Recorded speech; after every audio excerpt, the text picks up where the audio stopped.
Shalom, everybody. I hope everybody's doing well today. Shabbat Shalom. We're back live. We got started again back in our classes on Friday with Dawiyat. We're back on a regular schedule.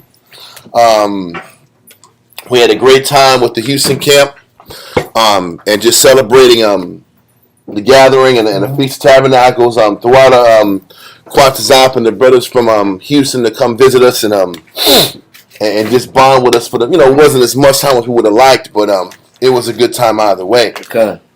Shout out Kawakab and his congregation in Guatemala. Shalom, shout out to Stream of Wisdom, Virginia, Kazaki, Stream of Wisdom, Rochester, New York, and Stream of Wisdom, Houston, Quatazop. Hope y'all brothers doing well today. Shabbat Shalom to everybody that we're teaching today. Hope everybody's doing well. Without further ado, we're going to get our prayers up. Mother. All right. Barakatah Yahweh B'Shem Yahushua. Barakatah Yahweh B'Shem Yahushua. Ha-ha-wa-ah. Nothing to know. A war. Zayawam. The water. Aman. Aman. Bless you, Yahweh, in the name of Yahushua that gives to us light this day. Thank you, so be it.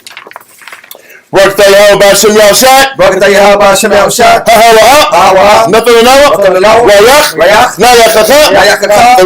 The water. Aman. Aman. Bless you, Yahweh, in the name of Yahushua that gives to us sweet savor. Thank you, so be it.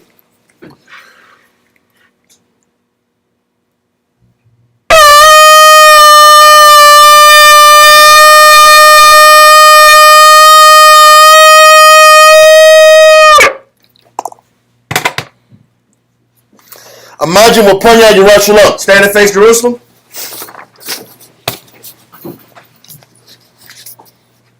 Barakatah Yahweh B'Shem Yahushua. Barakatah Yahweh B'Shem Yahushua. Ha-ha-wa-ah. Nothing to know. Ha-Shabbat. Ba-Shalom. The water. Aman. Bless you, Yahweh, in the name of Yahushua that gives to us the Sabbath and peace. Thank you, so be it. Psalms 121. Anasha. Ayanamya. Oh. Hahoyam. Ma'ayah. Yabu'ah. Isaiah. Yabu'ah. Ma. Yahweh. Sha'isha. Shemaiah. Wa'aratazah. La'ah. Yanatan. Lamawat, Regalia, Yala'ah, Nawam, Sheshamayah, Ana, Yala'ah, Nawam, Wala'ah, Yasan, Sheshamamah, Yasharah, Yahweh, Shemaiah, Yahweh, Tazalia, Ayo, Yanyamyah, Yah, Hashemaz, Yala'ah, Hakayah, Bayawam, Wala'ah, Alabana, Walayala, Yahweh, Yashemaiah, Makol, Right, Yashmor, Napasha, Yahweh, Yashmor, Awalakia, Wa'aya, Wa'aitha, Aman. Psalms 121 in English. I will lift up mine eyes unto the hills, from which cometh my help. My help cometh from Yahweh, which made heaven and earth. He will not suffer thy foot to be moved. He that keepeth thee will not slumber. Behold, he that keepeth Yasha'Allah shall neither slumber nor sleep. Yahweh is thy keeper. Yahweh is thy shade upon thy right hand. The sun shall not smite thee by day, nor the moon by night. Yahweh shall preserve thee from all evil. He shall preserve thy soul. Yahweh shall preserve thy going out and thy coming in from this time forth, and even forevermore. Amen. Israelite Credo. Shema Yasharah, Yehovah, Eloheinu, Yehovah, Echad. Shema Yasharah, Yehovah, Eloheinu, Yehovah, Echad. Shema Yasharah, Yehovah, Eloheinu, Yehovah, Echad. Deuteronomy chapter 6 verse 4. Hear, O Israel, the Lord our power is one Lord. Lord's Prayer. Abinah, Shabbat Shemayah, Kodesh, Hayah, Shemkah, Yahweh, Malak Wavkah, Taba'ah, Ratazaka, Ayah, Aisha, Ratazah, Hayah, Bashemayah, Netanah, Lachom, Kol, Yawam, Wasalachano, Chawatino, Kasalachano, Chawatino, Wala'ah, Fabiano, Bonasawan, Abo, Hawashano, Mayan, Roy, Kayat, Zakah, Amrakwa, Waha'ala, Wahadapara, Amen. Lord's Prayer in English. Matthew chapter 6, verse 9. After this manner, therefore, pray ye, Our Father, which art in heaven, hallowed be thy name. Thy kingdom come. Thy will be done on earth as it is in heaven. Give us this day our daily bread, and forgive us our debts as we forgive our debtors. And lead us not into temptation, but deliver us from evil. For thine is the kingdom and the power and the glory forever. Amen. Amen. Ten Commandments. La'aya, Laka, Alahaya, Asaya, Panya. Thou shalt have no other powers before me. Number 2. La'a, Ta'ina, Laka, Fasal, Wala'a, Ta'ibada. Thou shalt not make unto thee any graven image, nor serve them. Number 3. La'a, Talaq Waqat, Sham, Yahweh, Bashawa. Thou shalt not take the name of the Lord thy power in vain. Number 4. Zakor, Hayawam, Hashabat, Rakwadash. Remember the Sabbath day to keep it holy. Number 5. Kabad, Abaka, Yahamaka. Honor thy father and thy mother. Number 6. La'a, Zarataza. Thou shalt not kill, murder. Number 7. La'a, Fana'a. Thou shalt not commit adultery. Number 8. La'a, Tagana. Thou shalt not steal. Number 9. La'a, Ta'ina, Shakwa. Thou shalt not bear false witness against thy neighbor. Number 10. La'a, Fakhamad, Kol, Ashara, Ra'aika. Thou shalt not covet anything which is thy neighbor's.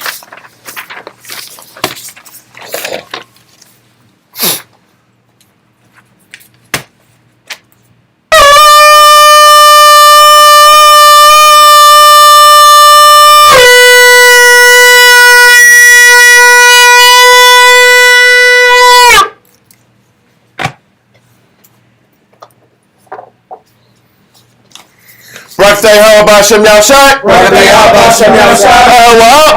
Nothing to know. Blessed are you, Yahweh, in the name of Yahweh Shai, that gives to us the law. Israel Yeshavyim. Everybody seated? All right.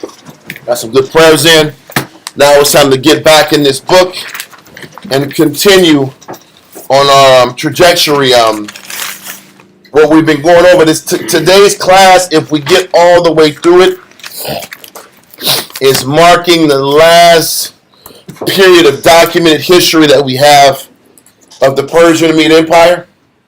And we're starting to fade out from the Persian Empire into the Greek Empire. But before we get to that point, there is a little space and time in history in between Nehemiah's responsibility of rebuilding the temple and the ascending of the Greek Empire. There's a little, now we're kind of dealing with the downfall of the Persian Empire, and also further diminishing of the Levitical priesthood.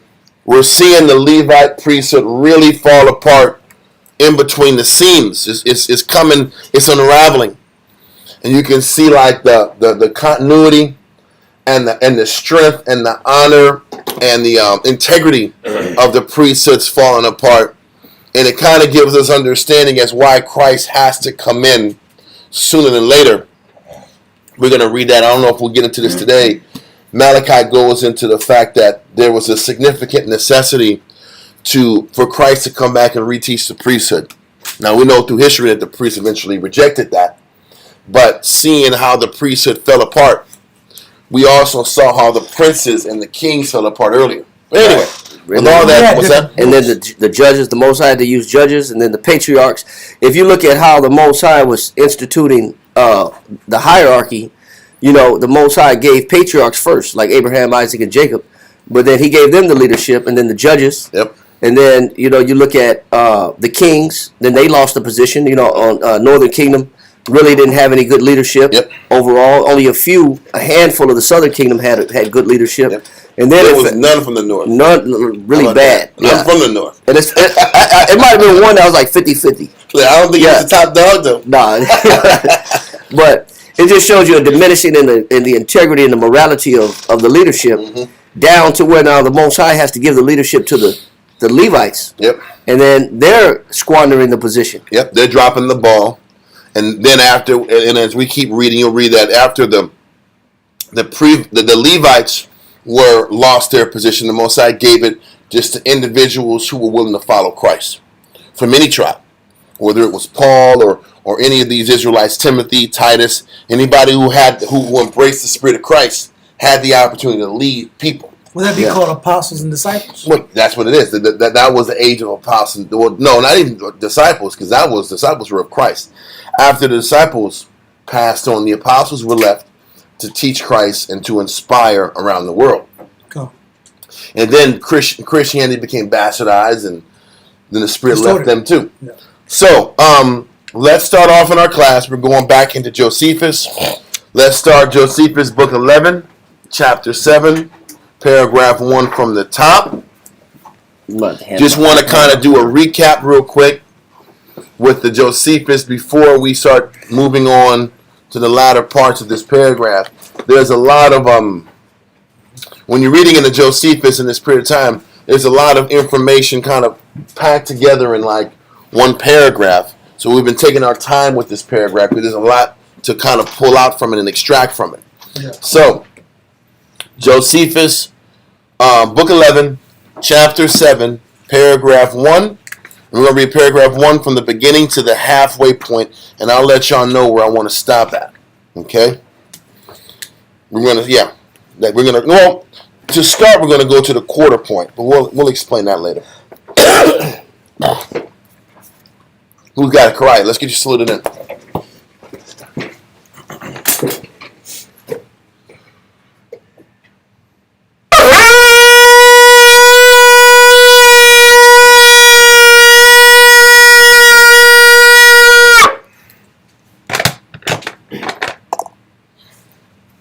Karaya, Shah Shavata, Bana Shah, Bana Shah, Karaya, Shah Shavata, Bana Shah, Bana Shah, I'm much of Yahweh Bashem Yahshua B'Katam. Yahweh Bashem Yahshua B'Katam.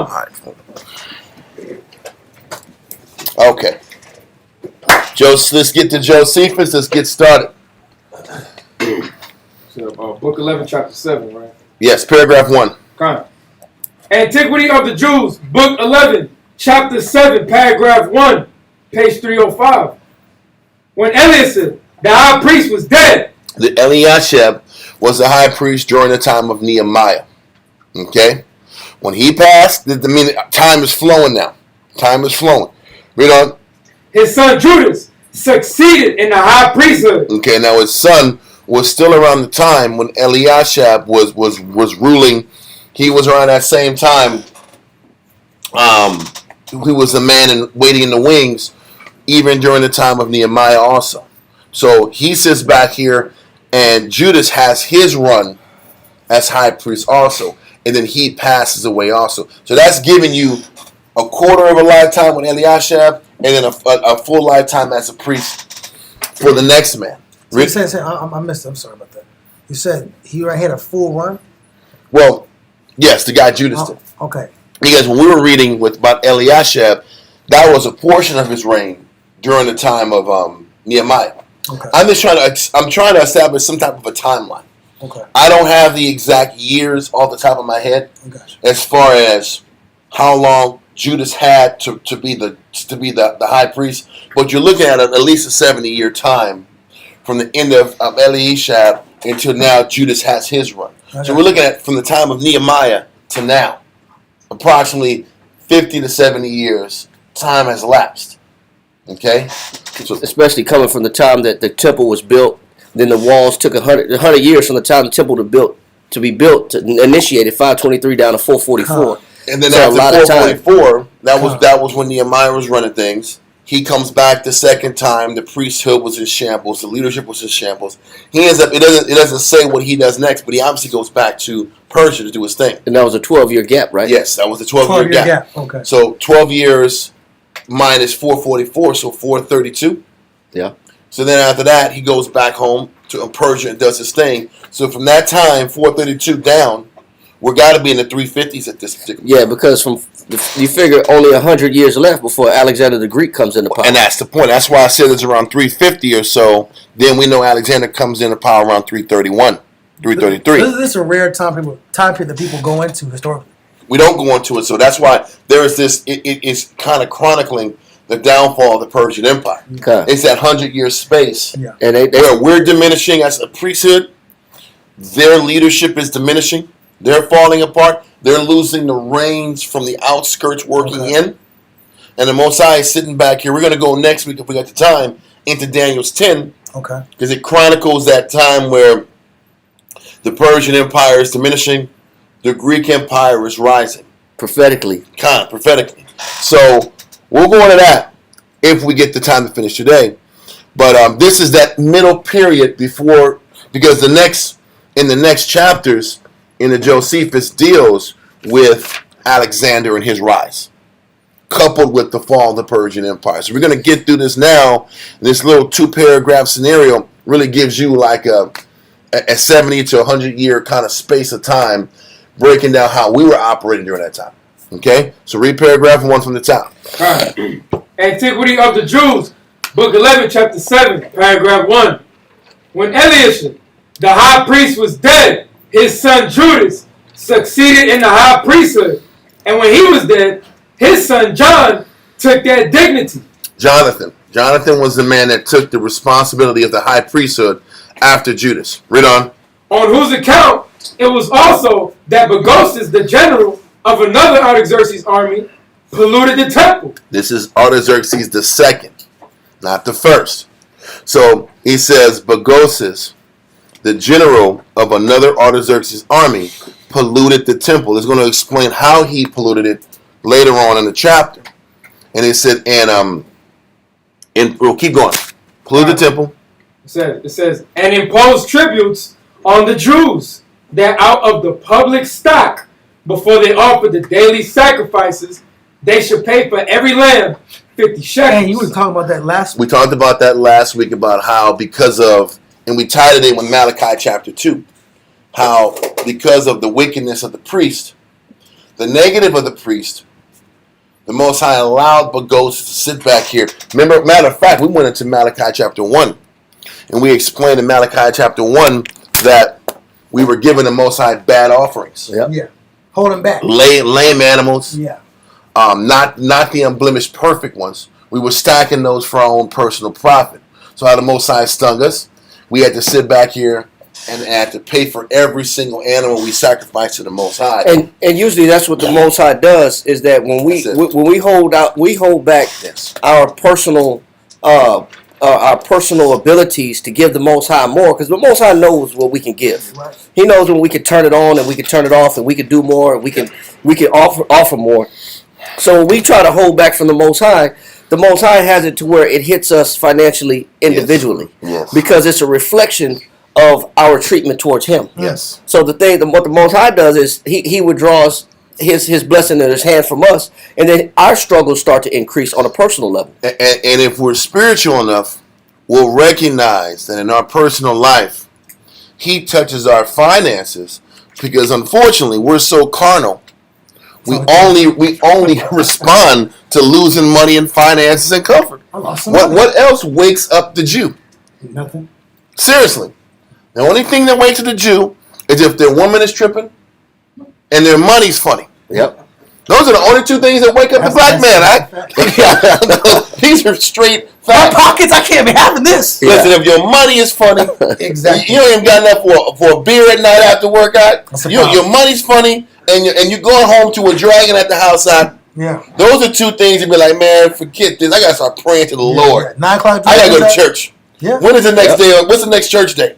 And when is Bible study? It's time to pray. That's it. When is Bible study? That's if I'm conscious enough. But it takes us a lot of anger and frustration Yeah. and venting, and hopefully we'll say, damn, what is the spiritual solution? And the Most High has to take control from us. Yes. Because as long as we have control over our own circumstance, we dictate how much we want to offer the Most High. We're smiling. Yeah. If we have control of our life, then we pick and choose what we want to give Him. Yep. True.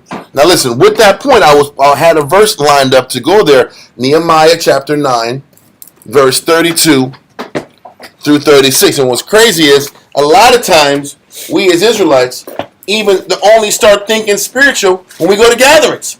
Yeah. You read Nehemiah chapter 9, this is during the Feast of Tabernacles. And during the Tabernacles, then the light bulb hits us. Yep. Then the light bulb hits us. Then there's a spiritual eureka saying, damn, I want you to think about what they're saying in this verse we're about to pull. Nehemiah chapter 9, verse 32 to 36. Nehemiah chapter 9, verse 32. Now therefore, our power, the great, the mighty, and the terrible power. Now we're saying the Most High is mighty and great and terrible. Like when it's a gathering time out and there's roasted chicken in front of his eyes, That's the greatest. and there's a bunch of Israelites and incense smoking out, then we're sitting back here saying the Most High is mighty and terrible. It's almost we start use flattering words to the Most High. Yes. Said, but not that the Most High doesn't deserve every accolade possible. But the flattering words aren't every day. But it's not genuine. It's like only at a certain time do we have this wake up. Like, man, the Most High is wonderful. There's a spiritual euphoria when we're gathered around a bunch of people, and put in an environment that's more spiritual than normal. Then we're talking spiritual and operating spiritual. Like you said though, it's nothing wrong with that. The problem is it comes off ingenuine because we only do it during these gathering times. But let's continue. God. It says, now therefore, our power, the great, the mighty, and the terrible power, who keep his covenant and mercy, let not all the trouble seem little before thee. That it says that have come upon us, on our kings, on our princes. Well, he says he's great, mighty, and terrible, or who keeps his covenant and mercy, meaning he's both sides. He's balanced. He will punish you. He will check you. He will make life hard for you when you're not listening to him. But he also keeps the deals that he initially kept with us. He keeps his covenant. His covenant was that he was never going to turn his back on Jacob. He was never going to totally cut us off. And he's always maintained his mercy, even despite how terrible and mighty he is. He's both sides. He makes our life difficult. He's the one that's in charge of us being stable spiritually and economically. And he's in charge of us having a situation where we're unstable spiritually and economically. He's in power of both. But let's continue. Let not all the trouble seem little before thee, that have come upon us, on our kings, on our princes, and on our priests, and on our prophets, and on our fathers, and on all thy people, since the time of the kings of Assyria unto this day. So we're praying to the Most High saying, please don't let the trouble that you've put us through, and that we've deserved, seem little to you. Because what we're praying is saying, just don't forget, Father, that our punishments have had a major impact on the nation since the time Israel, the 9.5 tribes, fell to Assyria in 722 BC. And now we're here in 444 BC. That through 270-year period has been majorly impactful on us. And really, we've never recovered from it. Read on. Verse 33. Howbeit, thou art just in all that is brought upon us. He said, howbeit though, we're just reminding you that what you've put us through was not a small thing. But we also have to consider and acknowledge that what you put us through was just. You see how spiritual people pray? Spiritual people pray to the Most High for help through affliction, but they also, in the midst of their prayers, acknowledge that they deserve the affliction. Do we do that? It's not all the Most High's fault. Do we do that? We don't do that.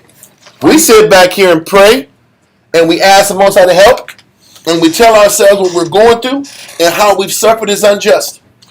Well, let me finish this one statement. You got it. Hey, it was unjust, it's unfair, and please pull me away from this unjustified, jacked up situation that was pointed against me. These people are saying, listen, we're asking you not to realize, not to forget that what you're putting us through since the time of the Assyrians conquering us was not a light thing. But we also acknowledge the fact that we deserved it. And that your punishment is just. That is such an important concept to grasp when we approach the Most High. Everything that we're suffering, everything that we go through is justified. Everything that we've lost is justified. We've gone over that in Wisdom of Solomon 12 many times, how the Most High's judgment is perfect and how he deals with us. Mm-hmm. Because our actions determine how the Most High stings us. Well, let's continue. I'm sorry, no, you had something to say. Yes. So, just to basically, I have to pray to the Most High, but I have to come to Him accountable for my actions if I want to be spiritual. Yeah. But if I'm not being spiritual, then I'm praying to the Most High, but I'm not taking any accountability for how I got into this position. Because they're praying to the Most High, asking Him to acknowledge that what they're suffering is significant. It hurts. This hurts. We feel this. And we felt it for 250, 270 years. So we felt this. Yeah. But as I'm saying that we felt it, Father, I don't want to act like we didn't deserve this, because we do deserve this. But you see how we have to even respectfully petition the Heavenly Father about our conditions? Well, we could act like, we could be oblivious to the fact that we have something to do with the suffering, because in our minds, I didn't do nothing wrong. I've been a good Boy Scout. I've been on point. I've been great. I've been on my best behavior. Yeah. But can we acknowledge that we deserve some of the pain and suffering that comes our way? It's just the wicked Edomite's fault. It's Esau's fault. It's easy to be dismissive and say, no, I didn't deserve none of this. One verse on that, Proverbs 28:13 and 14. He was Lithuanians. The Lithuanians act? That's excellent. You said Proverbs, what's that? 28, 13 and 14. Okay. Proverbs chapter 28, verse 13.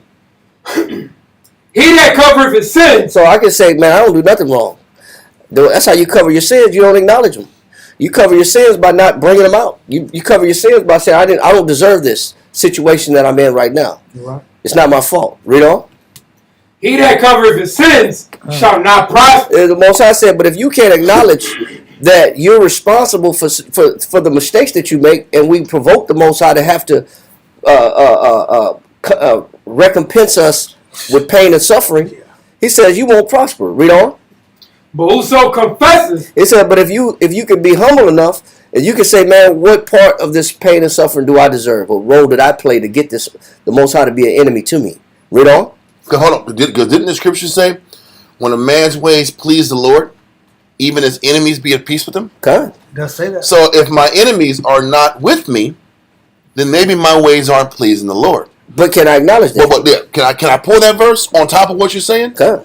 Give me that in Proverbs. If you got it, pull it. Because I think that's very important to acknowledge. To connect with this point. 16-7. That's it. That's it. Read that, Proverbs 16-7. Let me go right back to your Proverbs 28. Just want to bring this out. Read verse 7. Proverbs chapter 16 and verse 7. When a man's ways please the Most High, he maketh even his enemies to be at peace with him. That's so important to be conscious of in our walk. If I'm doing what pleases the Most High, my enemies, the people whose intentions are to harm me, the people whose intentions are to choose their own kind and their own people to be against me, they end up turning and working on my behalf. To discriminate against me. Listen, the people who normally would be a nitpicker against me, Yes. they end up turning for my favor if I'm pleasing the Heavenly Father. If I'm giving the Most High what He wants, He's going to sit back here and change their hearts. Yep. Just like He changed the hearts of the leaders. Don't forget. I'm just going to pull one more verse. I'm just going to read it. We don't got to go there. Proverbs 21 and 1. Read that. All right. Proverbs chapter 21 and verse 1. The king's heart is in the hand of the Most High. The king's heart, the boss's heart, the teacher's heart, the coach's heart, whoever is delegated, your parents' heart, whoever is chosen, the husband's heart, whoever is chosen to be over you, their heart and how they look at you comes from who? The Most High. So if your husband's looking at you ill-favorably, if your boss is looking at you ill-favorably, if your teacher, if your coach, If the person that's the authority figure is looking at you in a negative light, that comes from the Lord. So, let's go back to 16 and 7. Proverbs chapter 16 and verse 7. It says, when a man's ways please the Most High, he maketh even his enemies to be at peace with him. And that's just so important to understand. So when we're in the midst of adversity and loss and suffering, the first thing we got to ask ourselves is, how are we in line with the Most High? And have we created enemies with the Father as to why the person that's over us is giving us a problem? Now we go back to Proverbs 28 and 13. Proverbs chapter 28 verse 13. He that covereth his sins shall not prosper, but whoso confesseth and forsaketh them shall have mercy. And that's what the Most High is waiting on. He's waiting on us to say, what role did we play in this situation? Yes. Or am I the victim? Am I the victim and everybody got it out for me? And it's just the evil world that I live in? Read on. God. Happy is the man that feareth always. It says, but this is determined based upon what I receive from my enemies, whether it's peace or horror, is based upon it's based upon the perspective that I maintain towards the Father. My fear of the Lord. I can maintain fear of the Lord, and I have enough respect for Him, and then He'll turn my enemies in my favor. Read on. It says, but he that hardeneth his heart. Or I can say it's not my fault. That's when you harden your heart. When you say I didn't do nothing wrong, I don't deserve nothing. I don't deserve none of this. Okay, so you're saying that you were just perfect in your behavior? Yes. I'm just holding my hand. Yeah. Yes. I want to say one thing, and it lines right in with what you're saying. Read Proverbs 16 and 6. I'm going right back there, because what did Proverbs 28? What did Proverbs 28 and 13 just say? He that covereth his sins shall not prosper, but whoso confesseth and forsaketh them shall have mercy. And then you went to verse 14. It says, happy is a man that feareth always. This next verse kind of explains what fearing really means.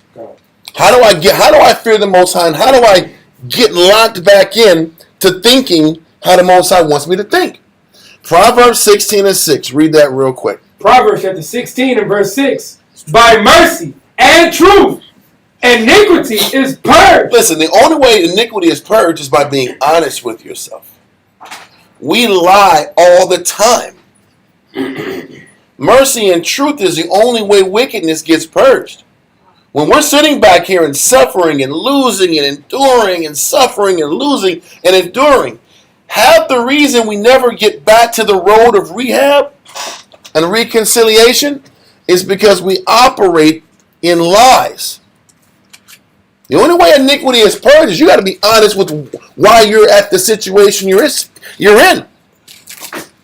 If my home is in shambles, I got to be honest as to why my home is in shambles.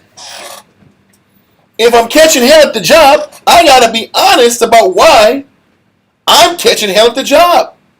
If my husband is unhappy with me, I have to be honest about why my husband is unhappy with me. What do I have to do with my husband's unhappiness or dissatisfaction with me?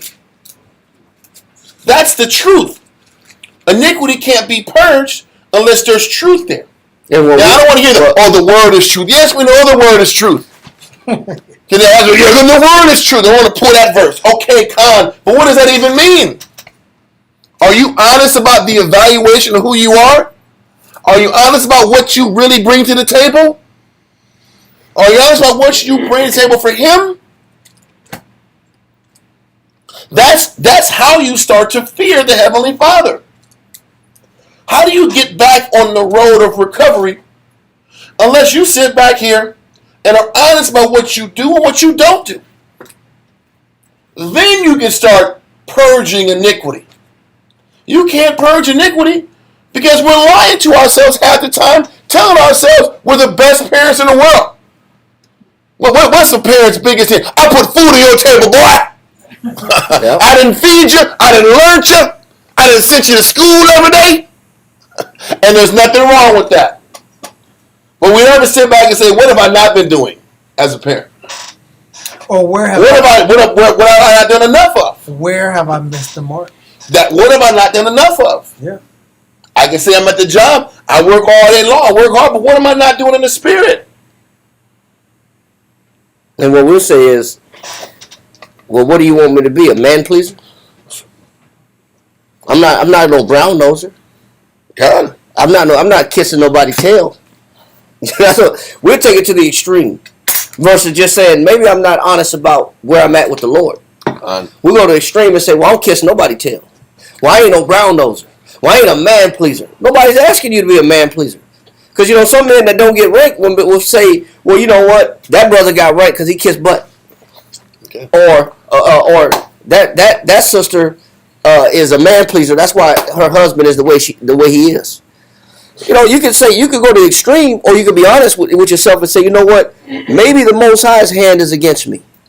You can't just see, if you're honest, you can't sit back and say, well, I make him tacos every morning. Who gives a shit? You ate tacos, didn't you? You ate tacos too. Yeah. So you just made enough for him and you didn't eat none? Why are you acting like you didn't slip in 2 tacos yourself? Yeah. Why you made him 3 and made you 2? You ate 2? Am I right or wrong? Those tacos were going to get made regardless. That was my point. Why are you acting like this? So, but what we want to do is we want to give everybody our highlight tape. Huh? Look at this tape. Look at this film of these good works. You see these good works? Oh, look at this highlights. You see that touchdown? Yeah. That was cold one that I served him today. I didn't throw no attitude today. That's the lie. We need to have to be real and be honest. We need to have highlights and we need to have low light tapes. But what problem is, what coaches do when they do films? The player will sit back here and send the coaches all the highlight tapes. You know what the coaches see? He says, I need 6 game films. I want the whole game. You're not gonna sit back here. Yeah, you might. I saw a couple cool little plays, little whoop-de-whoops. I need the game film. I need to see the fumbles too. Yeah. I need to see the drop passes. I need to sit back here and see when you didn't run the play out. The misses. You didn't hustle. You walked off the field. You didn't take the game serious. You're slamming your helmet on the sidelines. You're yelling at coaches and players. Late to practice. I need to see the whole thing. Then the next thing is after they see whole game films, then they start calling coaches. And when the pros do, they sit back here and they interview your teachers. They interview high school teachers, college teachers, elementary. That's how in depth it goes in the league, guys. I want to know this guy. I'm going to talk to your cousins and your kinfolk. Because I ain't blowing no money on some whack dude. It goes like that. And you know what? I understand it. Antonio Brown. You got to sit back here and get... No, the problem with Antonio Brown is they said he was the hardest working guy. Just what he wanted was money. So, you got the best Antonio Brown before he got his max deal.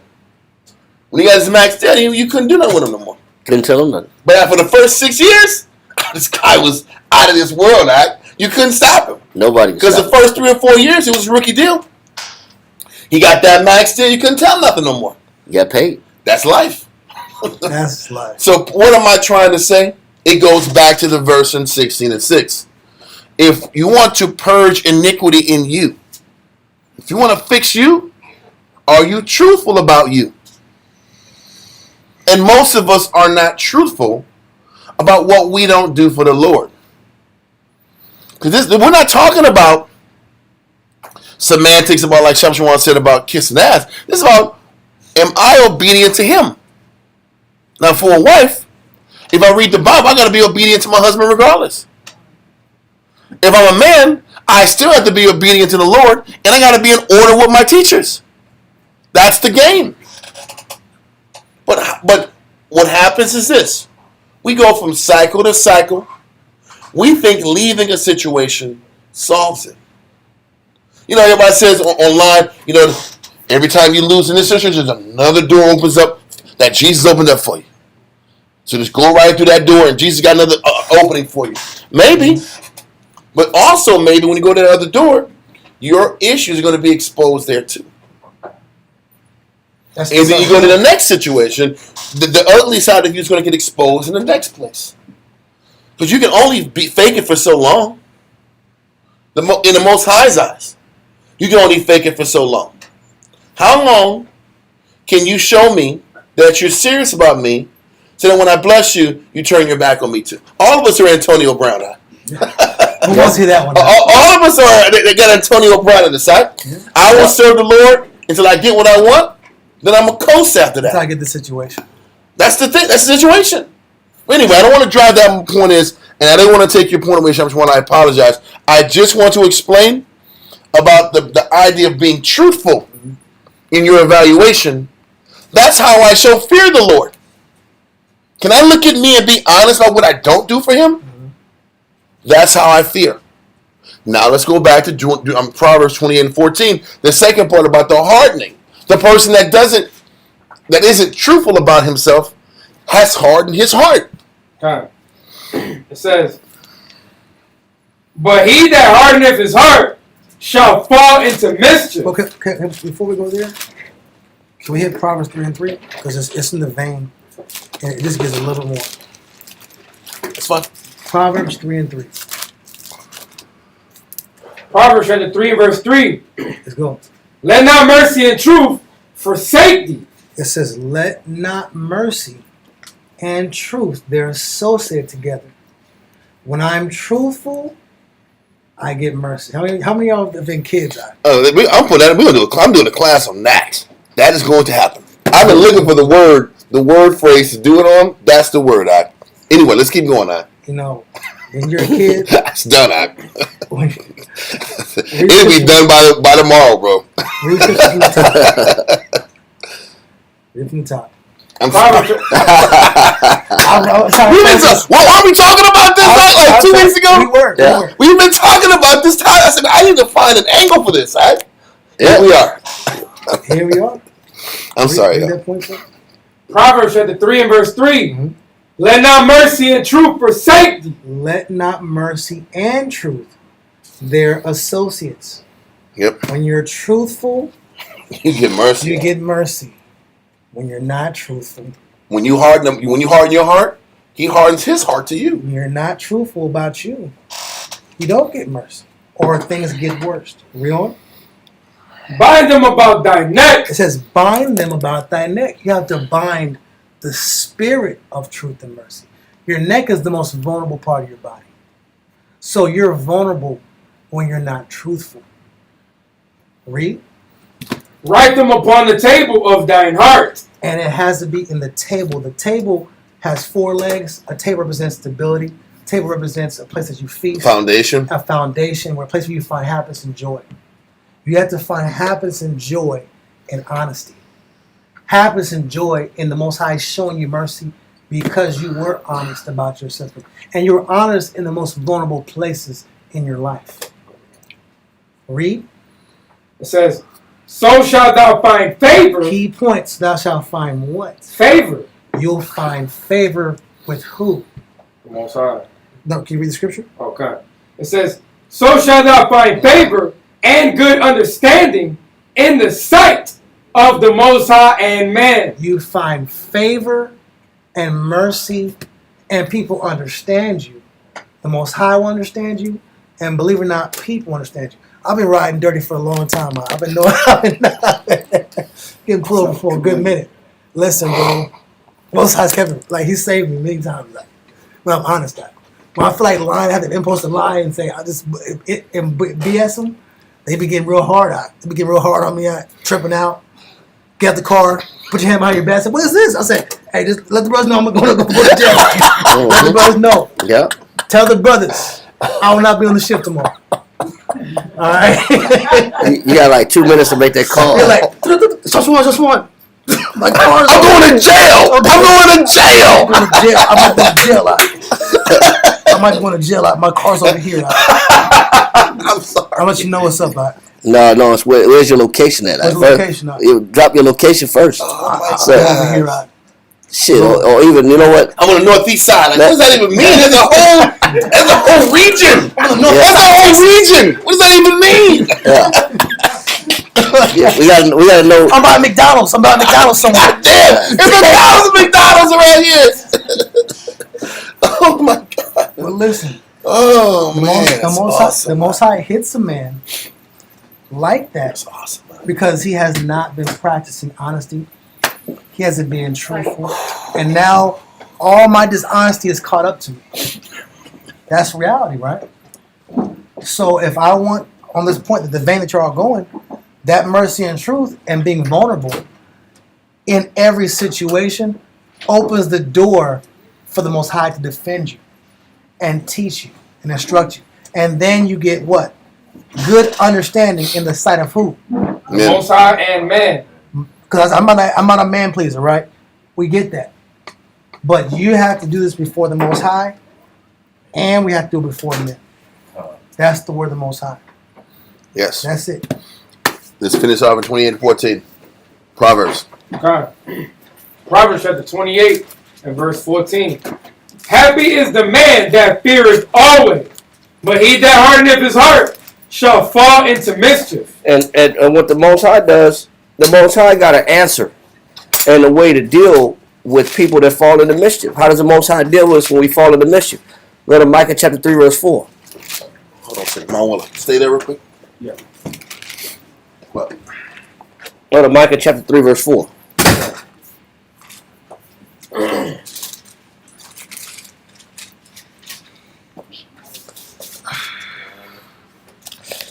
Remember, that falling into mischief is from not being honest. And me not being honest enough about what role do I play in my disconnection with the Father. That's causing the Most High to send my enemies against me. Read.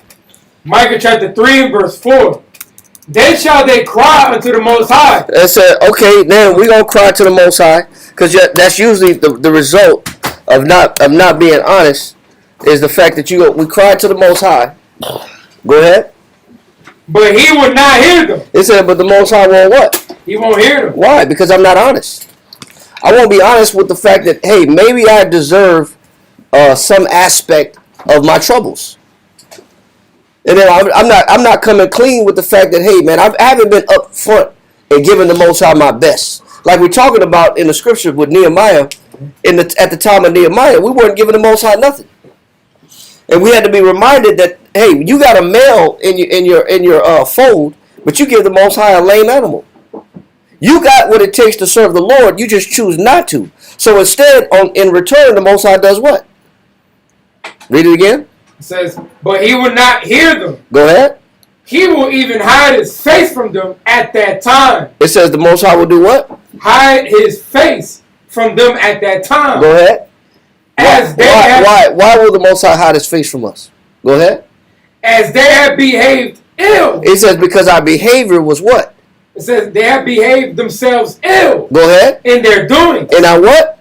In their doings. So does the Most High hide his face for nothing? Or the Most High has a reason for hiding his face from us and turning our enemies against us?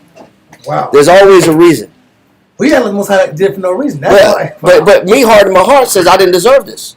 I didn't bring this on myself. Yes. That's me hard in my heart. Yep. So let that go. I refuse to sit back here and look at me. Because as the Most High sits back here and sets these adversaries around you, so you can sit back here and be truthful with yourself. That's why the adversity comes in. Because you are becoming untruthful and you're not seeing what you're doing. So how else can the Most High show you that you are untruthful with Him and you're disconnected from Him unless He starts touching things around you? Wow. The purpose is to touch the things around you so you can realize that you've been disconnected. But you have to be truthful with yourself. So then what ends up happening is, how rock bottom does rock bottom have to be before you see it was you all along? That's it. Listen, my Walla, stay. We're going to get you saluted in. Cry, you got to get out of here, okay? We're going back to Nehemiah 9 if you finish with that.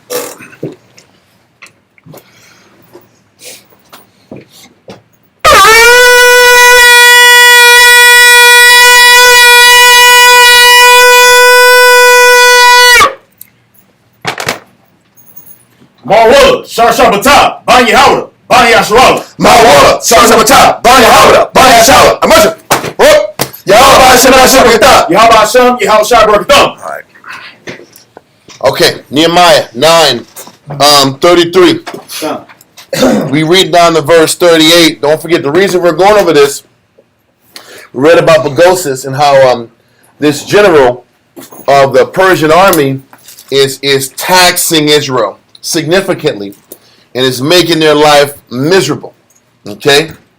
And we read earlier from last week that the priests had a disdain for doing their job for the Most High. And so consequently, the Most High is making their conditions way unfavorable and really hitting their pocketbooks. And the disdain was shown physically by the sacrifices they gave, the lame sacrifices they gave. So what the Most High did is he starts hitting their treasuries. Yep.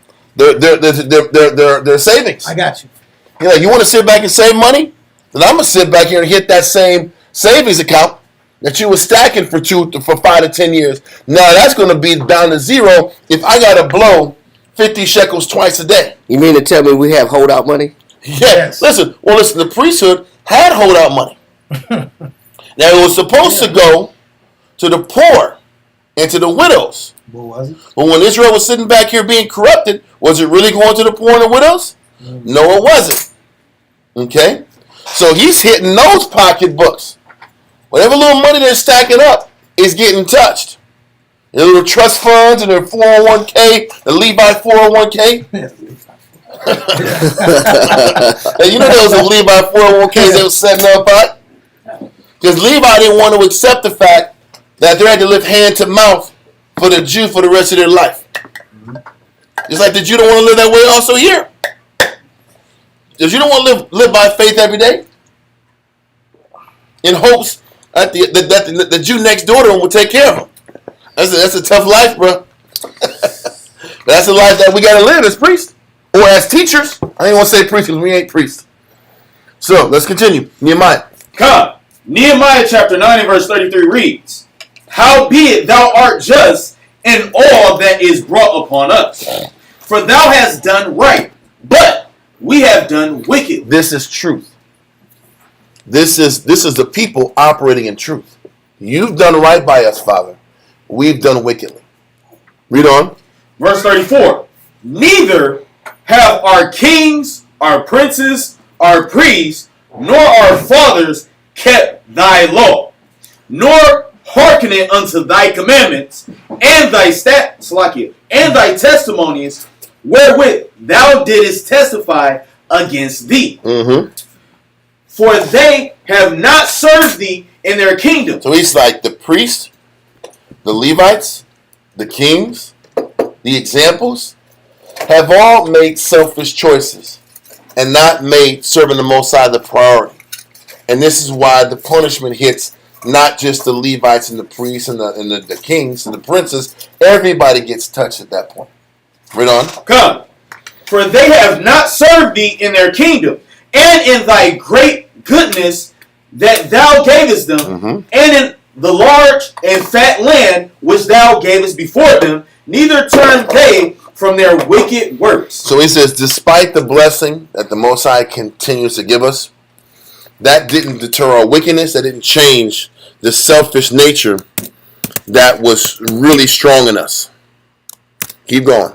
Behold, we are servants this day, and for the land that thou gavest unto our fathers to eat the fruit thereof and the good thereof, behold, we are servants in it. Read verse 36 again. Behold, we are servants this day, and for the land that thou gavest unto our fathers to eat the fruit thereof and the good thereof, behold, we are servants in it. He said the land that was supposed to be for our enjoyment and pleasure, we're serving in the land that's supposed to be ours. And all the good and the blessings and the benefits that the land was supposed to provide us, another nation is reaping the benefits of that. So like he's saying, these are the punishments that come from disobedience. Okay, read on. Come, verse 37. And it yieldeth much increase unto the kings whom thou hast set over us because of our sin. So what he's saying also is this. When we were living here and sinning, and we had our power, the land wasn't yielding a lot of increase. Of course. There were famines going on. Remember when we was wicked? There was famines in the land. Yeah. Now the Persians are in power, and they own major portions of our summer fruits and the things that grow in our land. He says the land is growing fine. Yeah. He said the increase is great. Well, It's rain. The harvest is plentiful.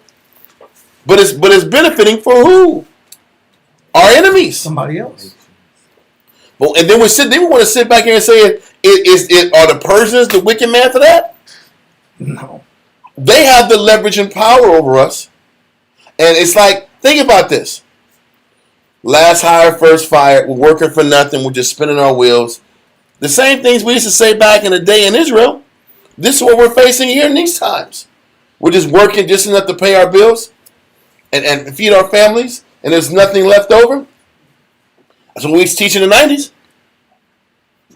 Brothers teaching in the 2000s. And they were teaching it back then. The only difference is back in the 90s, we weren't saying it was our fault. We weren't saying it was our fault that Esau had this power. We weren't making that the focus. We were making the focus it was everybody else's fault. But we weren't operating in truth either. As a nation, as teachers, we weren't operating in truth. Because in truth, we're the culprits. We're the villains in the story.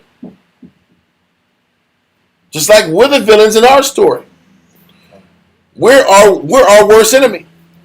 We get in the way of progress. The answer, the spiritual answer as to why Esau is making it so hard on us is a direct connection to our disobedience. So he's saying our disobedience is related to our condition. yes. When we're disobedient, the enemies that are over us, their neck is hardened towards us, as a reflection to our hardening of our neck towards him. Read on. Come, it yieldeth much increase unto the kings whom thou hast set over us because of our sins. Also they have dominion over our bodies and over our cattle at their pleasure. So what it's saying is the Persians have power over how much we have to work, how many hours we have to work, how hard we have to work our cattle, at their pleasure. Isn't that sound familiar? Oh yeah. We got to sit back here and serve our nations, the people over us, in food, eating, thirst, clothing. We got to go to them for everything. That's what being a servant and a slave is. We got to ask them for a day off. Come on. And you better sit back and call in a couple days ahead of time. Yeah. Don't call the day before. Yeah, exactly. You better call it in. 2 weeks. You better call it 2 weeks in, or you ain't getting it. And if you better not just miss work. You best not just show up. Yeah. And just say I ain't coming. I ain't finna do today. Yeah. All right. And they don't have to finna keep a job for you either. And that's life. But that's what being subject to the nations are. And the Most High set it up that way. That it goes back to the beginning of the chapter. This is the Most High's will, but we know it was our fault. Listen. Yeah. So all of us that like have money and you go to work, but if you go to work or if you miss work, then you don't have your job. But if you don't pay for your big 6-bedroom house with 6 bathrooms, then you'll be on the street. Hell yeah. That still makes us a slave to. You're still a slave because you're only as good as your next paycheck. What happens when you get sick? And you're down for 2-3 weeks. You cannot afford to get sick. You can't afford to get sick. Yeah. And you better not be consistently sick. You be going to work sniffling. That's my point. And you better call for FMLA and all them little Edomite services. All these little papers you gotta fill out. I just had jury duty. They got all this paperwork just so you can have 1 day off for jury duty. Well, I don't really want to go, so don't let me go, but they have to. And if you go, you better sit back here. You better sit back here and say, I believe in the death penalty. I believe in the murder of all these. You better sit back and go extreme, or they're gonna keep you there for a month for a BS murder trial. I'm trying to tell you how to get out of the game. Yeah. You gotta sit back and come out there and be I believe everybody died. They commit a crime. I believe in the death penalty, the injection penalty, the gas penalty. And everybody believe in lashings. They need to go back to lashings. I believe that too. That's what I'm saying. Cut finger fingers off. You still, I cut your hand off. The right hand too. If you don't talk that stuff, you're gonna be in all kind of jury duty. They were like, "Sir, ma'am, get this person out of here. This person isn't gonna fit with what I want in my courtroom." Anyway. Prosecution might like. Maybe. But the other guy, listen, they gotta find people in the middle a lot. Yep. Like, no, sir, I don't want this person. Strike this person from the record. Exactly. I saw a video online. Hey, because you know the truth of it is, they're only gonna give you an $8 check. That's what I'm saying. You didn't say. Oh, it's $20 now. Okay, I'm sorry. I got old numbers. I got '90s numbers. Oh, it's $20 now. You done wasted 8 hours a day for $20. Yeah. Wow. But Deuteronomy 32 and 21. God. Get a sandwich out. Yeah, they had to buy you lunch.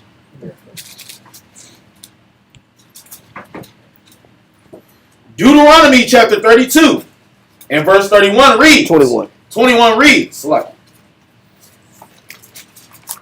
Ready? Mm-hmm. They have moved me to jealousy with that which is not God. So it says the things that we pursue in life is everything that stands in opposition of God, which is our comfort. What we choose over the Most High is our particular comforts, our particular choices, and our freedoms and our liberty. So but the Most High said, okay, well, since I'm not your top priority, and I'm not the most important thing that you have on your mind on a regular basis, and you limit your participation with me, not a problem. It's okay. If that's where we are in our relationship, that's fine. If you don't pray, if you don't read the Bible that much, if you don't really keep a spiritual consciousness, no problem. And you choose not to exercise these virtues with your people, and you like to isolate yourself, no problem. The Most High said, since you provoke me, which is that of a no God, read on.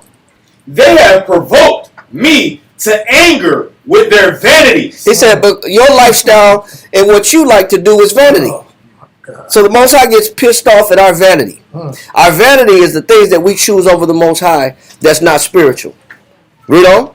And I will move them to jealousy. So what does the Most High got to do in return?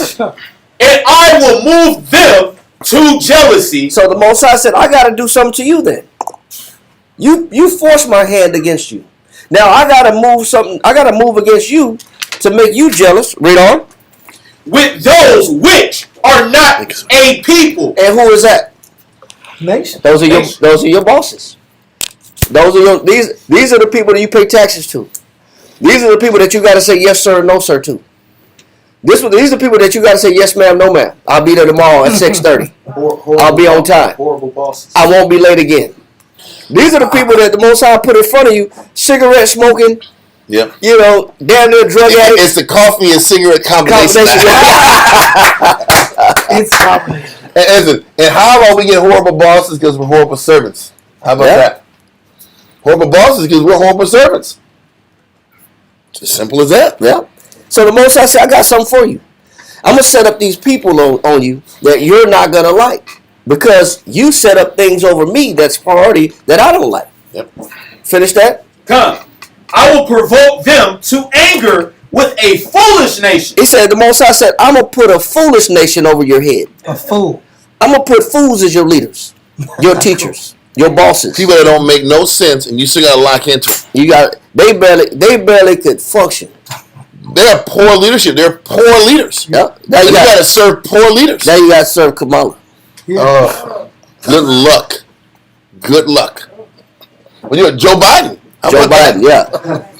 You got to follow that guy. Yeah. This guy say this is World War III. You can't string a sentence together. Kept falling down the plane. I couldn't get the plane up. On stage, tripping on stage. They actually had to have somebody hold his hand and walk him like a geriatric patient. They had to have somebody walk him on and off stage. He couldn't walk on and off stage by himself. Okay. Then he tried to do a move where to show that I'm stable. He did like some jump or something. He did a jump or he did like a dance or something to show that he could still move his legs. He did a jig. He did a jig to show I still got it in my legs. And it was a crappy jig too. It was like a stutter step. I kind of like the guy. Like the king. Yeah, like Elvis. Elvis step, right? Just take it like that. That's a white jig right there. That's a white jig. Whatever it was he did, it was crappy, man. You know what I'm saying? But he did that to try to prove the naysayers that he still could stand up on his own.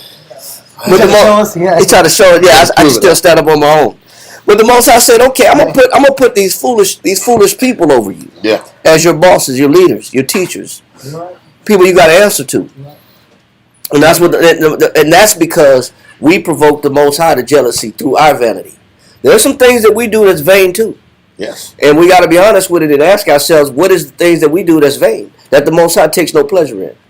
Let that go back to Nehemiah. Okay, give us verse 36. 38, I mean. Cover. Nehemiah chapter 9 and verse 38 reads, "And because of all this, we make a sure covenant." So listen. These families, these Levite priests, Eliashib and his son, they all knew what they were doing.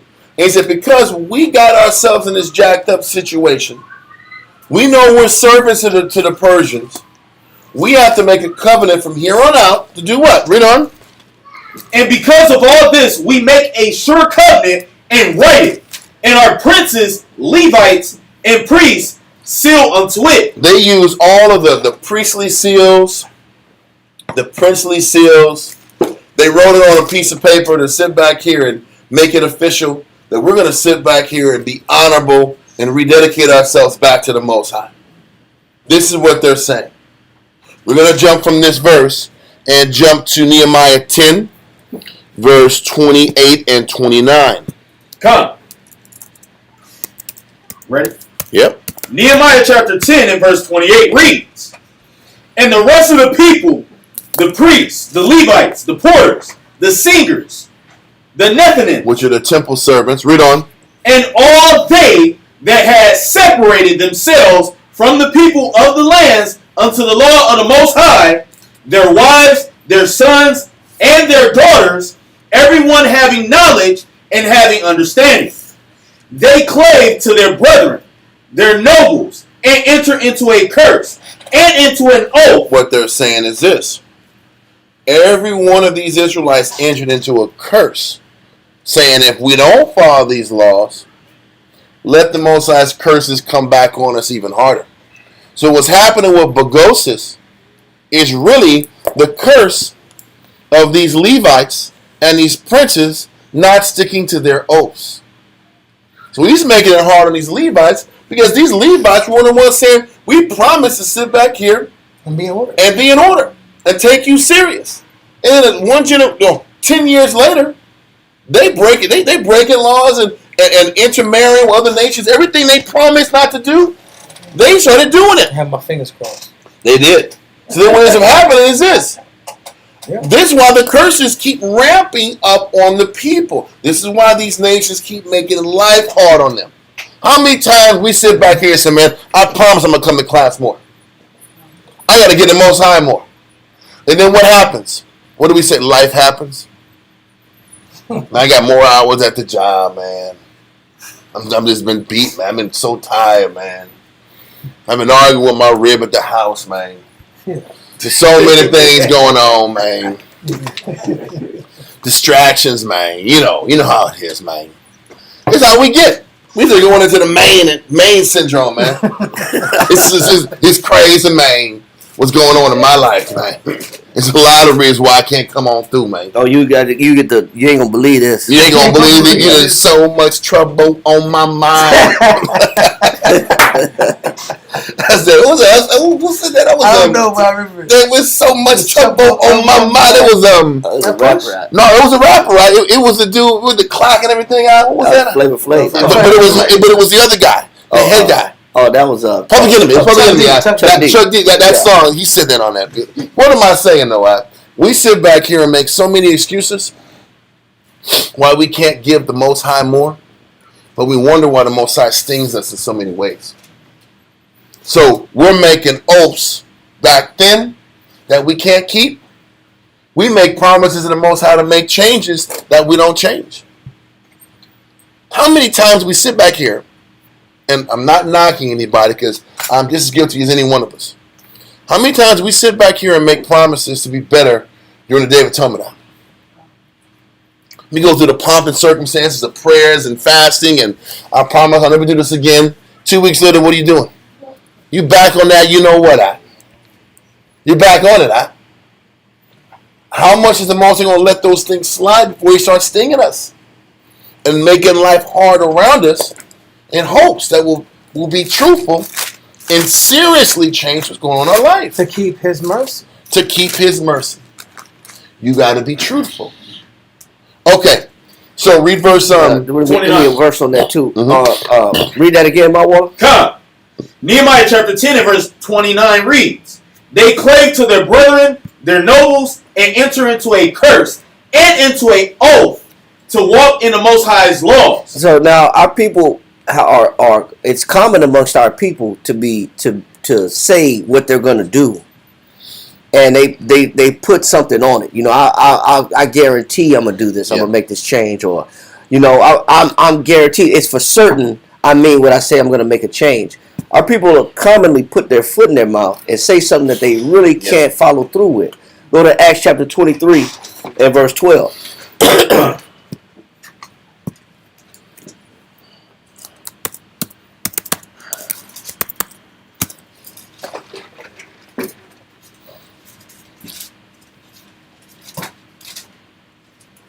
Acts chapter 23, verse 12 reads, and when it was day, certain of the Jews banded together. It said the Jews will do this.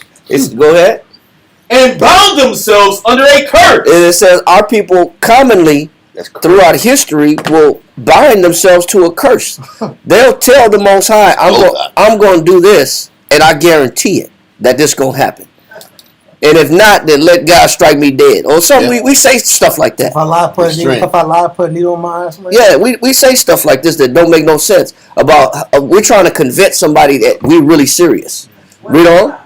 Yeah. Saying that they would neither eat nor drink. They said the Jews bound themselves to a curse and said, you know, we're not gonna eat no food, we're not gonna drink no drink till what? Till they have killed Paul. They said that's how for certain. I'm down with the Most High. Yeah, I'll do it. I'm a ride or die cut type of guy. For the Most High. For the Most High. Until we get this guy Paul, we ain't eating no food and we ain't drinking no water. What you never hear about though in this chapter is what happened to those guys. Did they keep their word or not? They was eating. You know it's all talk. But our people will talk that talk to sound so convincing that you would believe us. Read on. Come, verse 13. And they were more than 40 which had made this conspiracy. It says, so 40 people said we ain't going to eat and we're not going to drink and we're going to bind ourselves to a curse. We always do that. We always say what we're going to do and we don't follow through with our word. But we're always trying to convince somebody how serious we are. Read on. Come.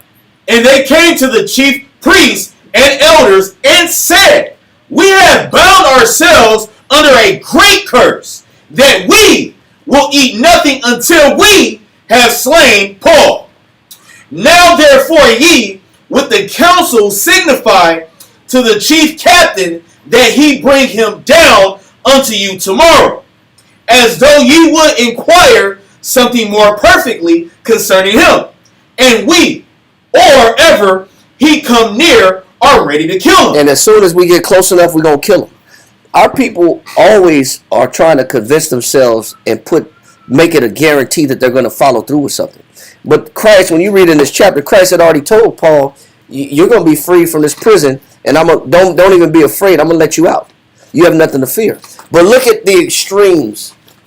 I'm only going here to show the extremes that our people say, of how they say things, of what they're going to do. Look how extreme we are. We ain't gonna eat nothing till Paul dies. We're not gonna drink nothing till Paul dies because that's how bad we want this to happen. It's the same thing we read in Nehemiah. It's the same thing we read in Nehemiah when we show in the Most High with signets and covenants. We are going to serve the Lord. I guarantee it. I'm gonna put a seal on it. I'm gonna guarantee it with a stamp.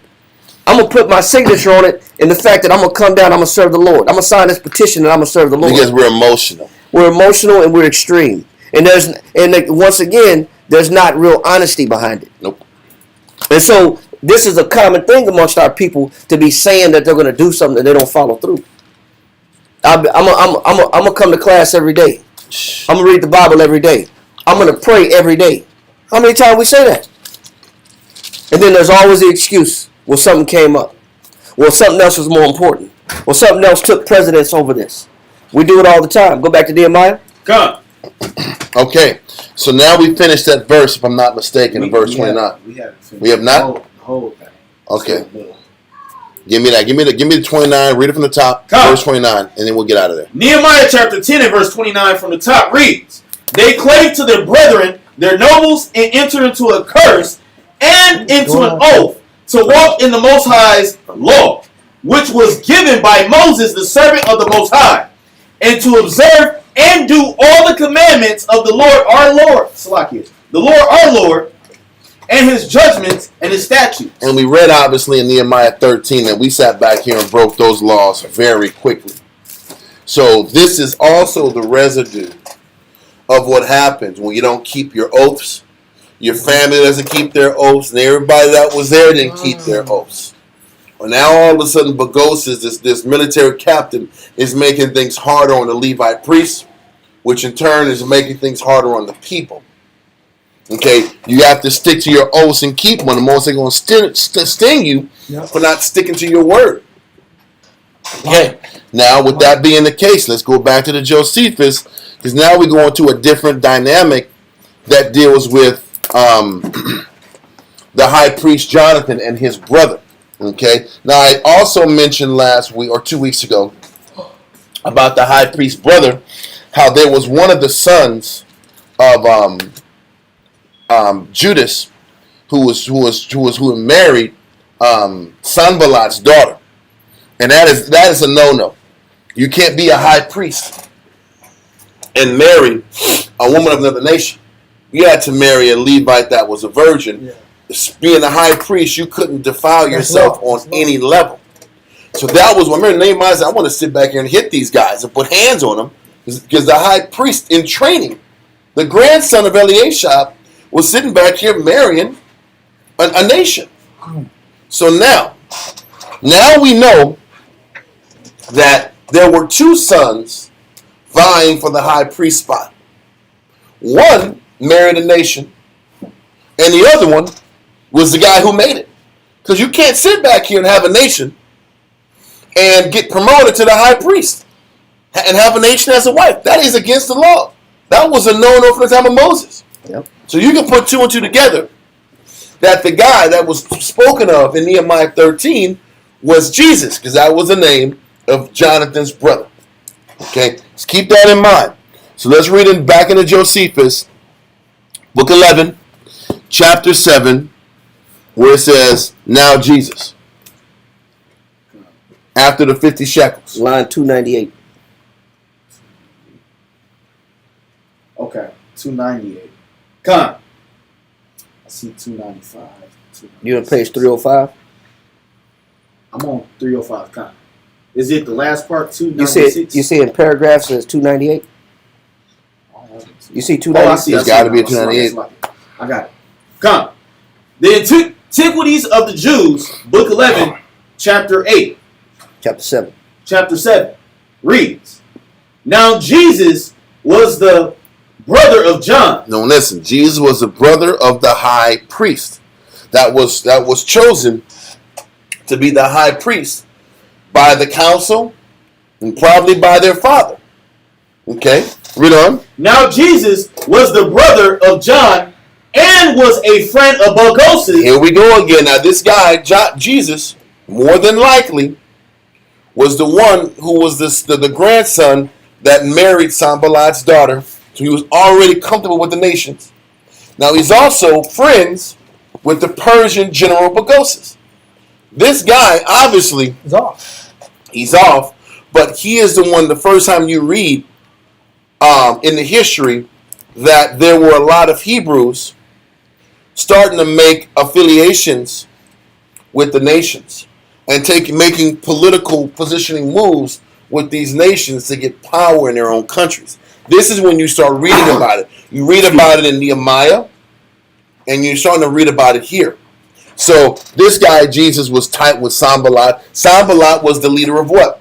The northern kingdom, the Samaritan lands that were non-Israelites. So Jesus made affinity with the guy up north, and he's making affinities with the Persian general. Why would he do that? Why would he do those two things? Because if he has the backing of the army and the military and the king up north and the governor up north, and he has an affiliation with the Persian king or Persian general, he's like, I can sit back here and just bolo over here and take the position of high priest because I have all of this protection around me. Yeah, he's insulated. He's trying to use power games. He's trying to use political power instead of staying spiritual and doing things the right way. This is what was happening all throughout the time of the Maccabees. You had certain factions of Levite priests who stuck to the old school spiritual principles about being in order and doing things according to the scriptures. And then you had these new age guys who were trying to set up and align themselves politically with these nations to get favors and deals. Yep. This happened all the way through the time of Antiochus Epiphanes. All that period of time when the Jews were trying to get in these gymnasiums and do these gyms. This is the same period of time. Yeah. So, but that style of commingling families and marrying sons, the Most High talked about that in Deuteronomy chapter 7. He says that you shall not make no covenants with them. And then right after that, he says, thou shalt not marry your sons into their daughters, nor your daughters into their sons. So part of that covenant making and that those blood ties is to marry our children together, so that forces us to have to deal with each other. Yes. It forces us into a bond. It forces us to compromise and consider each other and go into this back and forth conciliation where now we have to deal with each other on a permanent basis because now that's my son-in-law or that's my daughter-in-law and that's my grandchildren and these are your grandchildren. So now we got to be considerate with each other. But what that means is, like you said, now there's a compromise. And who gets compromised in the end when you marry yourself into these nations? the Most High gets compromised. And this is what Nehemiah was so upset with during the rebuilding of the wall, how Israel was reporting to Sanballat what we was doing, and how we was sitting back here marrying into Tobiah's family, which was the Ammonite number 2 guy next to Sanballat. This was happening then, and it continues to manifest and fester to this point. So Jonathan obviously did things the right way and got promoted the fair way. Jesus was doing things the slick way. Was sitting back here establishing political connections for his power and his own advantage. Okay? So there was this struggle and this fight for power and position in the priesthood at this time. Let's continue. And was a friend of Bagoses, who had promised to procure him the high priest. So now they're already working side deals with the general that's already hiking up the price of the sacrifices. But goes to say, listen, man, give me some time. I'm going to get you in there and take your brother out. And take your brother out of position. Give me some time. We're going to work this thing politically and figure a way to get you in power. It doesn't go into all the specifics. But there's definitely a power struggle amongst the priesthood, amongst the two brothers. There's a lot of pride there. There's a lot of ego. There's a lot of envy. There's a lot of things. There's a big gumbo of negative going on here that we're going to go into in a little bit.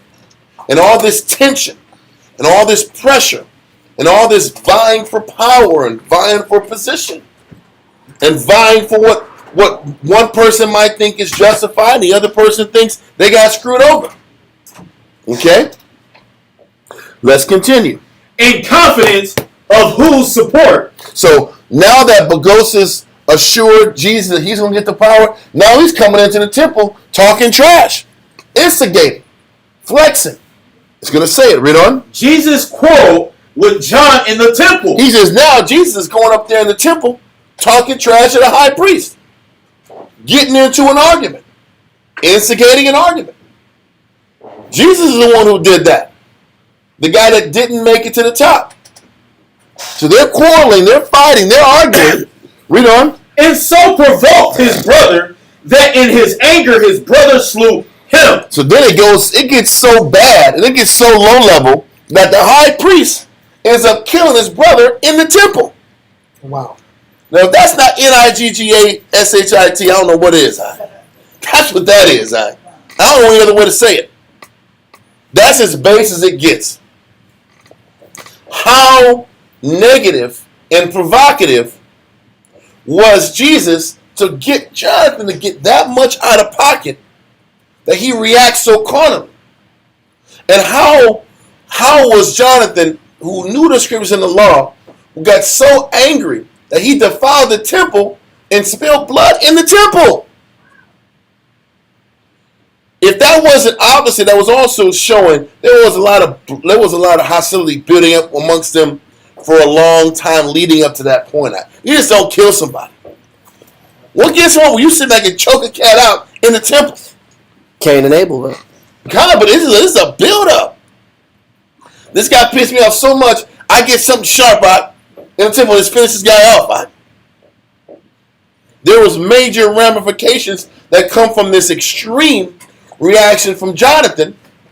But if you're looking at it logically, the extreme reaction came from extreme instigation. It doesn't justify what Jonathan did, and what we're going to do is kind of explain both sides and how this whole process went down. So let's first of all go to Matthew 23 and 35. Can I pull this real quick? Let me pull this one verse real quick, and then you got it. Come. Matthew chapter 23 and verse 25 reads. 35. 35 reads. Ready? Yep. That upon you may come all the righteous blood shed upon the earth, from the blood of righteous Abel unto the blood of Zacharias, son of Barachias, whom ye slew between the temple and the altar. So what it's saying is this wasn't the first time Israelites got killed in the temple. The prophet Zechariah got murdered in the temple. We have a history of being bloody and merciless amongst our people, even in holy places.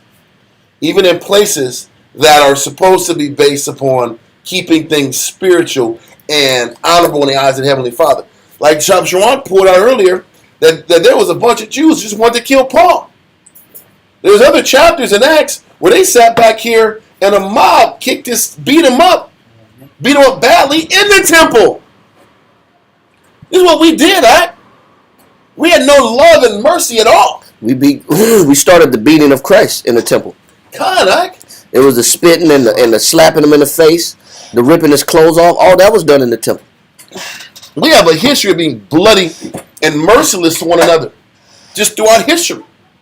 What you want to pull that, man? No, it's cool. It's cool. Okay, so let's go real quick. Proverbs 11 and 12. Come. Proverbs 11 and 12.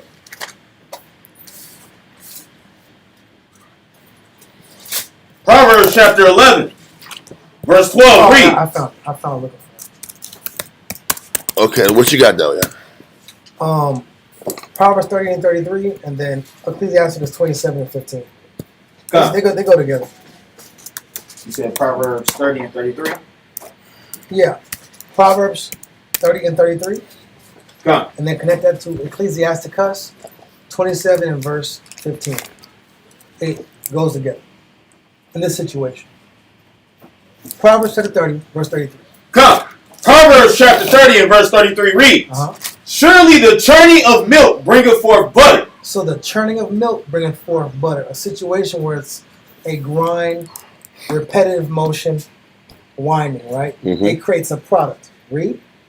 And the wringing of the nose bringeth forth blood. And a person constantly blowing their nose over time. And itching and scratching their nose, yeah. Itching and scratching their nose. It gets past the mucus, and then it comes out the blood. Situations intensify. From milk to butter, from what? From Ringing of the nose, ringing the bring nose forth to blood. Read It's a constant agitation of something. the constant agitation. Read on. So the forcing of wrath bringeth forth strife. The forcing of wrath bringeth forth strife. Now go to, with that point, Ecclesiasticus chapter 27, verse 15. Come, Ecclesiasticus in the Apocrypha, chapter 27, verse 17. So the forcing of wrath brings strife. Now let's go to the 27. product of the strife. Chapter 27 and verse 15. Okay. It's still the same succession of products and intensification from aggravations and agitations. Constant debates and arguments. Mm-hmm. Constant debates, constant arguments, and intensification over time. Ecclesiasticus chapter 27, verse 15 reads, the strife of the proud is blood shedding. That is the end product. Milk to butter, ringing to blood, wrath to strife, and the strife of the proud doing what? Is blood It's shedding. about bloodshedding, at least the bloodshed. Read. And their revelings are grievous to the ear. And this is something that nobody wants to hear. Spiritual people don't want to hear this.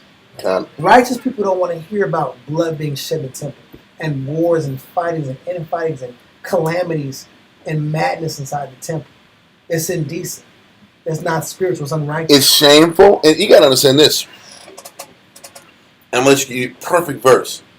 As Israelites, the only mercy we got from the nations was the fact that the nations respected our piety towards the Heavenly Father. What you're going to read all throughout the Josephus, Yep. what you're going to read all throughout the Apocrypha, is the only reasons the nations gave us mercy is because they respected the priesthood.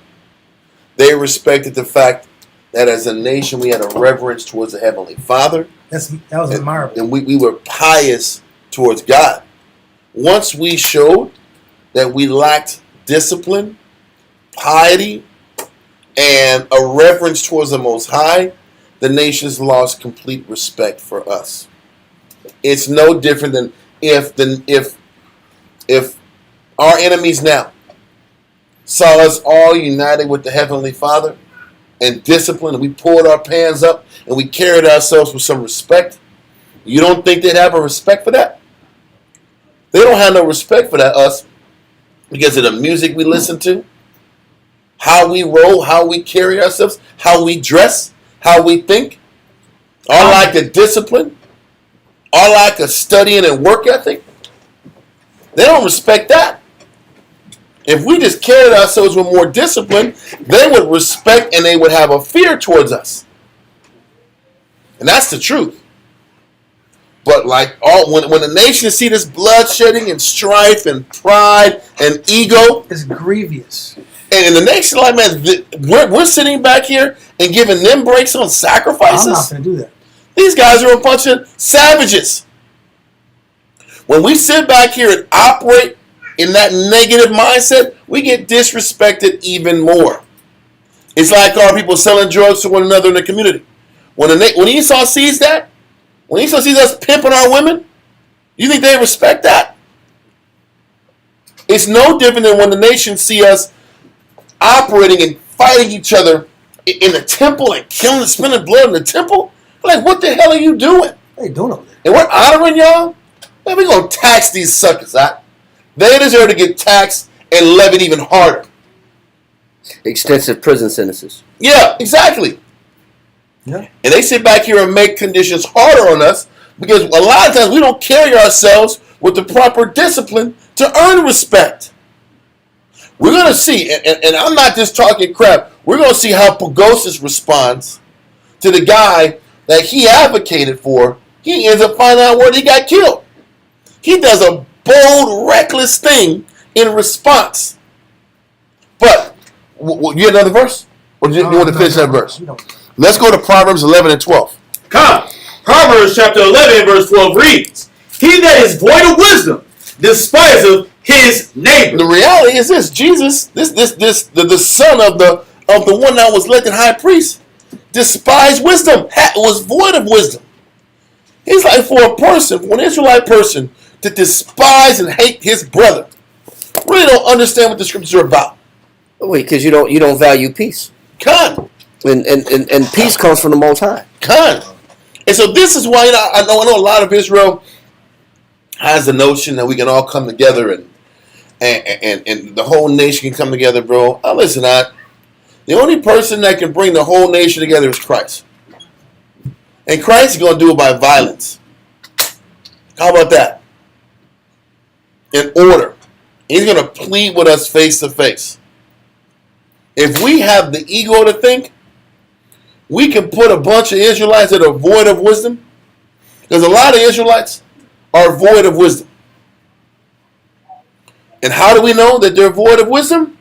What does the scripture say? Despiseth his neighbor. There's a bunch of hatred amongst the nation. And because Israelites a lot of us don't have the capacity to have mercy and love and can't get past that despiteful, negative outlook that they have towards one another. It is impossible to imagine and envision this kumbaya scenario where everybody's together, wrapped together, holding hands, being brothers and sisters. That's not realistic. We can't even keep two brothers from fighting and killing each other and attacking each other just because one felt he deserved the top spot and felt slighted. Because that one brother just didn't accept the Most High didn't choose him. He couldn't accept that. That brother Jesus wasn't truthful.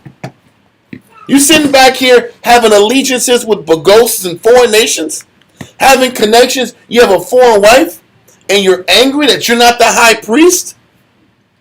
What the hell is going on? And that person is supposed to be the head man and the leader of the high priesthood? It's insanity. It's really insanity. And what's crazy about this is the next generation of Jonathan's sons, guess what happens? It happens the exact same way again. Jonathan has two sons, and they're fighting for the top spot. It's like they just can't accept the Most High chose one and not the other. But that happens in the nation also. Anyway, let that verse go. And That's in Josephus. no. We got some more scriptures, man. We got some scriptures to read. Ecclesiastes in the Apocrypha, 33 and 14. Reading this situation, this is one of the verses that pop in my head. It's the reality of this concept. Ecclesiasticus 33 and 14. Ecclesiasticus chapter 33 and verse 14 reads, good is set against evil, and life against death. So is the godly against the sinner, and the sinner against the godly. There's no getting around that fact. In all of our walk towards serving the Most High, there's always a desire and a push to do things the way the Most High wants to be done. And there's always blowback and a response and a counterbalance that's always set forth in front of you that tries to neutralize the good that's being set forth. I don't think, y'all understand what I'm saying?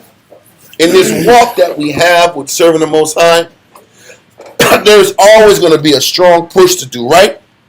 And there's always going to be another response to say, it doesn't have to be done this way. Yeah. It can be done an easier way. It can be done a more convenient way. It can be done a more political way. A way that's less spiritual. There's always going to be that counterbalance. You know, the thing is, a lot of times you think you come to the truth and everything's just supposed to be spiritual and on point, and it's just not that way, man.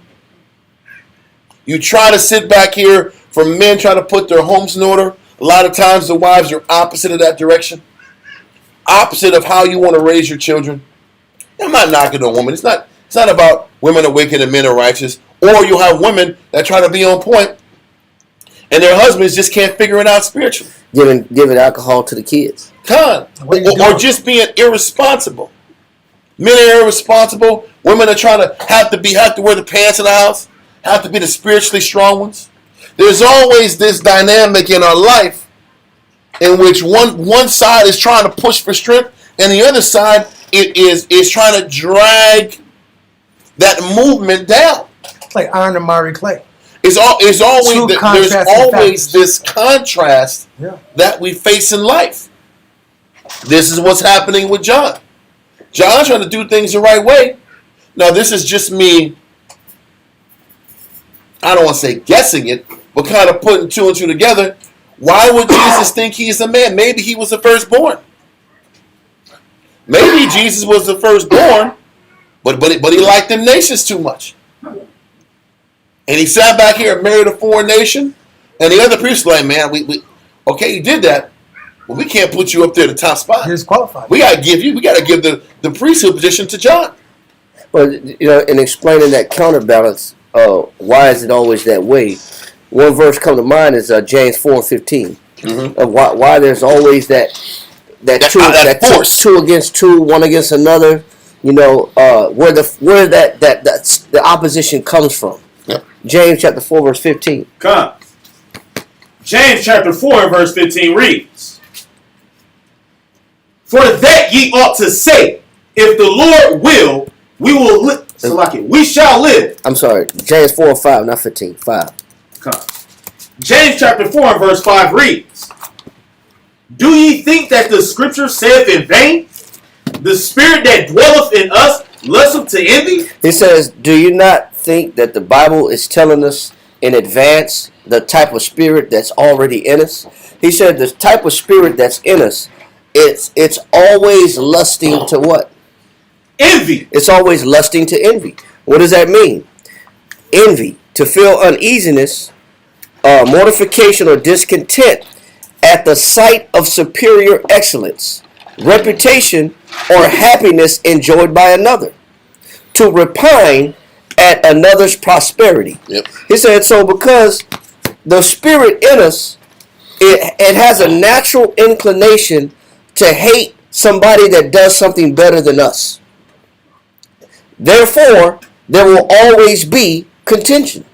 Yep. Therefore, it will always be opposition. Because a person will always say, I can do it better. Or, why do we have to do it that way?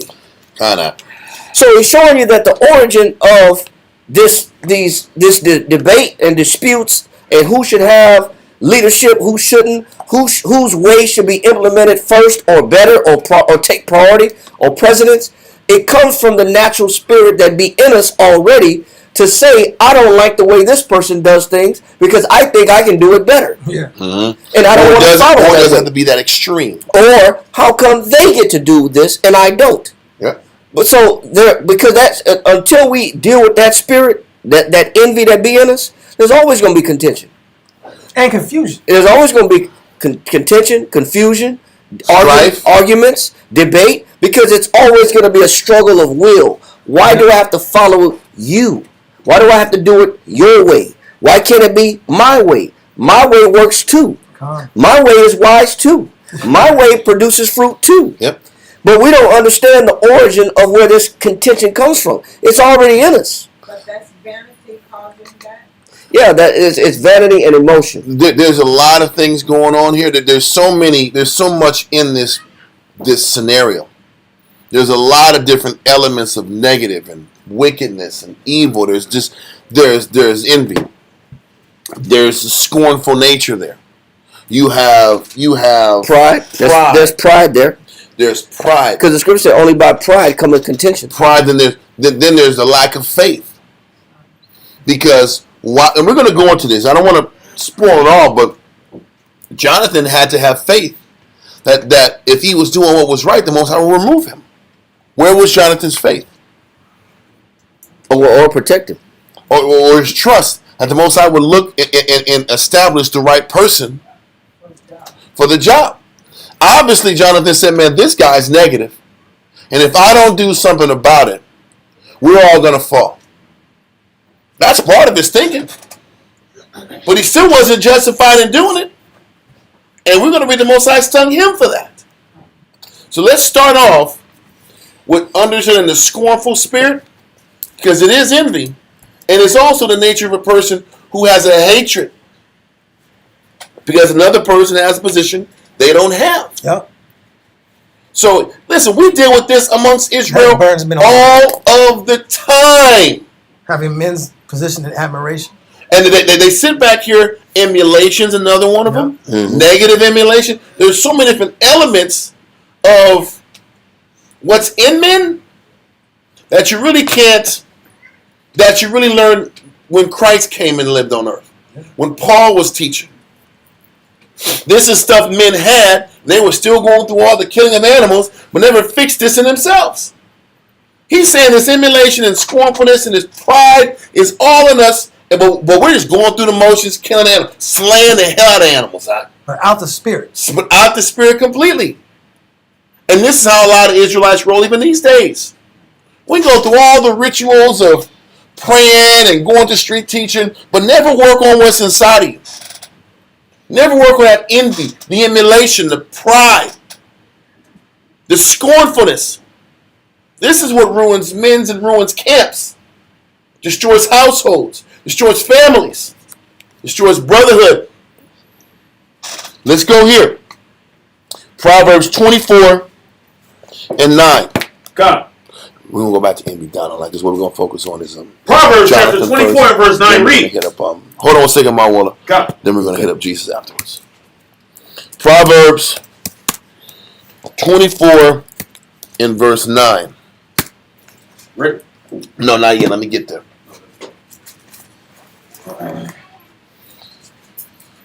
Read that.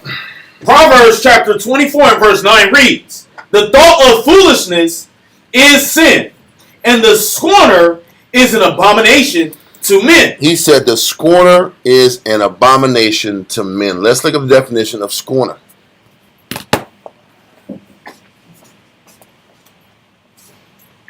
God. We need the definition guy, man. We need him. Correct. Where is that definition, man? Call You him. already have it. You already have the word. The definition. Scorner. Scorner. Yes. 1828. Webster 1828. Yeah. Scorner. Yeah. One that scorns. A contender, a despiser, A contemner. A contemner? Contemner. contemner. Oh, wow. Contemner. Let's look up contempt. Oh, that's a bad word. I know it is. Sounds like a A bad contemner. That's the one I wanted. Contempt. To despise, to drive away, to despise, to consider and treat as mean and despicable. When it says to treat as mean, you know what a contemner does? He sits back here and looks at you and nitpicks you and looks at you as mean or average. I'm going to sit back and look at you and see how you're flawed. All I'm going to do is try to break you down to prove that you're not justified to be in the position that you're supposed to be. You're not worth my respect. Yes. That's the contemner's conversation. Exactly. So I'm going to keep tearing you down and looking at you negative Wow. and not giving you credit for the good you do, because I'm just going to keep breaking you down about what you're not to justify why I don't got to stay in order and serve you. That's a despiser. You know you around a contemner because they're always talking bad about somebody. Why you always got something negative to say about somebody? Because you got to find a reason to not be in order with them. Contempt. It says despise. To feel contempt or deep repugnance. And you know what? But that happens from all the disgust in their heart. conversations that you say about this brother. He ain't this. He ain't that. He ain't this. See what he said there? See that I'm not messing with that guy. This is why I don't follow this guy. This is why I'm not in order with this guy. Those are scorners because they're contemners. And the Most High said those people who are very equipped with breaking down how somebody isn't good enough to be followed, they are abominations to the Most High. Facts. Could that also be someone that's like arrogant or Yeah. Well, it's pride. It's arrogance, but also it could come from different sources like low self-esteem. Mm-hmm. In if this person's way of doing things constantly outshines my way, then how else can I feel like I'm on an equal playing field other than slandering him or her or assassinating their character? And that's the only way I can feel like I'm on an even playing field. Yeah, I gotta reduce their credibility to make myself feel like I'm on par. Then I'm good enough. Then I'm good enough. Yeah, that I'm good enough, or I'm equal to, or greater than. So it's people that have these perspectives to destroy somebody's credibility, so I don't have to follow them, or I don't have to say their way is superior or acknowledge their superiority. Or I don't have to be truthful with myself. Exactly. Because if I'm looking at them That's with the clear real light, root of it. That's one of the roots. if I can look at them, a brother that say, man, he's good at this and this and that, and I respect what he does, I also got to sit back and look at me and acknowledge what I don't bring to the table. But people don't want to do that. So instead of me telling me, instead of me being asked about what I'm not bringing to the table, let me sit back here and contemn this man. Yeah. Let me despise everything about them, make them mean, look at them on an average level, break them down to justify why I don't got to look at myself. And usually people that do that are very fragile when it comes to your judgment and criticism. Yes. As soon as they get an ounce of criticism, they crack. They fold. And they break. Because they're really not built on any substance. Wow. Their substance is built on the fact that they're hating on everybody else. And they have to be around other people that hate also. They have to be around other people that are despised and contemners, because that's what justifies them. Misery loves what? Company. So that's how you know you're around a contemner, when they're always around another person who contems with them. Contemners with contemners. That's my point. Wow. People that talk down and break down how a person ain't all that, and you always hear them on the phone, that person that you're listening to is a contemner. Birds of a feather. What's that? Birds of a feather fly together. Exactly the point. And a lot of times those contemners, when they're in front of the person that they hate on, they'll just salute them like a normal. Shalom, brother, how you doing? That's the worst thing in the world. I love you, brother. Don't play that The game. brotherhood. The brotherhood. And then when they go Come home, together. they're sitting back here trying to break you down and like you're and tear you down and tear your character and credibility down when they get home. When they got their slippers on, Like Siths. when they sliding their feet in the kitchen out, Yeah. talking about how you ain't nothing. Yeah. It happens all of the time. And that's part of that good versus evil dynamic. It's not about one person's more righteous than the other. It's just the fact that there is always a group of people who don't want to lock in and follow, but want to complain and never want to see themselves. And that force is always a counterbalance against individuals that are trying to do things to the best of their ability. It's always going to be that scenario. And he says that scornful spirit is an abomination because nothing good comes from it. But there's nothing you can do to change it either. Kinda. That person has to change on their own. Kinda. It says if our gospel will be hid, it be hid to them that's lost. It says lest the glorious light of the gospel of Christ should shine upon them.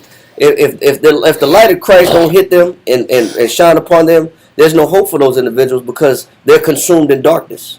And in fact, one verse on that, 2 Timothy chapter 3, verse 2. Read that, Marlon. 2 Timothy chapter 3, verse 2. Really, 1 and 2.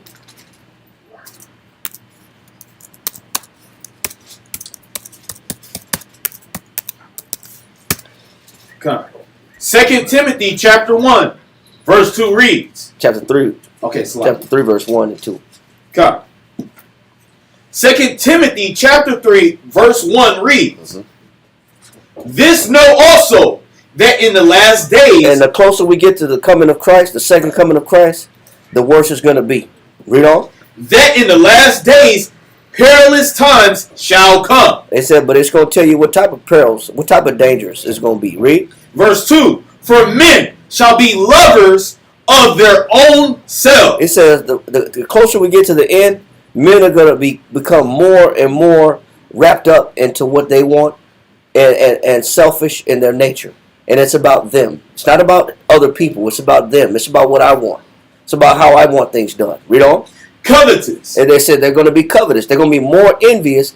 And they're going to want what they don't have, or they're going to want what other people possess. It's going to get worse before it gets better. Read on. Boasters. And they're going to be boasters. What you talked about, sis, is arrogance. Are they arrogant? Yes, it's arrogant. Read on. Proud. It is pride. It's pride about who I am, who I think I am, and versus being honest about what I am. Read on. Blasphemers. And then they're gonna say, I don't need the Bible. I can do this by myself. So what about the Most High? Read on. Disobedient to parents. And they become what? Disobedient to parents. And they have no respect for order. They have no respect for leadership. They have no respect for people that are over them. Read on. Unthankful. And in the last days, people are going to be unthankful because in their mind, you're supposed to treat me right. Yep. Despite my attitude. Despite my attitude. How toxic I am. Yeah, you're supposed to do good to me. That's what makes me unthankful. And you're supposed to sit back here and give me position, even though I don't earn it. I don't deserve it. And I am destructive. Or whatever you do that's good to me, I dismiss it as being, man, you know what? I deserve that anyway. Read on. Unholy. Unholy. Read That's on. a key point. Unholy. None of these personality types are righteous in the eyes of the Most High. Nope. None. Read on. Without natural affection. And what are they missing? Without natural affection. They have no natural affection. So they don't know how to love. Because all these things, affection is love. People don't know how to love. And that's really the problem too. The worse it gets. People don't know how to love. And also, as a result, because they don't know how to love, read on. Truth breakers. They break truth. They don't keep their word. Mm-hmm. Read on. False accusers. And they're what? False accusers. Their judgment is false. How they look at people is false. He said they're false accusers. They have a distorted perspective of people. Yep. Read on. Incontinent. Incontinent. They have no self-control. Read on. Fierce, meaning they're savage. Read on. Despiser. And more importantly, because they have all these issues that we're bringing out, he says they are what? Despisers of those that are good. It says, so what's going to happen? What is men's personality types going to be in the last days? Despisers of those that are good. Which is the definition of a scorner. Yep. It's somebody that hates somebody that what? That's good. That are good. Because they're opposite of them. So I'm going to hate somebody that's opposite of me. Or hate somebody that's doing more than me. That whose virtues are outshining my virtues. Yeah. I'm just a hater of good deeds and good behavior. Instead of learning how to follow people. Because the truth is this.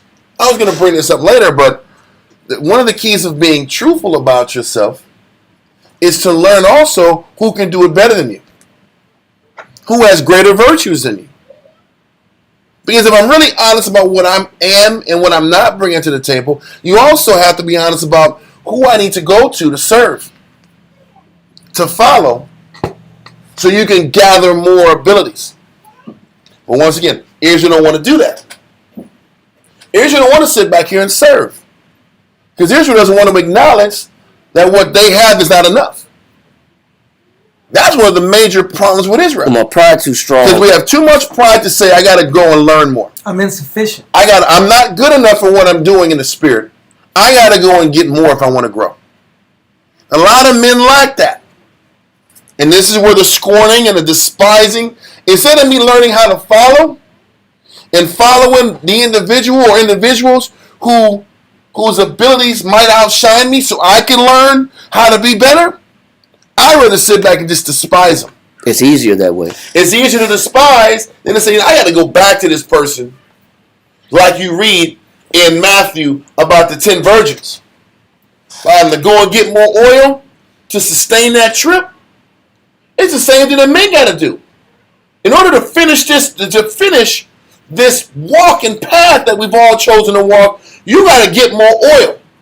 You got to get more lessons, more tutoring, more teaching, and you got to do more following. So what ends up happening, there's a point in men's lives in the truth where you follow, and then you tell yourself you followed enough. I'm done. And then when you sit back here and your actions reveal that your works are insufficient, a lot of brothers can't handle that. So instead of going back and becoming a student again, they become despisers. They become haters of those that are good. They become haters of those who still push forward and submit themselves so they can grow.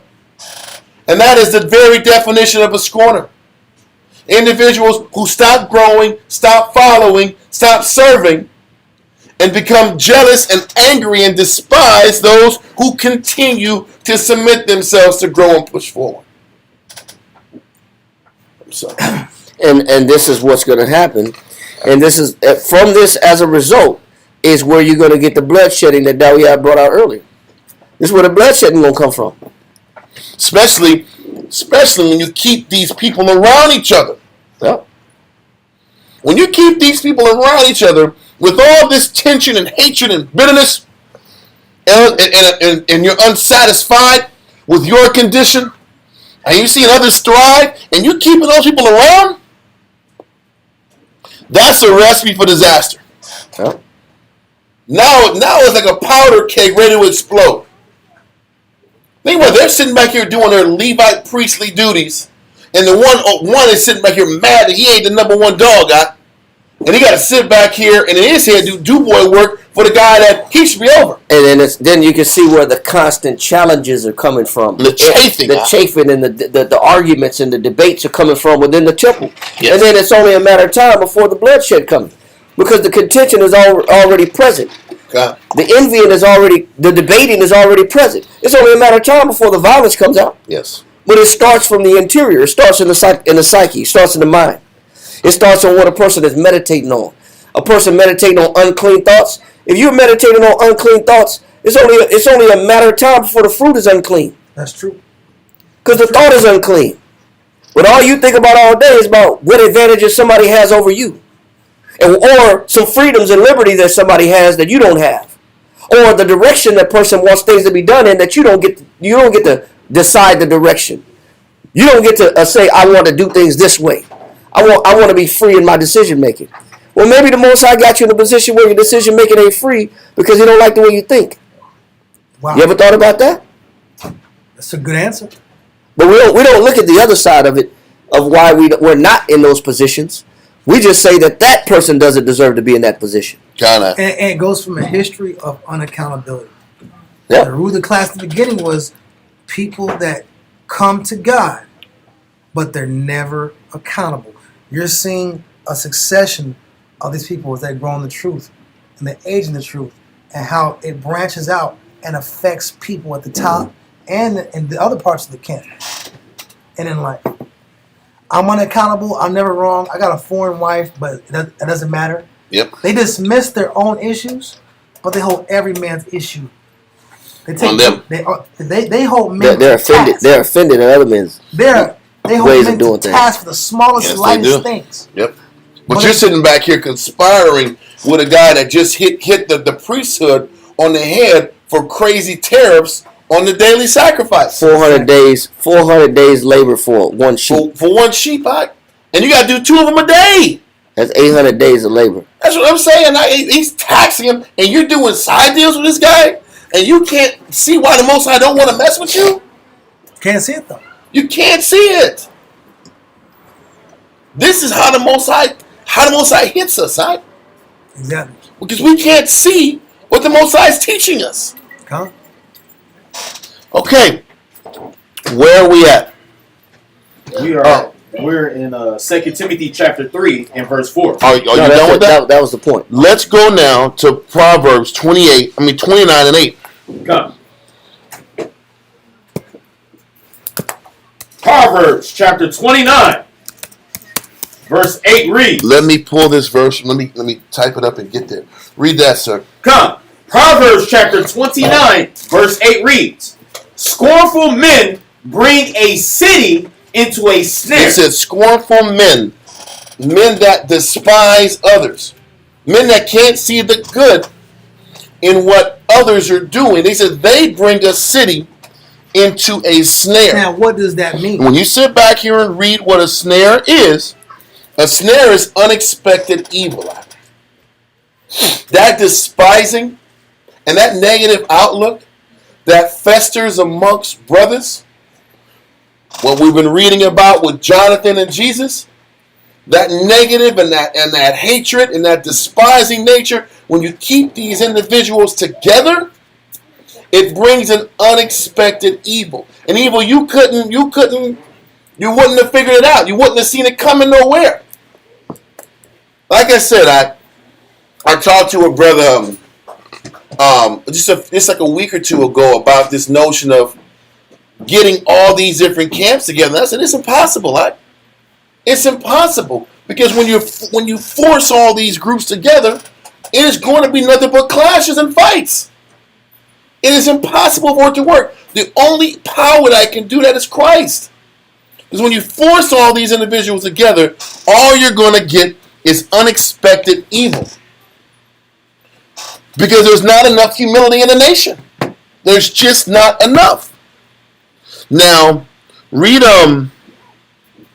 that again, 29 and 8. Come.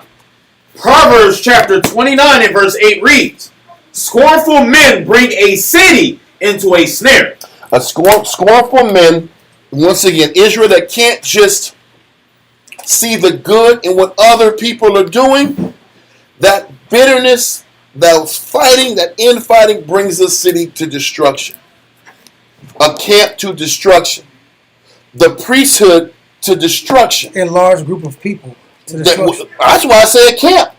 Because if a camp doesn't operate in harmony, if we can't see the good in what we're doing every day, then it's not going to work anyway. This camp or any camp will fall apart immediately. Read on. Come. But wise men turn away wrath. But wise men turn away retaliation. Because the only way to remove it is to allow the Most High to remove it. Because regardless, if you see, what he's saying is, even if there's scornful men amongst you, you can't sit back here and retaliate. Because wrath is a response. There can't be an equal response to perceived defamation. And wrath also is actions out of anger. That's what I'm saying. It's a response. No. It's a response. So he's letting us know you can't even respond even if there's that scornfulness right in front of you. That despitefulness right there. Because if you respond, then you are just as guilty as the scornful person. And this is how Jonathan gets stung. Jonathan knows damn well Jesus is plotting on him. Jesus is instigating a fight, negative, he's scornful, he's attacking him, he's defaming him, obviously. Bringing in alternative marriages into the temple. He's weakening the caliber of the priesthood. He sits back here, has a governor in his back pocket, and everybody in the priesthood knew the governor was against us. They've been against us since the time of Nehemiah. Now he got Bagoses, the Persian general, captain of the army on his side. You know those are two major threats on Jonathan's head. Because now I got an enforcer. I got the military muscle. I got the muscle. I got the political governor, the money against me. He's checking his boxes. So he's like, man, listen, Jesus got all these people around him ready to sit back here and oust Jonathan. So Jonathan's like, man, this guy's got it out for me. He's hating on me. He's spreading lies on me. He's telling Bagoses I'm messed up and I'm corrupt. He's telling Sanballat I'm out of pocket. I have no choice but to murder this dude. To bring about peace in the nation. But that's a lack of faith in the Father. And that's the point. And that's why it says he wasn't operating in wisdom either. Because if he was operating with wisdom and faith, he would have sat back here and did what? I'm not going to respond. I have to stay blameless. Because if I'm blameless, the Most High will come through and defend me. Yep. But that's easier said than done sometimes. Especially when somebody's antagonizing you daily. Because if you think about it, don't you think Jonathan is fearful for his life too? Because Jonathan's like, I'm not letting this position go for the sake of the nation. So they're going to have to kill me. Do I really want to get killed? Then that panic kicks in. Maybe I got to strike first. And you know, Sanballat and his other It was Tobiah and the other Arabian dude that starts with a G. Gera or something? Gera, yeah. They had no problem sending threats either. I know. They had no problem threatening you with either you're going to do this or else. Think about the pressure that was on Jonathan to make a response. And he made the wrong response. Because he was supposed to stay spiritual and stay in order. And what's crazy about the lesson, and this chapter in this paragraph in Josephus is it really hits like a Bible class, because like a Bible verses, because the next generation, they did it the right way.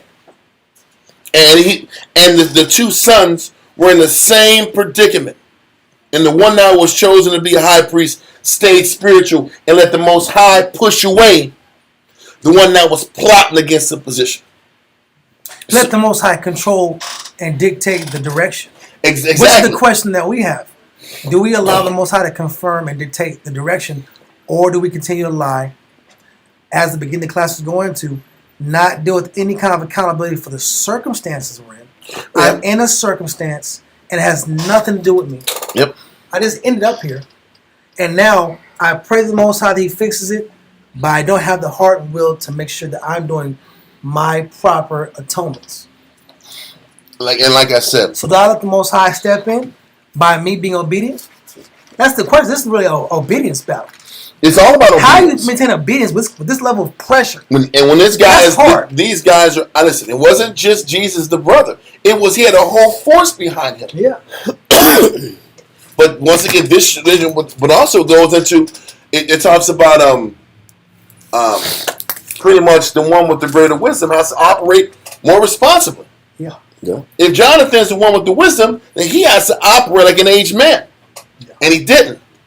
He overreacted, and his decision brought Israel down. Yep. His response, his reaction, his overreaction brought Israel down. There's a way that the Most High would want us to deal in that situation. It's 1 Peter chapter 2, verse 15.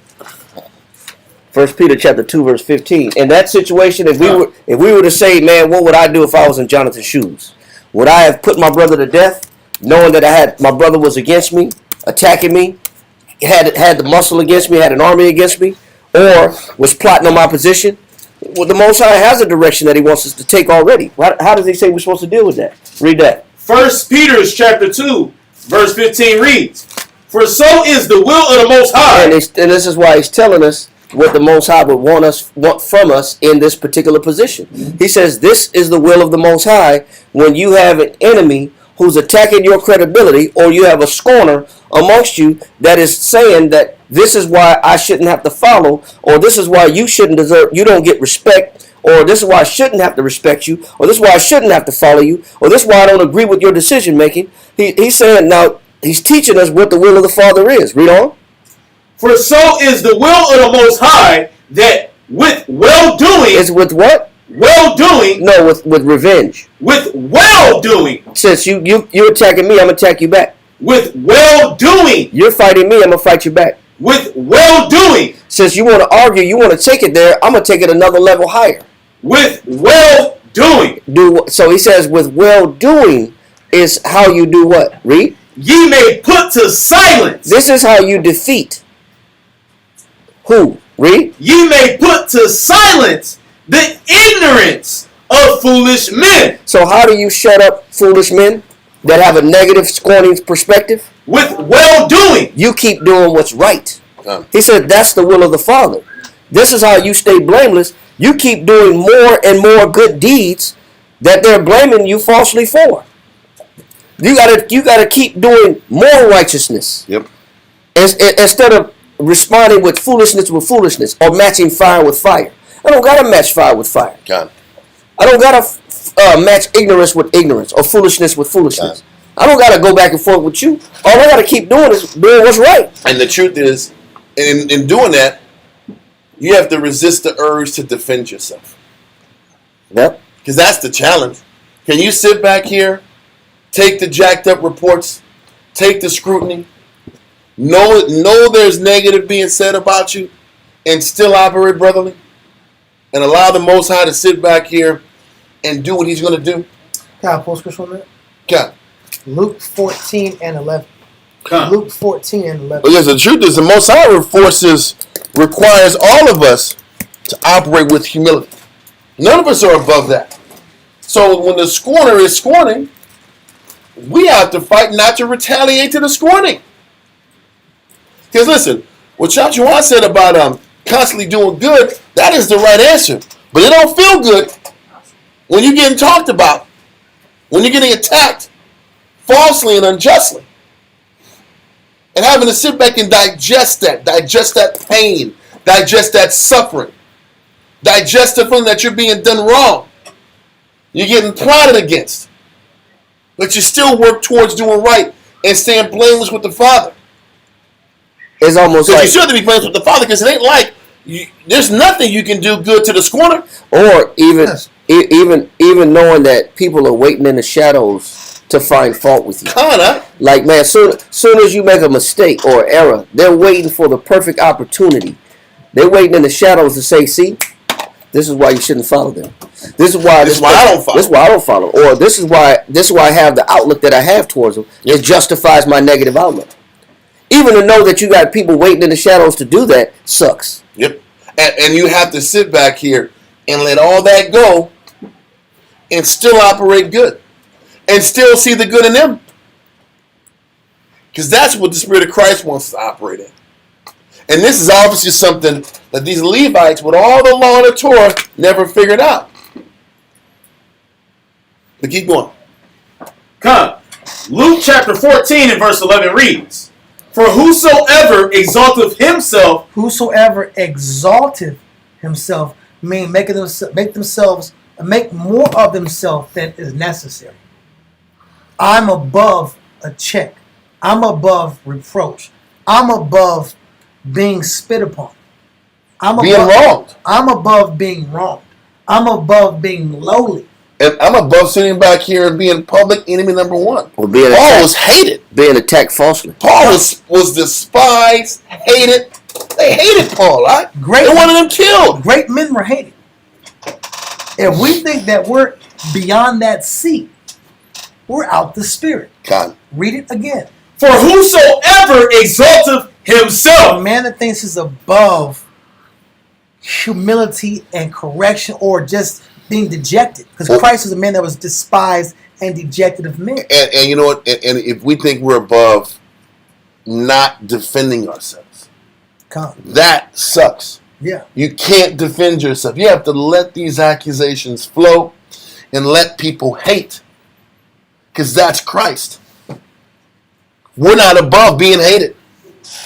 And it's actually part of the requirement to follow Christ. That comes with the job.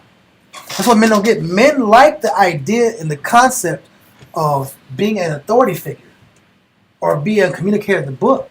That's fantastic.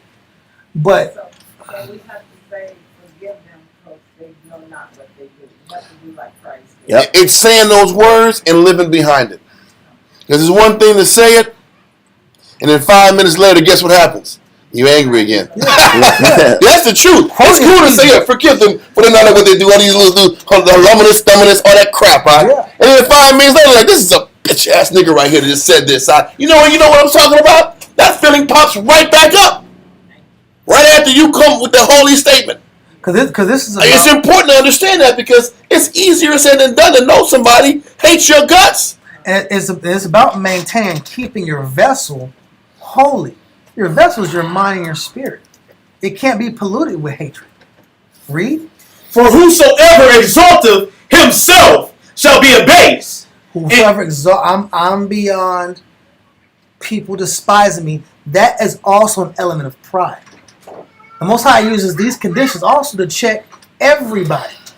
Everybody's getting tested and weighed. Read. And he that humbleth himself. But the man that can sit here, use the book, like the Levite, the proper Levite. And we'll get into that another time. That's probably next class. Another time. But the man that can maintain his integrity, like Job. If I can maintain my integrity and not curse the Most High, or not allow people to make me make a bad decision out of the spirit of wrath, read. Himself shall be exalted. The Most High will lift that man up. He'll deal with adversarial forces and contrasting people. Think about Christ. Contemners. When they were sitting back here setting up those accusations. They were putting him in a corner to get him to respond so that they can execute him out. Are you speaking against Caesar? Like I said nothing against Caesar. Yeah. Are you supposed to be the son of God? Come. Thou sayest, man. There's nothing he would have said that would have got him out of that situation. Whatever he said, those scorners were going to hit him. Because all they wanted to do was get him. Are you done with that verse? Yeah, I'm done. Go to Proverbs 9 and 7.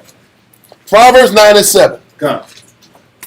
This is why you're not supposed to respond to a scorner or react to a person that only sees the worst in you and that hates you and despises what you stand for. To 9:7. 9 and 7. Proverbs chapter 9 and verse 7. This is real. Read that. Real scripture. Come, Proverbs chapter 9 and verse 7 reads, All right. He that reproveth a scorner getteth to himself shame. That's what, listen, it's best not to say anything to a scorner. Because the scorner's sitting back here keeping more score on you than you keep scoring yourself. That scorner got 8 things that he saw you do and is waiting for you to say something to him about the 80 things he does. So as soon as you check a scorner, he gonna sit back here and talk about this and that and that. He got all the intel on you. He got a list, a laundry list. He got the intel or the negative intel on you because that intel is why I hate you. But you wouldn't hear it until you check them. That's my point. But it's the hatred has already been calculated and tabulated. It's already added up. It's tabulated. It's been rehearsed. Yeah. It's been the succession of how I'm gonna hit this cat. It's already been prepped and thought about and meditated on and rehearsed. You know, it's been rehearsed somewhere else. Yeah, at home. But they say, you know what? I dare him open his mouth. I'm waiting. First, I'm gonna calmly say this, and then I'm gonna calmly say this, and my retort to that's gonna be this. What about and I will retort to this, and I will retort this way. What about what you? And I will respond this way. What about when you did? And this? it's checkmate. They're like this. Checkmate. Yeah, and that's how it's gonna be. Then it's over like 5-10 years. It's like stacking. It's just like stacking scenarios. Stuff you forgot about. That's what you don't even remember all these tabulations. Yeah. That's why it says it doesn't even make sense to go and respond and check a scorner. Remember when the drive-through at Whataburger? Like, yeah, bro, I've been to drive-through many times at Whataburger. Yeah. Exactly. He said, I saw you throw the they mess up your order and they sat back. You took out the damn the bacon. You sat back and ate the burger. I saw that wickedness. You know, I seen it. I seen it with my own eye. I just didn't say nothing. I remember damn. My brother did that to me. I said, we was at the grocery store and it was a brother in the line. I didn't know he was in the store, but I wanted to say what's up to him. I had one item in my hand. There's an Edomite between us, so I approached the brother and I said what's up to him. But it looked like I'm just cutting in line in front of the Edomite. So I say what's up to the brother. And we talking, we rapping, have a good conversation. I haven't seen each other in a while. And I'm already like, well, I got one item, man. This is a friend of mine, I got one item. She shouldn't have a problem with this, But thinking that the Edomite may have a problem with it, the brother called me and said, "Listen, brother, the reason I don't come to class. Remember we was at the store? Whoa! Remember we was at the store and you cut in front of that Edomite? That's so awesome. I was like, thou shalt not abhor an Edomite, brother. Yeah. That's what Deuteronomy 23 and 7 said. You abhorred him. Yeah, I said, you broke it at the law. You broke it at the law. I said, damn, I was really excited to see you. I wasn't really worried about. I could have waited 5 more minutes in line. Wow. I was next behind the Edomite. It wasn't like I couldn't have waited. Contender. But I was excited to see you. He said, remember we was at the grocery store, brother? You cut in front of that Edomite? That wasn't right. I was like, whoa. I said, that's why you don't go to class to listen to the scriptures. Yeah, bro. Yeah. But that's what people do. That's all fact. I will never cut in line again. I'll salute a brother from. Hey, shalom. I'll see you in a minute when I check out real quick. If you choose to wait for me. Yeah. You didn't say shalom to me. Huh? Yeah. They didn't say shalom to me. You didn't reach out. Yeah, because if you would have waited, how about that? And you just would have gave him a what's up. You didn't sit back here. You blew me off, bro. You blew me off, brother. You didn't acknowledge me in the grocery store. The point is, it's a lose-lose. You're not winning with the scorner because the scorner's already predisposed to hate you and everything you stand for. And because you have people like that amongst you, read verse 7 again. Come, he that reproveth a scorner getteth to himself shame. All you're going to do is get a bunch of things thrown back at your face about how you're not good enough. and how they don't respect you. But the thing is, you already know they don't respect you. But really, he didn't want to come to class anyway. Because he didn't want to come to class. Yeah. Or he didn't like you because he didn't like you. It wasn't a one or two things, because we can accept certain other people and accept their faults. Oh, that's just that brother being that brother. That's okay. But when it comes to another person, I got a problem with him. So what he's saying is, when you know you have a scorner amongst you, don't engage like that. Back off. Because if I'm not going to sit back here and reprove you, then there has to be some distance set up then. And this There has to be space.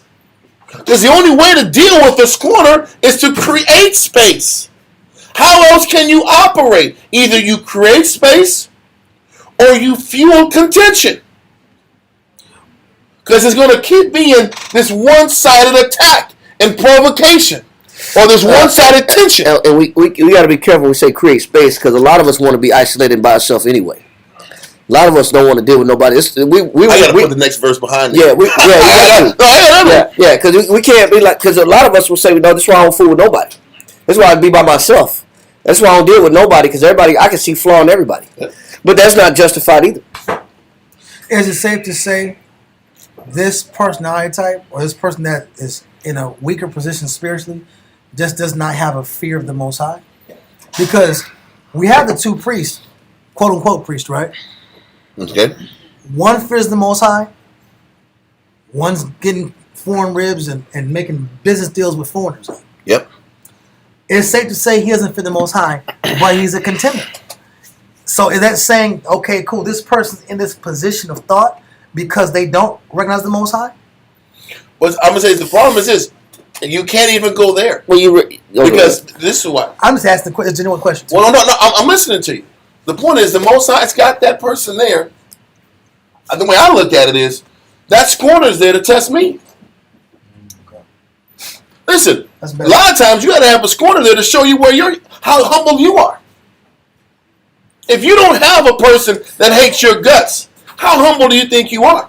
You won't know. You won't know until you got somebody gunning for you every damn day and looking at you negatively. I can sit back here and say, see, this is why this man is the wicked man that the Bible talks about. He is so evil. So he's evil. But that don't change. That don't keep you in the right spirit. So if I don't have an evil boss to job, quote unquote, to test me, I don't know if I'm really humble or not. Okay. You don't really know if you're in the spirit unless you know how to deal with the antagonist provided in front of you. You won't even know if you're in Christ. You don't even know. That's the point. How do you know you're in the spirit unless you're clashing with somebody for spiritual principles? And you won't know what you're going to do. You don't know what your actions are until you're in that position. This is why I always tell people. I said 2 against 2, 1 against another. I said this. Me and Dummy, I talk about it all the time. You don't really know how much you believe in Christ until the entire camp is so turned upside down and shit's in chaos. You're questioning if you want to be here or not. That's how you know, do you really believe in this or not? When you can see a laundry load of issues in front of you and you can see the ship falling and you got to make a decision. Am I going to sit back here and stay on point knowing this whole thing is falling apart? How much do you believe in Christ? A lot of times you don't know until things are crumbling around you. A lot of times you don't know how good of a wife you are. That's fact. Until you see flaw in your husband and you still got to serve him. When your husband's Prince Charming, it's easy to serve your husband. Oh, he's such a good guy. Yeah. Look at that. When he's sitting back here smiling and he says exactly what you want to be talked to, he communicates. Yeah. He sat back here and he knew you wanted to go out. He just read your mind. His hair is freshly done today. He sat back here. He took you out, and he's a step, side to side. No. You got to go on and dancing and chilling and smiling. And what they want to do, they love it.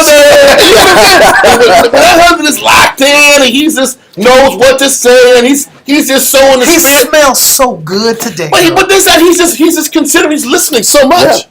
Point is, that's easy to serve.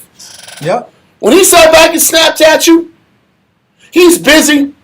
You feel neglected. He got other things going on. He's curt. Then then all of a sudden, did I make the right decision? You don't know what you got. You don't know what you are until you're not getting what you want out the deal. That is a fact. Then you know if you're a servant. Then you know if you're a good wife. Because then you start saying, I feel like this is a one-sided relationship. You know who was a great wife? You know who was a great wife? And I forgot her name. Who was the sister who married that crazy rich man that was all about his money? Abigail. Listen, Abigail was a good wife. You know Abigail was bona fide because she dealt and served a wicked man. Knowing he's wicked, still staying in order, did what she could to spare his life and to defend this off dude. That's a good wife. You don't know what you are if you got a dude who's on point. You know what kind of servant you are when you got to serve somebody who's a dirtbag or inconsiderate or super flawed, or super inconsistent, super inconsiderate, unstable. Then you know you're a good servant. When you can adapt to the chaos. Or he has bad policies.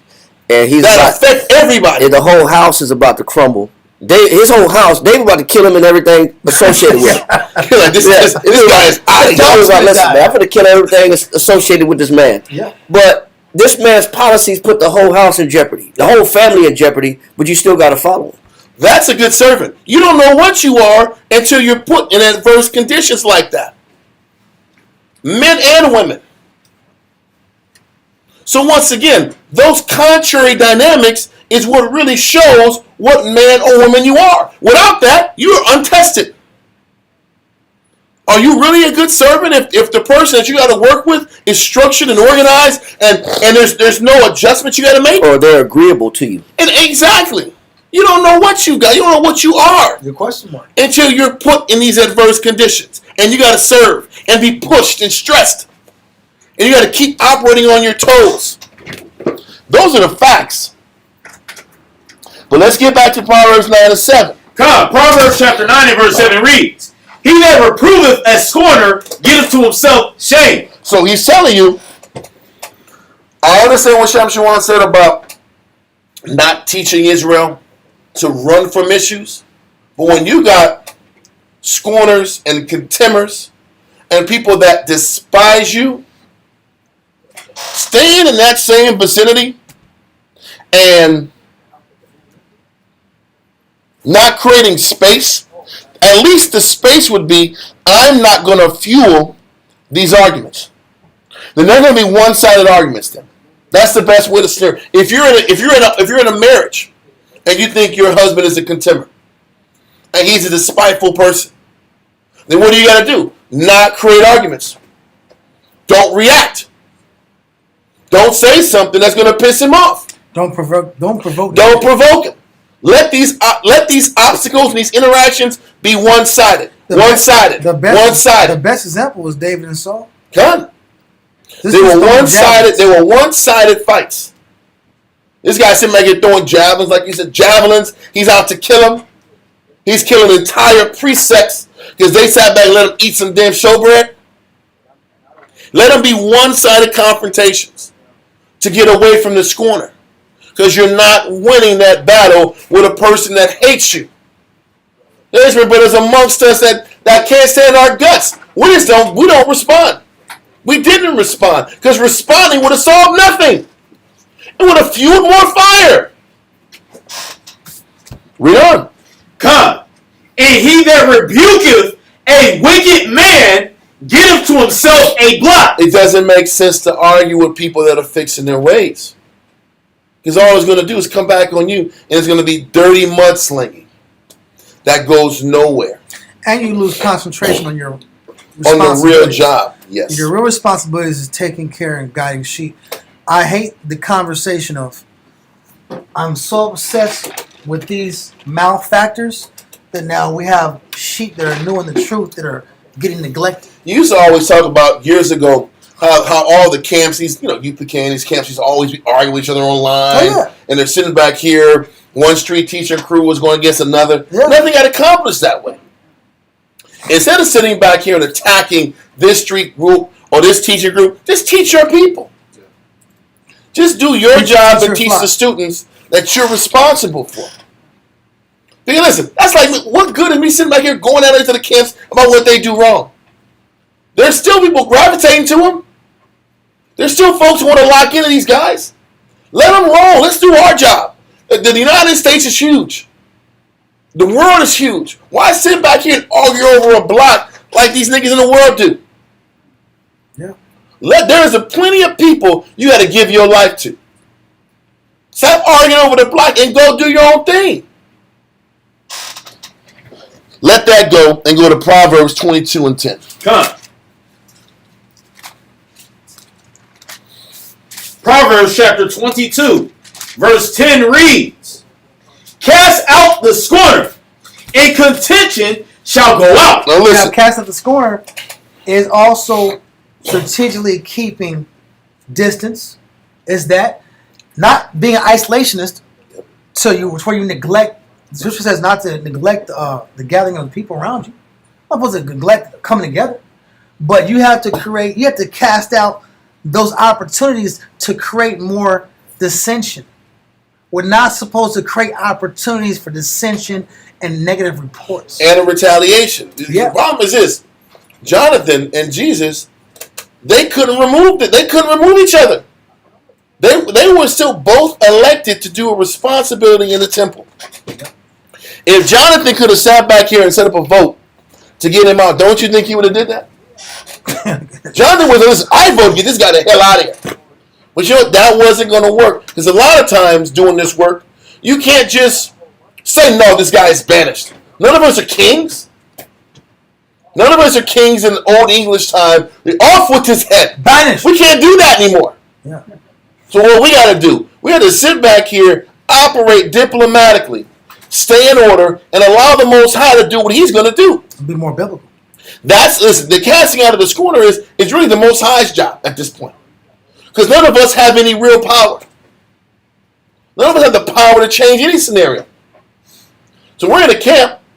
There's always going to be dynamics where different factions are pushing this and pushing that. The Most High got to work that out. But when we take matters into our own hands, is when the Most High stings us. And this story about Jonathan and Jesus is a perfect example about when Jonathan sat back here and took matters into his own hands, he got punished on it. Okay? So let that part about the scorner go. And let's go to Leviticus 21. Come. Leviticus chapter 21, verse 10 through 12. Leviticus chapter 21, verse 10 reads. Let me get there, sir. Let me get there. All right. I'm typing it. 21, verse 10 through 12. Come. Yeah, go there. Leviticus chapter 21, verse 10 reads. So now what we're going to do is focus on what Jonathan did wrong, being the head high priest, and how he responded the wrong way to the advances and the attacks and the character smearing that Jesus was doing. Read on. Come. Verse 10. And he that is the high priest among his brethren, upon whose head the anointed oil was poured. Listen, if you got the anointed oil poured on your head, you're the high priest. Read on. And that is consecrated to put on the garment. Think about this. Listen, the way Moses is explaining it is that the high priest, this is a sacred position. You're given the holy anointed oil. You're consecrated to put these holy garments on. Read on. Shall not uncover his head, nor rend his clothes. Mm-hmm. Neither shall he go into any dead body, nor defile himself for his father, or for his mother. So they said, listen, the high priest can't go deal with his father or mother passing. Because he can't be defiled at all.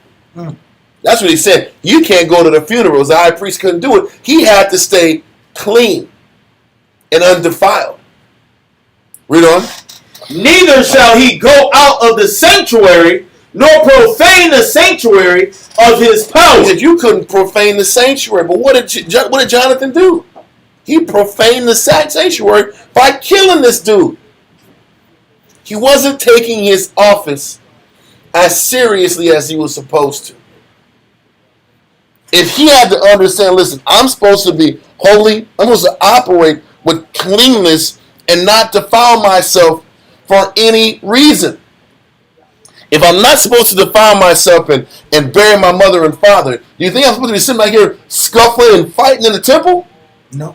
That those actions are not becoming of a high priest who's supposed to be the one that goes annually to the damn Holy of Holies to make right all the sins of Israel. Now we know by this time the Holy of Holies is already gone. But what's the point? We were supposed to respect the position. Read on. For the crown of the anointing oil of his power is upon him. I am the Lord. It just lets you know that we had a diminishment of the job. We didn't take the responsibility serious enough. And this is why the Most High stinged us so hard in response to this murder at the temple. Okay. Read 2 Maccabees 6 and 27. Come. I gotta say, and the contender also has that a hellfire scripture waiting for him too. What's that? He that hates his brother without cause. Yeah. Oh, no doubt about it. No doubt about it. Well, listen. But the problem is, Israel knows those scriptures. But we don't sit back here and operate enough to where we have to remind ourselves to be blameless in these adverse scenarios. Yeah. Read 6 and 27. Come. 2 Maccabees chapter 6, verse 27 reads, Wherefore now, manfully changing this life, I will shew myself such a one as mine age required. Now listen, this chapter deals with obviously the older Israelite man that was trying to be coerced to eat either pork or eat the meat of his liking, and it was said it was pork to coerce the nation to conform to breaking the laws. But the understanding of this verse is explaining for the aged man, and that was Jonathan. He was the high priest. The aged man has to act his age and make decisions and make moves that show that he's mature. Jonathan had no right to sit back here and react in anger or in wrath just because his brother had been constantly instigating him. And this is why it's so important for us to understand we don't have the right. If we're aged, if we got the information, we have to act way more mature than a lot of times Israel acts. Because our foul-ups and our screw-ups aren't going to be accepted. Young men can sit back here and trip. Young men can sit back here and fail and make mistakes. If you've been in here long enough, we have to act way more responsible than how we do in face of adversity or instigation. We have to operate with more maturity. And so did Jonathan. Let that verse go, both of those, and go to Psalms chapter 119, verse 165. Come. Let me get there real quick, man. Psalms chapter 119, verse 165. I'm getting there. Give me 1 second. Come. Read that. Psalms chapter 119, verse 165 reads, Great peace have they which love thy law. Listen. He says, great peace have they which love thy law. Read on. And nothing shall offend them. Obviously, Jonathan and Jesus didn't love the law. Enough. Because they didn't sit back here, whether it was Jesus not accepting the Most High's will and the Most High's choice. Don't forget the scripture. Honor and promotion comes from the what? Lord. From the Lord. And Jesus didn't accept that. He didn't accept that the promotion of Jonathan came from the Father. And the Most High just didn't think that Jesus was ready or qualified to take that position. And Jesus couldn't accept it. He couldn't accept that the Most High wanted Jonathan over him. And his whole mindset was to justify and prove that Jonathan wasn't the man for the job and that he was. If he loved the law, there would have been peace in the fact that, hey, he accepted the Most High chose Jonathan and not me. And the same thing with Jonathan. If he loved the law, he wouldn't have been aggravated to the point of wanting to kill him. Because he would have understood that this antagonizing force has to happen to reflect to see what's inside of you. We said it earlier, but it's a reminder for all of us. All the components that are in our life are necessary. The people that disagree, the people that agree, all of it's necessary to see what's inside of us. So when we're judged, we have to look into the Most High and come clean that we didn't do enough, that we weren't in the right mindset, that we didn't have humility. Most High checks all of us.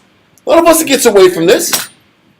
The offender and the offendee both have a responsibility. Yeah, he said offenses shall come. I know. That means it's mandatory. But how do you react to them? Listen, there were offenses. Listen, Paul was getting offended constantly. Beat on, attacked, jail. They tried to kill him. And he never let that get in the way of his work. All he did is step to the side, let the Jews have Jerusalem. Let's get out of here and teach where the word's not been taught. There's a reason he did that. Whether the Jews in Jerusalem were right or wrong wasn't the point. So Paul didn't become a no camper. I just said, I don't need to belong to a camp. I just got to go and build somewhere else. Listen, even what's that brother's name? Gosh darn it, Caiaphas.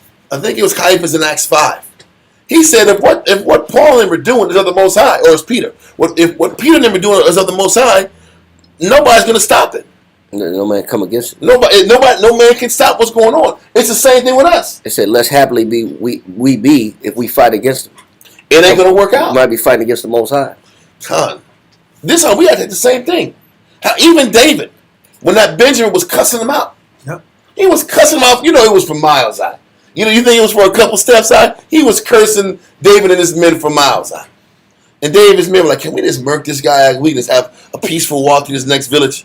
Yep. He said, "No, listen, I need to, maybe I'm supposed to hear this for what I've done in the past." He said that may be a blessing. It may be a blessing if I endure this. That contention is necessary. It's a lesson to us. We got to accept those dynamics. Yeah.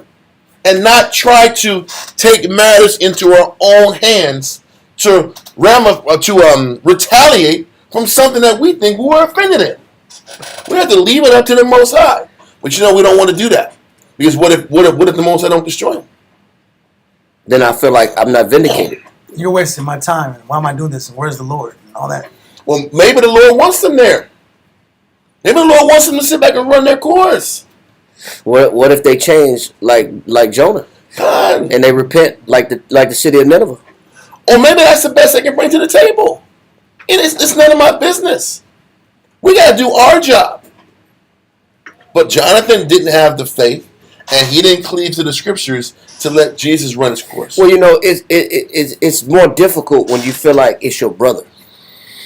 Because it's personal. Well, because this person knows me better. And they should know that they should know me already. We get more offended at the people that's closest to us than we do from strangers. yes. That's fact.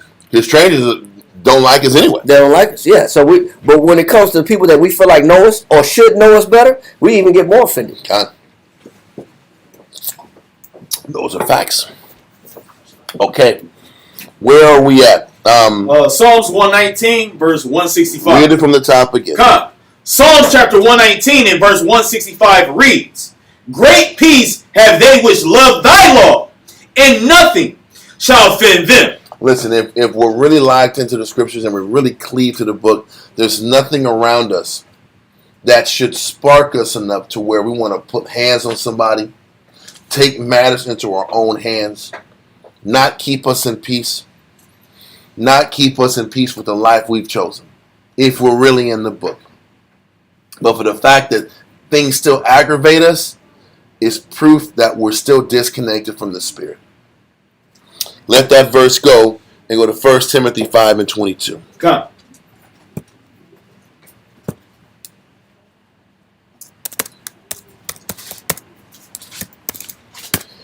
Let me get that.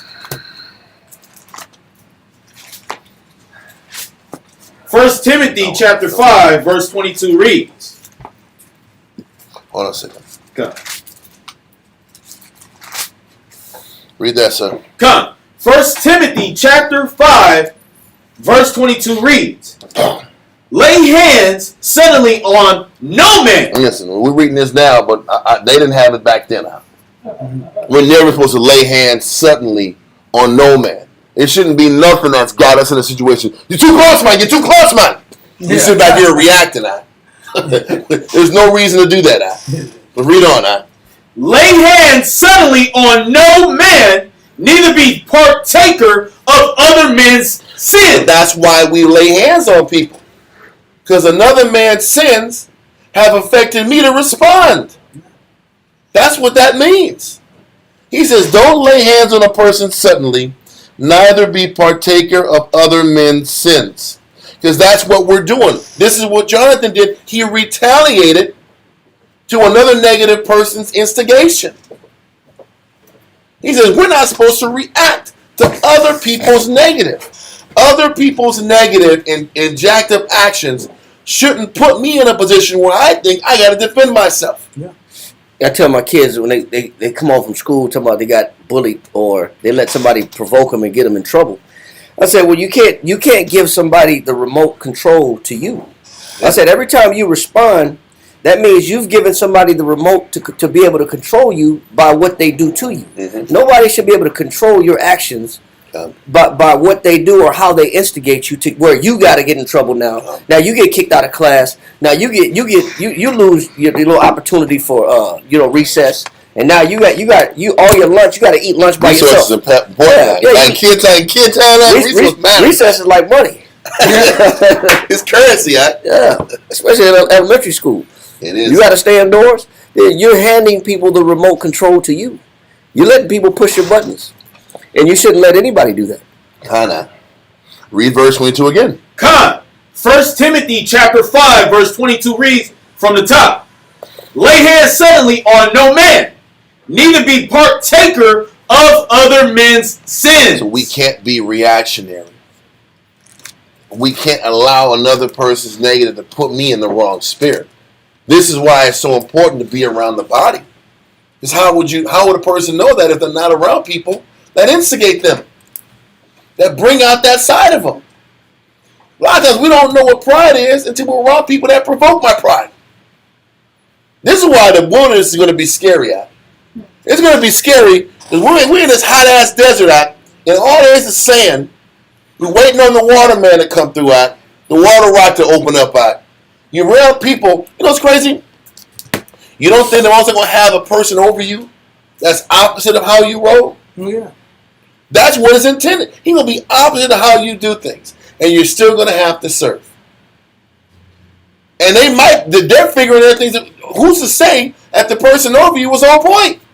Who's to say that?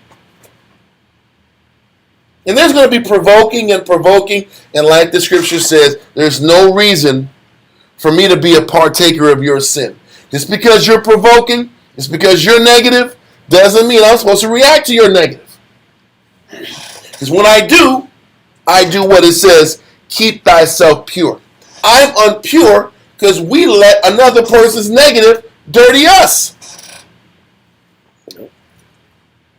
He's telling us like this has been happening. This has been happening to us. Reacting and getting in the mud with another negative person who only wishes you harm. Yeah, 1 Corinthians. No, I don't think so. No, I don't have that. Get that. 1 Corinthians chapter 6, verse 7. Come. 1 Corinthians chapter 6 and verse 7 reads, now therefore, there is utterly a fault among you. And he said, and this is what's wrong with you. A fault is something that's wrong with you. It needs to be addressed. That's a problem. He said, this is the problem that Paul is saying that he got with this church in Corinth. And the members in particular. He said, this is the fault. This is the issue that I have with you. Read on. Come. Now therefore, there is utterly a fault among you, because ye go to the law one with another. Why would I take somebody else to court? Because I want what? I want justice. Yep. Because our pursuit for justice is so strong, we'll go back and forth with a person because I want justice. Yep. I want to be vindicated. I want to be dealt with a certain way, and I don't feel like this person is dealing with me a certain way, so I'm going to take you to court. Or I want to see that, I want this to be deliberated where I come out with some advantage. Read on. Because we just can't accept being defrauded. No, that's what I'm saying. That's what we're getting to. Read on. Why do ye not rather take wrong? He says, why can't you just take what? Wrong. Why can't you just accept? Why can't you, instead of trying to be vindicated and wanting justice, why can't you just accept the fact that, okay, maybe I'm wrong? Done. If that's what brings peace, then how come we don't have the capacity to say, well, you know what? Even if you think I'm guilty, then I'll just be guilty then. Even if you think it's my fault, then it's just my fault. So I'll just take the blame, and you know what? I'll be the bad guy today. If it's going to bring peace, then let me be the bad guy. Read on. Come. Why do ye not rather suffer yourselves to be defrauded? And that's what he's saying. He says, why do you rather not suffer yourselves to be what? Defrauded. Defrauded means to be cheated. Nobody wants to get the low end of the stick. Yeah. And there's another word that Esau say, the crap end of the stick. Yeah. None of us want to get the low end of the stick. And out of every exchange, we want to be the winners out of every exchange. Out of every situation, every circumstance, every dialogue, or even every dispute, I want to come out on top. Or I want to get things to go and benefit my favor, to go in my favor, versus me submitting to what this other person is saying, because I don't agree with what this person is saying. Well, Paul is saying, what's wrong with being wrong? If it's going to bring peace, what's wrong with being guilty, even though you're not? Because be defrauded means to be cheated. Mm-hmm. Israel can't take that. But we can't take Israel that. can't take a loss. I've heard that so many times. I can't take a loss. No. I'm not accepting that. That's what he said about taking low. Mm-hmm. We don't know how to take low. Taking low is understanding every position that Christ was in. Though he was a king, he had to be tried like a regular man. Sound like a criminal. Like a criminal. Incriminated. Like he was, who did no sin, by the way, but yet he had to be treated like a criminal. We do sin, but can't take the fact that somebody is calling us out for something that we don't believe is true. We just can't handle that. I got to defend myself. I got to speak up for myself. Paul is saying, why don't you just do the opposite? Yeah. Because we don't. That's something that we haven't trained ourselves to do. That's a mind frame in order to suffer wrongfully. And this is why, like Ecclesiastes 33 and 14 said, that those antagonists have to be there. Yep. And there are opportunities to teach us how to be defrauded and take low. And without those lessons, you never get closer to the Heavenly Father. You never get a greater understanding of what it is to serve Him. Nope. Unless you are put and thrust in situations like this. And every time you defend yourself, the Most High stands back and will not defend you because you're already defending yourself. So when the Most High would be able to step in and say, "Damn, let me defend you," well, you've already done it. Yep. If Jonathan just would have held on, the Most High would have sat back here and removed him from the position perfectly. I'm telling you, when you sit back and read this next set of brothers and what happened to them, how the Most High just moved him out the way was just perfect. And the things written aforetime are written for our learning. I wish a lot of our people would have read this chapter 10, 15 years ago, 20 years ago. They still be in the work. I never read about this, but if we would have read about this, this is such an important piece of information in camp building, building with men, building with people that are going opposite the direction you go. If we would have learned this a long time ago, the nation would have evolved so much quicker. So much quicker. But somebody had something to say? I think that was I want to pull a scripture. Ecclesiasticus chapter 13 and verse 1. Come. Ecclesiastes chapter 13, And slow down verse 1 Slow reads. down a little bit, sir. Come. Make sure everybody gets there.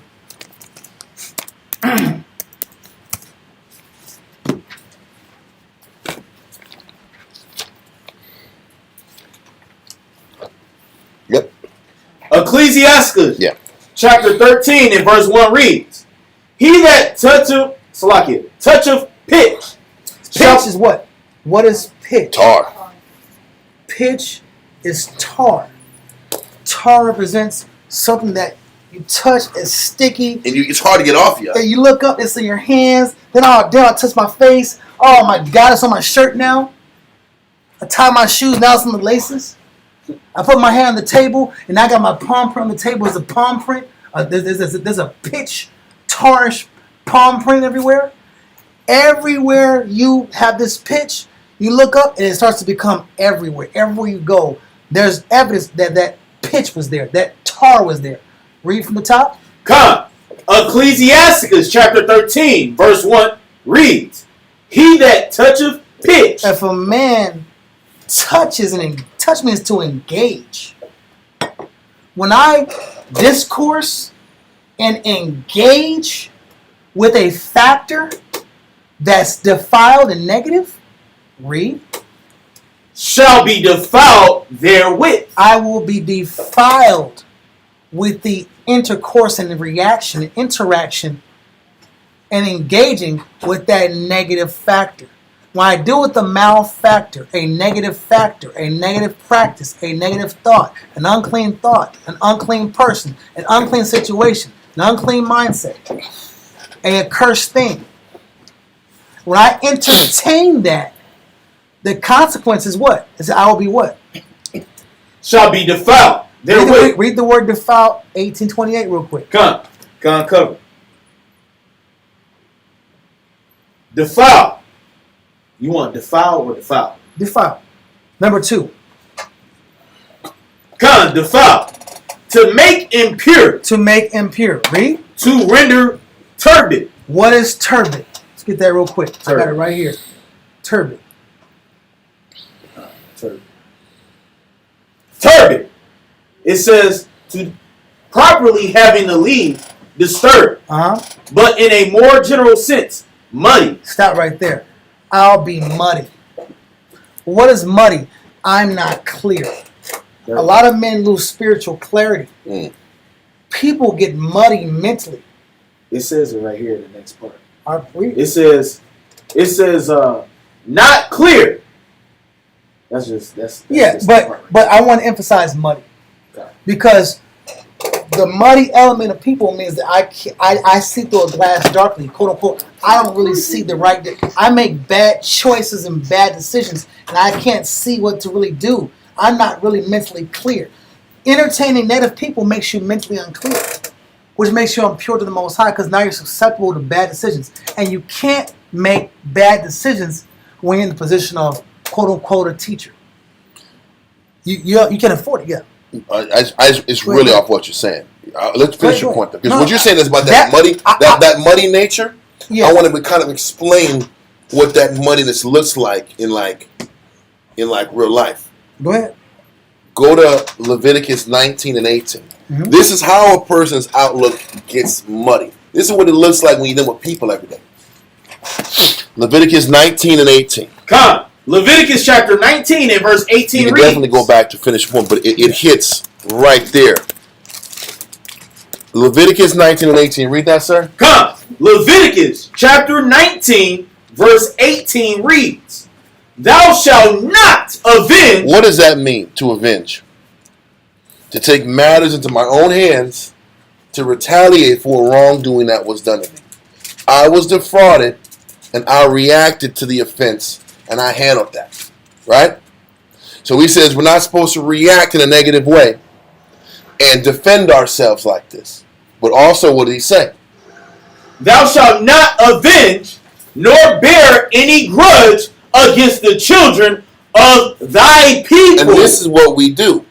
Either I'm going to take matters into my own hands and avenge the wrong that's been done to me, or I'm going to hold a grudge because of what you did wrong to me. He said you can't take the aggressive approach or the passive-aggressive approach in dealing with being offended. That's how it gets muddy. Because if I don't learn how to get some type of spiritual closure to the offense that was done to me, then my thoughts are going to be muddy and unclear. Then my judgment's going to be off. Then how I deal with problems is going to be off.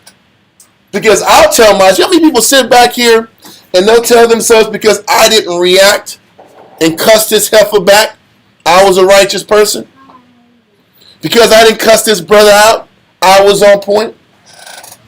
Just because you didn't retaliate with words or your hands doesn't mean you're out the woodworks.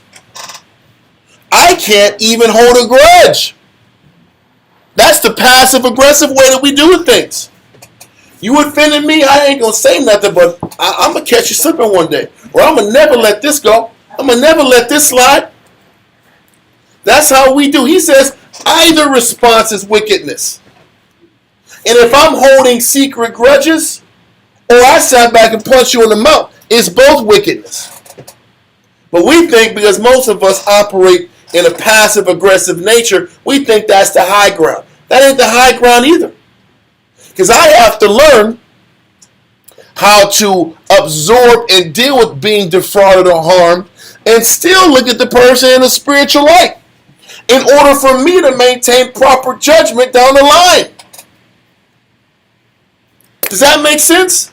And because we don't do that properly is when our vision and our outlook is cloudy, muddy, dirty, and our perspectives get skewed.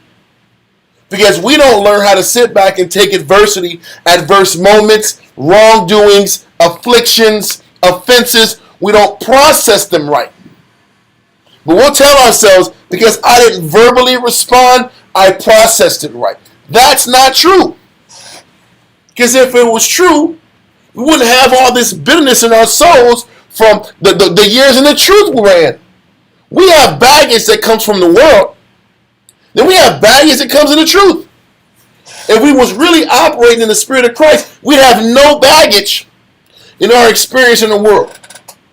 We can sit back and say, I didn't avenge with my hands, and I didn't hold a grudge. I want to prove that too. Go for it. Because you understand why I went that part? That's right. Yeah, I'm cool. Okay. I want to open that door. I'm Cool. The door was open. Yeah. I opened the door.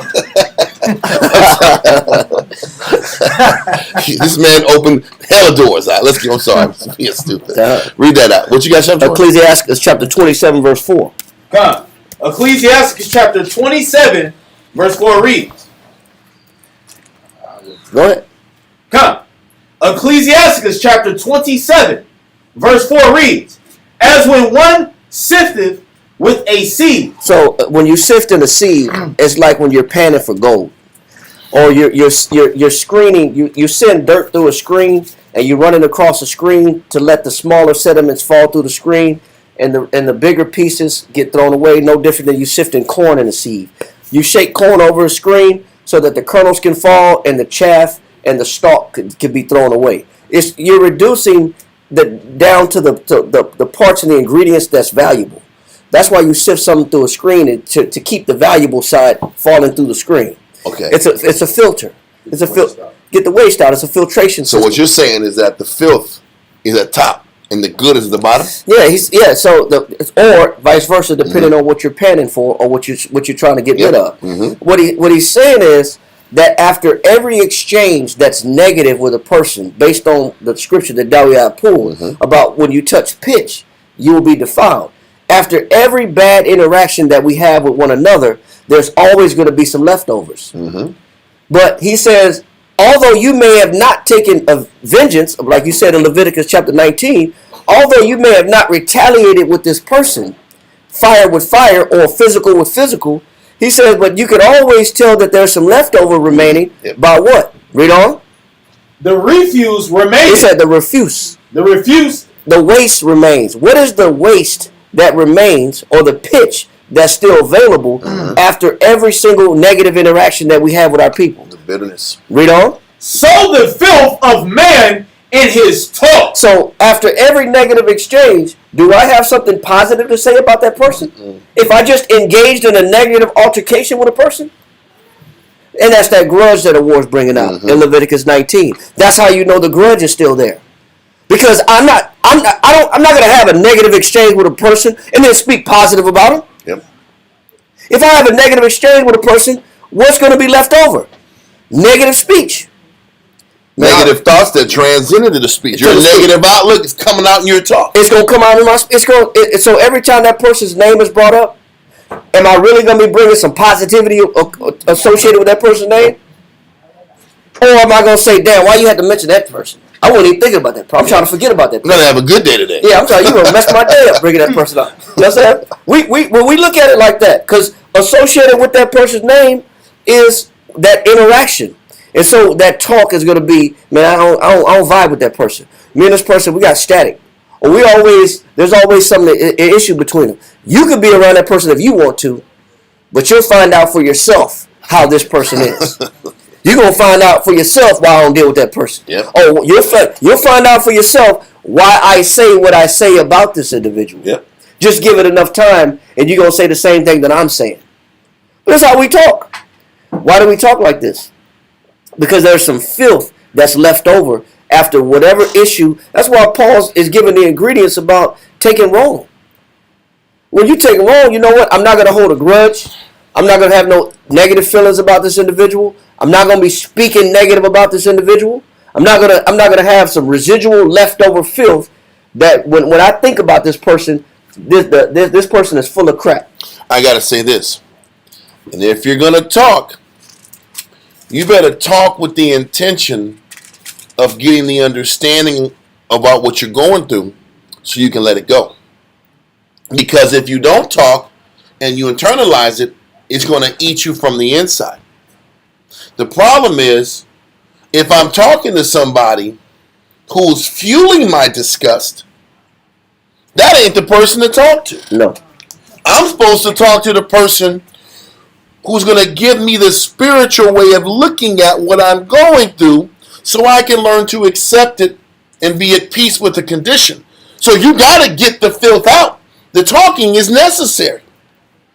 But I got to talk to somebody who is going to quench and kill the fire, not ignite it more. Yep. Or inflame. Inflame it more. And say, yeah, he did that to me too. Yeah, he did this. Yeah, he did this. Yeah. What is it? Yeah, we're going to get him. You can't do that. That's a mob mentality. Con. Is that? Con, but even before that, we have to follow the scriptures and go directly to that person. Con. Because a lot of times we don't go directly to that person. We'll go all the way around that person, and then the news will make it back to that person. Yeah. We still holding a grudge, and now this person, they might hold a grudge, but they might not even be thinking about you. And but see, the thing is, the only challenge with that's what the scripture says.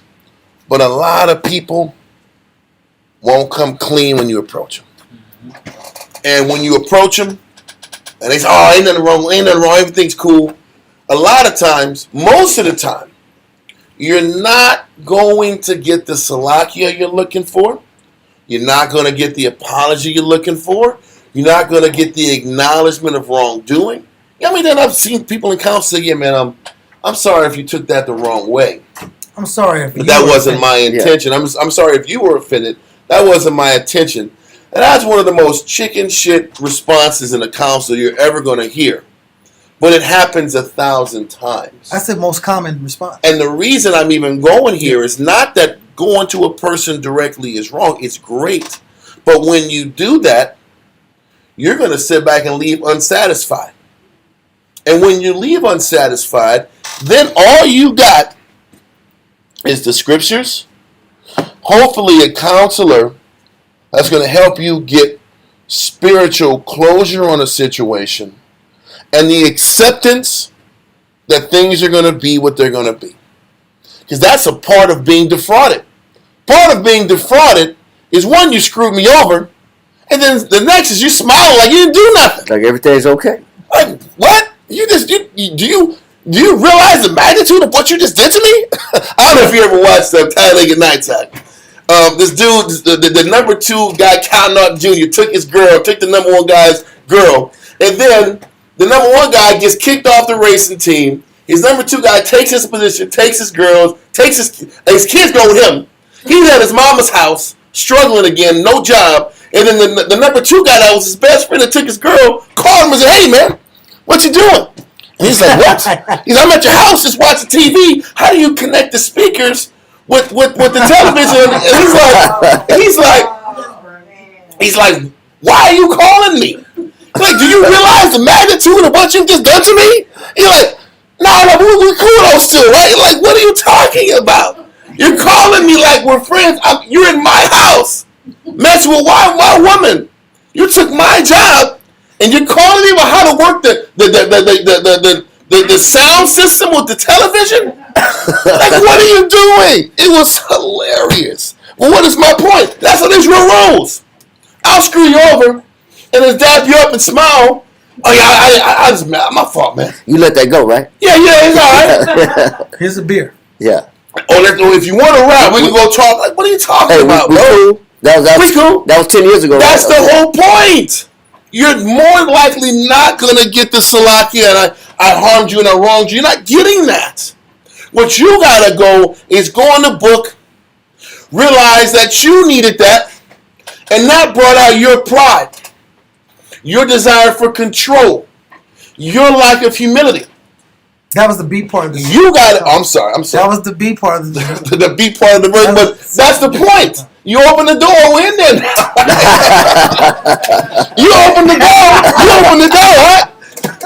What am I trying to say, Ak? All I'm saying, and I'll leave it up to you, is that there has to be the understanding that your counselor has to repair you, and with the scriptures, obviously. But I think in this scenario, if you don't have a counselor, it's harder to do this. Because you need somebody to sit back here and scourge your thoughts. That's what scourging your thoughts is all about. The scriptures, and a counselor has to scourge your thoughts to remind you you're not above losing. You're not above suffering. That's true. You're not above learning a lesson about loss. You're not above realizing maybe you can do more. You need somebody who can guide you the right way to give you the counsel that's the strong counsel and not the counsel that you want to hear. Because sometimes you want somebody to tell you you're right. But that ain't it. Then you got to resist the temptation to feed the flesh and call the person who's going to call it like it is. We don't do that though. And I agree. I absolutely agree.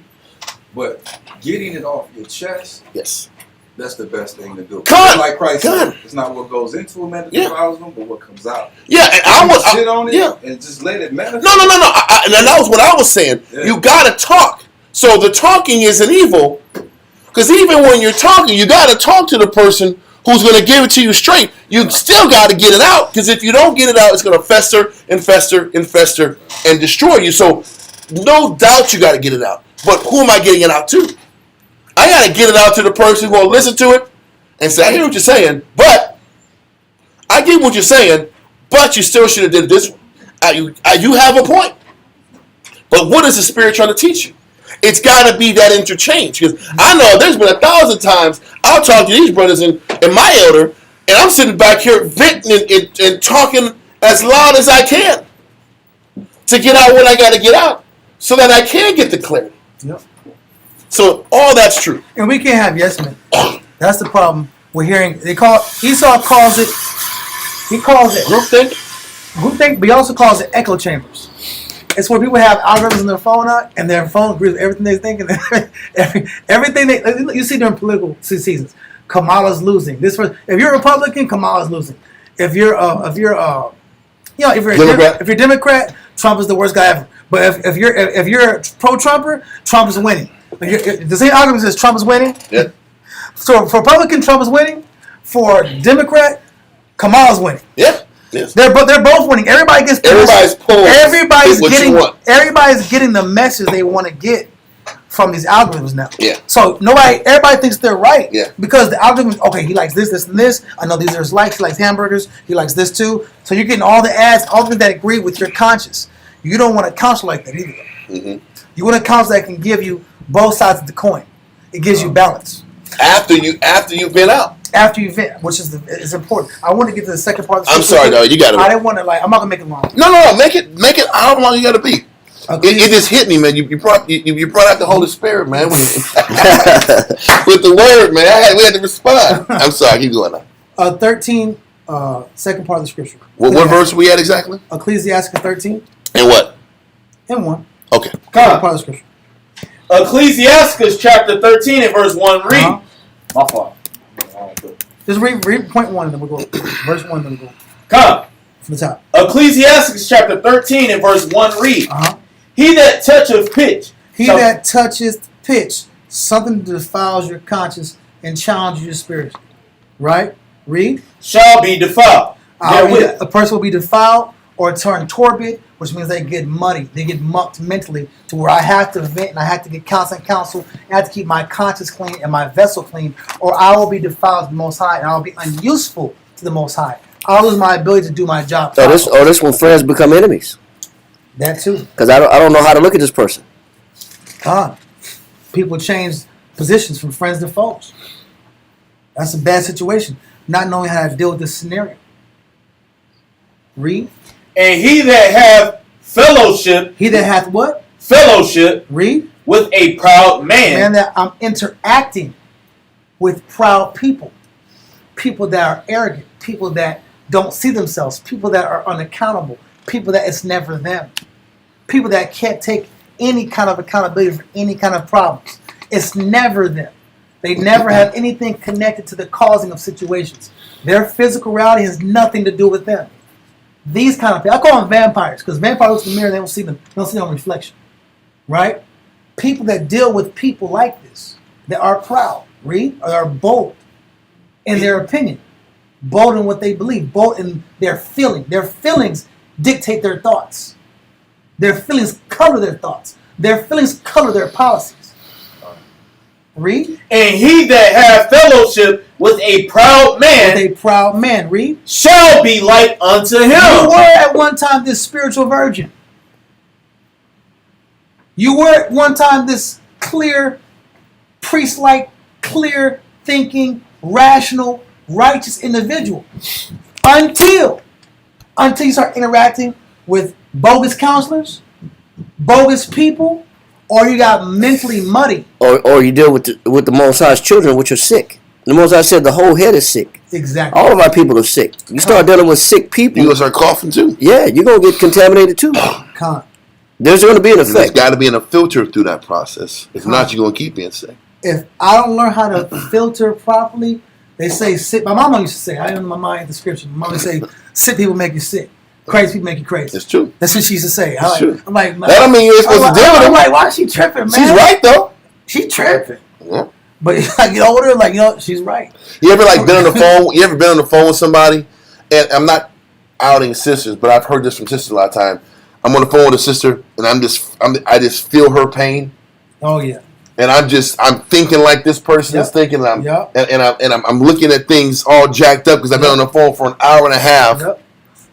Listen to, girl, I'm not gonna cry. I'm not gonna cry. I'm not gonna shed no. I deserve better. I'm going an hour and a half of that. I was his lover and his secretary. I've been this for an hour and a half. 11 years. I sacrificed. Like, damn, man. And all of a sudden, your negative, like, damn. You're negative too, babe. You don't want to listen. I've been with you for all this time. I'm suffering this. Like, oh, God damn it. Who's you on the phone with? Damn, your outlook is totally different. And I'm feeling that, like, all that negative energy, right? Yep. This is why young sisters don't need to be counseling. Because you absorb that negative, you'll be a whole different person after a conversation. It's the truth, right? Galatians chapter 6 and verse 1. Mm-hmm. Brethren, if a man be overtaken in a fault, ye which are spiritual, restore such a one in the spirit of meekness, considering thyself, lest thou also be tempted. Kinda. If you don't sit back here and keep your spiritual footing, you'll start looking at things from the perspective and lens of the person who's crying out to you. Or vomiting on you. And that filth becomes you. Yep. I'm completely with you, man. But keep going. And all I want to say is the goal you have to have is to not have or allow people you interact with, intersect with, counsel with, deal with, or teach or study or help or build or live with and love. You cannot let them change your relationship with the Most High. You have to defend your relationship with the Most High, bro. You got to fight for your love for God. People will affect that. I can't come my hands on my brothers talk to me and just told me crazy stuff. I'm like, this is why I quit. This is why that's why I'm done with this. This is why I quit my job. This is why I stopped studying the Bible. This is why I turned to Egyptian. Oh, you turned to Egyptian? No, I can't help you. I can't help you that you want to be Egyptian. That's a real conversation. I turned Egyptian. You're an Egyptian now, bro? I can't roll with you, bro. Or they drop a check on your desk and say, "This is what you get when you leave the truth." Yeah. And they say, well, as if the money quantifies success and prosperity. Exactly. And they throw it in your face like, you ain't gonna make this as long as you're doing what you're doing for the brothers. Well, Yep. and they throw a big old fat check right in your face. See, this is the reward you get when you lead the truth. Yeah. And you can't trust them brothers. Yeah. How many brothers have we seen do that too? A whole lot of A times. whole bunch.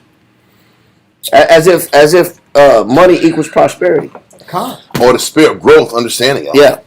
Listen, bro. You got to. That'll contaminate. If you're not careful, Con. if your bills is tight, your bills tight, Which they will be. Yeah, you like, man, you scratching your head like, man, maybe this truth thing ain't working out. Maybe it's not going to support me. Facts. It'll bring that you'll have that doubt after talking to certain said individuals. Yeah. You got to be careful. Yeah, everything, bro. You got more of that? You close all the books up? No. Why you close the books up like that? All those books are closed. Like, are you done, man? What's going on? I have one last statement. Go for it. Listen, I've been saying that you don't want other people to make you. I'm trying not to sound like Michael Jackson's like that. What? Gotta make that change. Oh, man. Make that change. You gotta make that change. You gotta look at the man in the mirror. Wow, you want to go in the mirror too? Make that change was one thing. But the man in the mirror? It could have been any clearer. If you want to make the world a better place, you gotta look at yourself and man. make that change. That's why you close Hey, the books up. We know more Bible than this one. Like that. Make that change. Yeah. You gotta make that change. Oh, man. Can I speak to the pastor? That's funny. That was funny. Okay, let's continue, man. Make that change, though. Go to Romans 12 and 19. Come. That's awesome. Romans chapter 12 and verse 19 reads. Ready? Yep. Dearly beloved, avenge not yourselves. It still goes back into that position, that spiritual position of not defending yourself and allowing the offenses to come so you can learn how to look at things spiritually, so you can end up cleaving to the Most High. Read on. Avenge not yourselves, but rather give place unto wrath. Neither, but rather give place unto wrath. Keep that wrath away. Read on. For it is written, vengeance is mine. I will repay, saith the Lord. So what he's saying is, if you were offended, the Most High is going to sit back here and avenge you. There's no need for you to avenge yourself. If you've been done wrong, there's no need to defend yourself or protect yourself. The Most High is going to sit back here and do that for you. But that requires faith. That requires trust. And if you stay on point, the Most High will work out everything the way it's supposed to be. Okay? Let that verse go and go to Luke chapter 18 and verse 7. I'm going to read it when I get a chance. I just can't. Come. You got to pull some more verses. That's a T. That's a T. Yeah. Luke chapter 18 and verse 7 reads.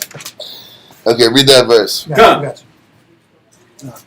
And shall not the Most High avenge his own elect, which cry day and night unto him, though he bear long with them? So he's saying is, we have to have enough trust and faith that the Most High is going to avenge us. And that there's no need to even have that part of our mental and spiritual equation. Yeah. I got to remove the fact that I need to defend myself and protect myself. The Most High is going to defend and protect me.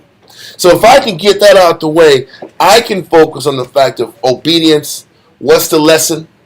If the Most High is going to deal with the offender, then what do I have to learn during this process of being offended? Yeah. What's the lesson for me?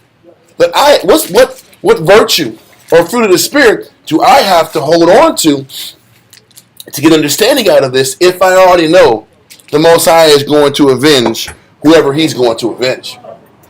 That's why it's so important to have faith that he's going to deal with that so I can focus on working on me.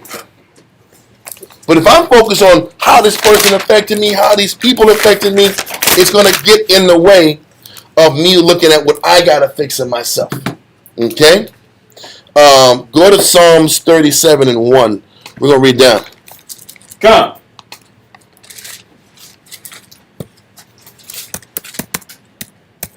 Psalms chapter 37. You said 37, right? Yeah. That's a good scripture right here too. In verse 1, read. I just want to say this for the brother online. Yes, we're supposed to go directly to the person who offended us. We're supposed to sit back here and get the issue fixed out. But what you're going to realize is that when you're dealing with our people, very rarely are you going to get contrite and humble apologies. Very rarely are you going to get people that are really serious about making things right. You know, Scripture says a brother offended is like It's harder to be one. exactly, harder to overcome in a city. So a lot of people aren't willing to put the work in to make the offenses right.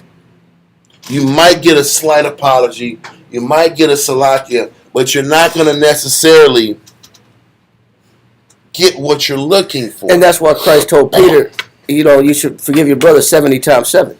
Because he asked him, how often should I forgive my brother? Mm-hmm. Because the question is, well, how long do I kind of keep enduring this person's offenses? Yep. Or what should I do? What should be my next step? And there's a method and a way to go about it to where if you don't get what you want, you still got to be able to move forward and stay positive. If you don't get the I'm salakia, you don't get the I'm sorry, or if you don't even get the change that you want to see from that individual, and that person is a habitual line stepper, and they're constantly offending you, then you still got to say, okay, I can't be affected by this person. I can't trip about the effect that this person has on me.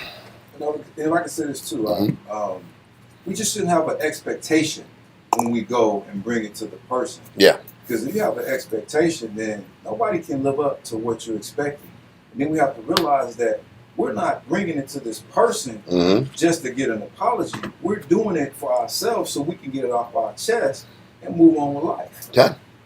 But people don't take that approach that way. They approach a person because they want to see a person snotting and crying and apologizing. I'm sorry, I'll never do that to you again, boss. I'm so sorry for hurting you. You ain't getting that, right? No. Because that's what we want a lot of times. We want those real sincere apologies. I'll never, ever, ever do it again. But that's not what we get. More times than not, you get a person grudgingly apologizing. Or a person that doesn't really see how he or she affected you. But because my husband is here, I'm going to apologize to you. So because I don't want my husband be mad at me, I'm going to say salakia. Yeah. Sorry. And that's what you get. And that's why I'm going the direction I'm going. Maybe I'm not emphasizing, this is for the brother online's question, maybe I'm not emphasizing the need to approach the person enough. But I'm not knocking that. I just know once you do it, I'm still mad. That's the confidence we get after those situations. After the people say, go deal with that brother, huh? Then you get more fighting.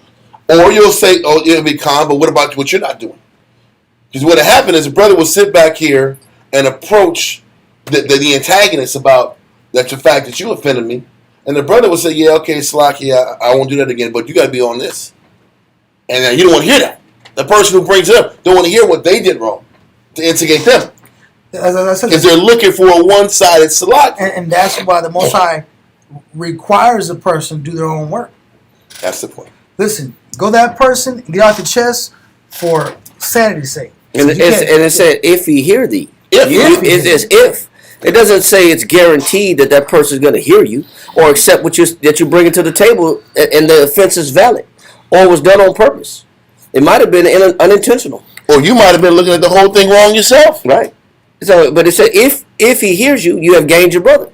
But if not, then you bring a mediator. Bring another person. Bring a witness. But the intention of doing it is so that I don't want to feel like this, and I don't want these differences to be here. You know, I'm doing this in plain sight and out in the open, so that you could see that I'm trying to change my perspective. I've been offended, so I don't want to be offended by you. I want peace in our relationship. I'm doing it for the purpose of restoration and reconciliation. That's why I'm doing what I'm doing, and I'm coming to you in the first place. Is not so I could drop the book on you, throw the book at you, and walk off and never deal with you again. Because other people want to do that too. We want to say, you know what, I want to give this person a piece of my mind, and then once I tell them what I got to tell them, I ain't fooling with them no more. Yeah.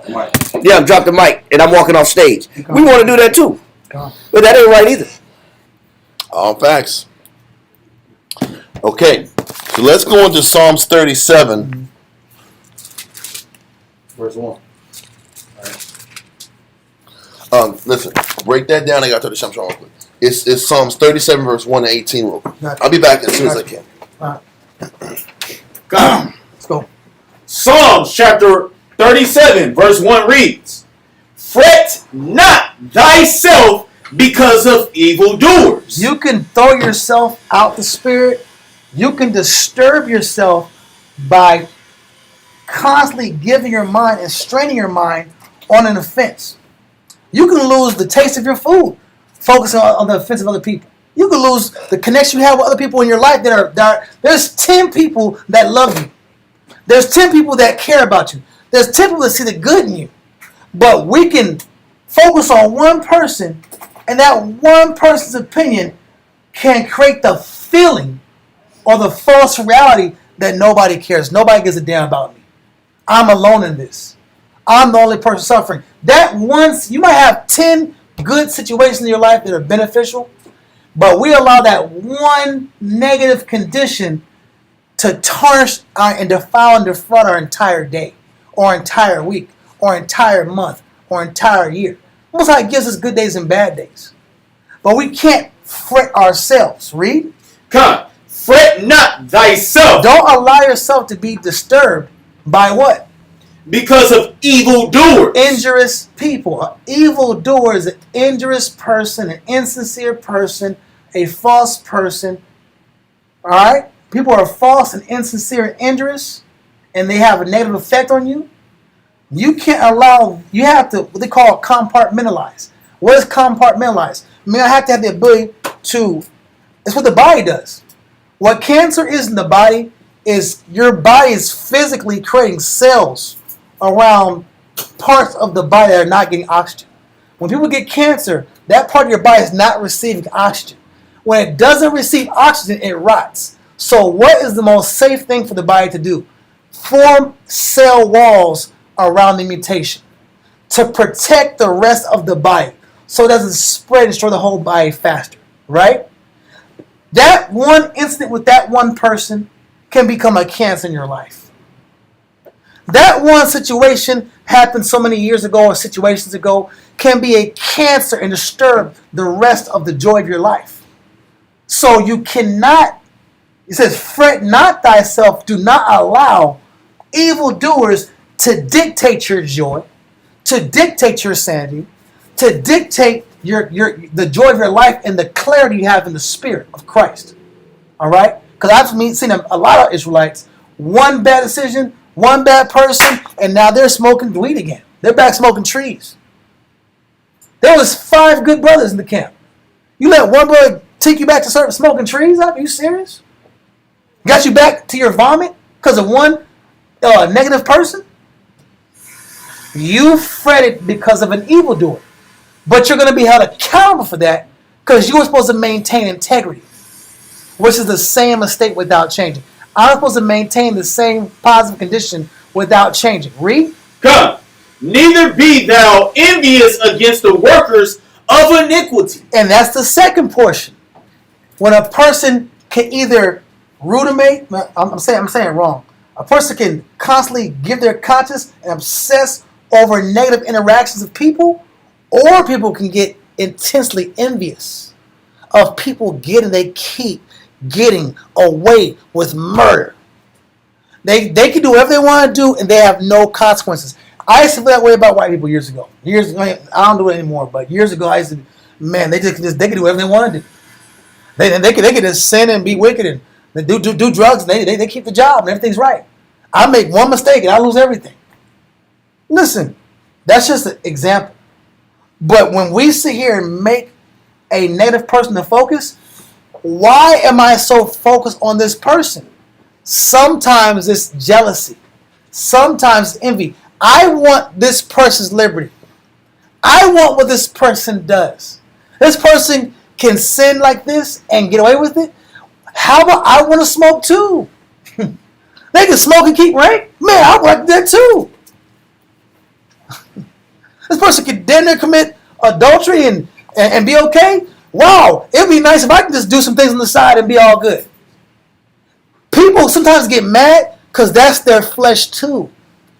What I'm not allowed to do, you are allowed to do. We see it in children. Why'd you spank me, but you didn't spank him? He ate the cookie and you didn't spank him. I ate the cookie and I got spanked. Well, because you're the oldest. How about that? You're the oldest child. So since you're the oldest, you know better. You're getting spanked. Other brother or other child ate the cookie. They're not the oldest. And they might have a different level of relationship with the parent. So they don't get spanked as bad. Why am I upset at that?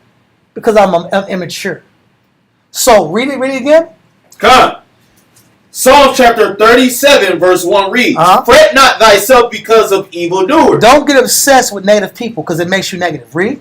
Neither be thou envious against the workers of iniquity. Don't get jealous of people's liberties because it can make you wicked too. They can teach us more. Well, why can't I teach us more? We don't do it, but I'm saying that happens. That kind of thinking happens. They can do all this negative and still have their position. Why can't I entertain this kind of foolishness? Read on. For they shall soon be cut down like the grass. We're not conscious that people, the Most High is having mercy on that person. The person is doing negative and they're not falling. The Most High is giving that person mercy and they're running their course. But you may not have that much mercy because you might know better. You see that? We're judged based on do we know better. Some people don't know any better. Read. Come. And wither as the green herb. So people that are hypocrites, people that are evildoers will run their course and they will fall suddenly. But it's not my job to wait for people to fall. And I can't live my life until a person, their house burns apart and their car crashes and their kids start suffering. That's not my job to obsess and wait for evil to affect people, especially in your own nation. That's still off. Read. Trust in the Lord. Trust in who? In the Lord. Trust in the Most High. Put your focus on the Most High. Put your focus on repentance. Put your focus on keeping your vessel pure. It's about you staying pure. In life, you're going to have many adversaries. At your job, you're going to have many adversaries at the job. And they come and go.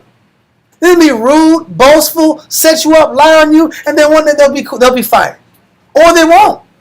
And you have to live under that kind of pressure. Can you operate under pressure and stay spiritually pure to the Lord? What the scripture is showing is that the pressure on you still requires you to be pure to your Father. These demons and these issues are to take your eye off the ball and put your eye on men and put your eye on situations and put your eye on the time you're in and what you're going through and my life sucks and why am I going through this and this. It doesn't profit to serve God. It's to take you from Christ. It's to take you from the Father. That's the purpose of the evildoer. That's the purpose of the injustice. Read. Come. Trust in the Lord and do good. So shalt thou dwell in the land. Stop. Be not weary in well-doing. This is another way of saying be not weary in well-doing. I still have to keep praying. You gonna let a man make you stop praying? You make a man stop saying Yahweh Shema Shah? You make a man make you shave your beard off? You can make a man take your fringes off because of man? You can let a man's actions make you sit here and stop teaching your kids the Bible? Stop teaching your wife the scriptures because he's bad at the job? Or because this person disturbing your family? You cannot change your mode of worship and righteousness with the Father because of other people. Read. Come. So shalt thou dwell in the land. You want to dwell in the land? The land represents resources. The land represents where things grow. The land represents where you have stability. You'll maintain stability if you block out and compartmentalize. I'm putting you in a box. Yes, you acting a fool. Yes, you're acting a donkey. Yes, I'm disturbed. But I have 3, 4, 5 blessings in my life I have to give my attention to also. and I have a God I have to continue to give my conscience to, and I have to keep repenting to. I can't let you dictate and control my entire life with your emotional reactions and your conversations and your ill perspectives. I can't change. I can't change. Now negative is winning. I'm changing. Read. Come. And verily thou shalt be fed. And verily I shall be what? Fed. The Most High is going to keep feeding you and keep sustaining you because you do not deviate from your method of worship. Self-introspection, sacrifice, labor, and purity, and charity. You don't deviate. But these factors around you, these malfactors, are created to make you deviate, to stop worshiping Christ, to stop being Israelite, to stop being pious, to stop worshiping and loving and changing, to change your personality, to change your character. Read. Come.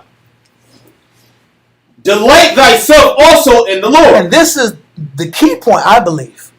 You have to find joy when people are negative. You have to find the joy in it. You have to find it. You have to fight. If you haven't found it, listen, then you're going to be in hell for a long time. I constantly make an effort to find happiness when people are a-holes, quote unquote. I have to create happiness. I can't be miserable, bro. I remember years ago when I was young and a young officer, and I was just miserable every day. I was miserable, bro. I wanted to punch brothers in the face every day.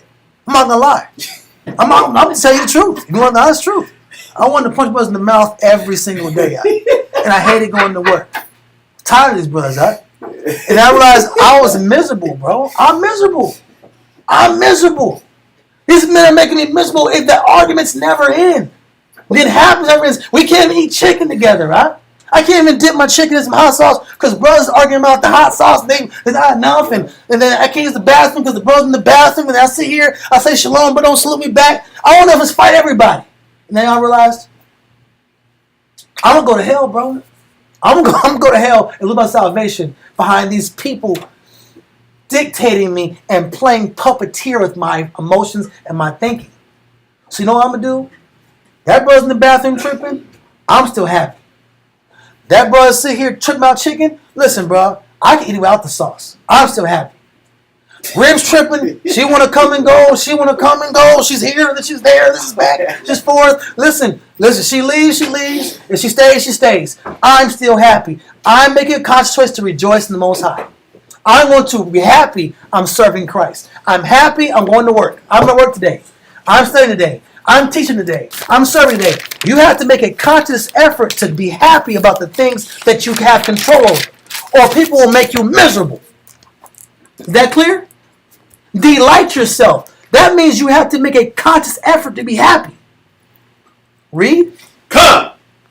Delight thyself also in the Lord, and he shall give thee the desires of thine heart. And because you put the effort and you fought through every bad relationship with these brothers, through every crazy argument, through all these inconveniences, because you kept fighting to find joy and find happiness and maintain a internal peace, Most High starts blessing you out of nowhere and giving you rewards out of nowhere and giving you unexpected opportunities out of nowhere.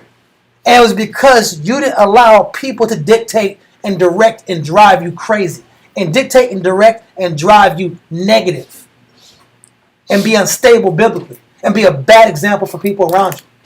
Read. Come, verse 5. Commit thy way unto the Lord. Commit's a strong word. Commit means I will not let you change me. I will not let you depress me. I will not let you make me sin. I will not let you make me go back to my vices. I will not let you make me sit here and do something that I had to regret. I'm not going to let you force me to make a decision where I have to have regret. I have a stain on my record. I'm committed to my way. Way means path or method. It's about who is stronger in will. At the end of the day, it's about willpower. Whose will is stronger? The will of negative and weak people and seductive people, or the will of righteous, strong, and stable and spiritual people? You have to fight for your righteousness, bro. People think it's being. We're not Christians, bro. We believe in Christ, but we're not just out here, kumbaya, my Lord. Listen, you have to fight to be happy.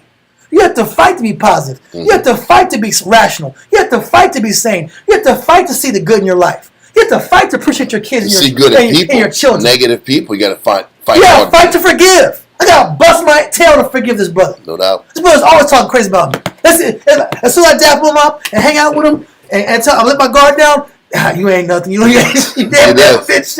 I said, whoa. Yeah. It happens every time I'm kicking with this brother. Yeah. Every time. Yep. And I actually expected. You know what I did? I just laughed now. I said, you almost got me. You almost got me, dog. You almost got me. You almost got me. And that's why I laugh about it. I find happiness in because you know what? You didn't get me. My happiness is the fact you didn't get me. All the time I'm mad is like, he got me. He got me. He's been a guy. I thought I was gonna do it. He got me. I'll be mad for about 24 hours. I'll wake up this day ready to go. It's gonna be all right. It's gonna be all right. Next time, it's a hole in my armor. I allow this person to disturb me. That means the scriptures say, "Marvel not if they trespass against you." It said, "Don't be surprised." We shouldn't be so shocked when people trespass. But I thought this brother changed because he answered the question. He sat here and passed his test. He took a test. Thought he was a better man. I thought he was a better man. Listen, bro, people are at where they're at, and it's really our job to accept people. Joseph is the example of that. The patriarchs. I'm gonna shut up. Where we at? Verse 5. Verse 5. We have a long way to go. Verse 5. Okay. Listen, Joseph sat here, got sold into slavery. He was supposed to die, and Judas wanted to hustle. Yeah. Jesus said, "Man, we get some money for this, brother. Yeah. Let's go ahead and sell him instead of kill him." Look up. He had to forgive all his brothers out. We're not in that situation. So the little flaws and inconsistencies in people around us, it could be worse. You have to train your mind that way. The people you live with could be worse. The people you're around could be worse. Read. God, commit thy way unto the Lord. Trust also in him, and he shall bring it to pass. What does that mean? He shall bring it to pass because you got to wait a long time. So you might as well get comfortable waiting. Oh, you're justice. You want justice. You might want justice. You have to find peace in that time period where it says come to pass. Come to pass means a long time. Yes, sir. That means you got to be patient and, suffer long suffering. I have to practice long suffering. I have to be patient, and I have to maintain my spiritual method. People act like you got to be in the truth, and there's no method to this. There's a method to the truth. Usually, we don't see the best of men till after about 9 years. Exactly. And then you start seeing actually men start turning the corners of their life and making decisions. But it takes years for men to develop, man. Come. Years, bro. Bro's like those plants that if you plant a plant, you think it's gonna come up one day. Like them avocado take 5 years to produce. What this? I need some avocado. This is going. You gotta wait 5 years to get a little leaf out there. People are the same way. You have to have mercy because the Most High is waiting on you. That's what I always do. I always put myself in the Most High. I always put myself in the shoes of how the Most High look at me. You gotta treat your mind look like that. Am I offensive to the Most High? Am I pretentious? Am I arrogant? Am I boastful? Am I proud at times? That will take the edge off your rage. Read on. Come, verse 6. And he shall bring forth thy righteousness as the light. Because you prove no matter what situation you're in, you're not changing. So he gonna bring forth, he gonna use you as an example. You're gonna shine now. He gonna pick you up and use you as a jewel to shine in his house. This is my jewel. This is my son. This is my son in whom I am well pleased. Why? Because he got past all the negative of the people around him and he still maintains his integrity. Like Joseph, like Christ, like Moses. It's almost a must to suffer people if you want to be a jewel for God. It's mandatory. It's mandatory. It says all those that live godly shall suffer. It's mandatory. It's perfect. Read on. Come, in thy judgment as the noonday. And at noonday, you know what? One day you're going to look up and the sun's going to be out. No clouds in the sky. It's going to be blue outside and beautiful. But you got to get past all the bad weather to get those beautiful days. People want good days every day. It ain't going to be a good day every day. And can you accept that? And can you be at peace until the Most High brings the sunshine you need to see? Read on. Con. Rest in the Lord. Key point. Rest in the Lord. You better be comfortable being uncomfortable, and you better find peace in the process of suffering, and you gotta find peace in your spiritual method. You gotta find peace venting day in and day out about the same thing over and over and over and over and over. You better find rest in that and comfort in that. He's trying to train you to find comfort in him. He's using other people, negative people, to train you to be comfortable in Christ. To where now Christ is your pacifier. We make drugs, TV time, excessive sleep our pacifier. Most High surrounds you with people that have emotional problems and lack of discipline to force you to make Christ the pacifier. That's on purpose. That's development. You create development by changing and controlling the environment. Read. Rest in the Lord and wait patiently for him. Read on. Fret not thyself because of him who's prospereth in his way. Listen, I can't trip because people that I have issue with are winning in life, or they're succeeding, or they're blessed. It doesn't matter if they're blessed or not. It's about, are you blessed with the Most High? You got to take your eye off of comparative thinking. Comparative thinking and living a comparative life is a miserable life. Focus on you. That's why the beginning of this class was about people that come to the Most High, but they're not accountable. The unaccountability of man is the door to all his sorrow and depression and the poverty in his life and the suffering. Everything's to make you accountable. He creates enemies to make you accountable. He gives you friends to make you accountable. He gives you teachers to make you accountable. He gives you people that counsel for your good to make you accountable. He gives people that counsel against you to make you accountable. It's all to make you accountable because you're his child. Read. Come, because of the man who bringeth wickedness devices to pass. The man that brings wicked devices to pass. We get that point already. Men that do things and their ideas win, they're prospering, and you think like they're benefiting. Listen, they might be benefiting, but the Most High is the judge. Can I be content with the Lord's judgment? That's another question. Am I okay with how the Most High has things going in my life? Or am I mad at God now? Because people get mad at men, they look up and they're mad at God 5 minutes later. Yep. That happens. That's why the Most High is like, you're not even allowed to look at your brother negative. Because if you look at your brother negative, you start looking at me negative too. Because who created your brother? The Most High. Who created the devil? The Quote Most High. unquote white man. Who created that guy? The Most High. The Most High. Listen, everything is a checking mechanism to make you pure to the Father. Everybody plays a role to make you pure to the Father. Read. Verse 8. Cease from anger. Do what? Cease from anger. Do what? Cease from anger. Israel loves to be angry. Because if they're not angry, they're bored. There's nothing to talk about. If you ain't angry, you got nothing to talk about. So I said, you got to find happiness in your day-to-day life. You got to find happiness in your day-to-day spiritual pursuit. Or you'll look for strong emotions to attach yourself to distract yourself from you or from being bored and have inactivity. It's called being a drama queen or a drama king. Is that clear? I'm looking for offenses because I have nothing to focus my mind on. I don't have any spiritual targets or goals. Read.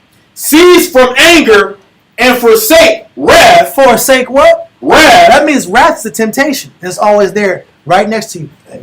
Mm-hmm. What's going on with this situation? You know this is unfair, right? You know how I feel about it. What's the answer?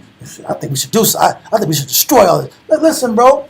That spirit of wrath always whispering in your ear. Yeah. You have to forsake that spirit. It's a spirit trying to dictate your spiritual career and dictate your name and dictate your actions.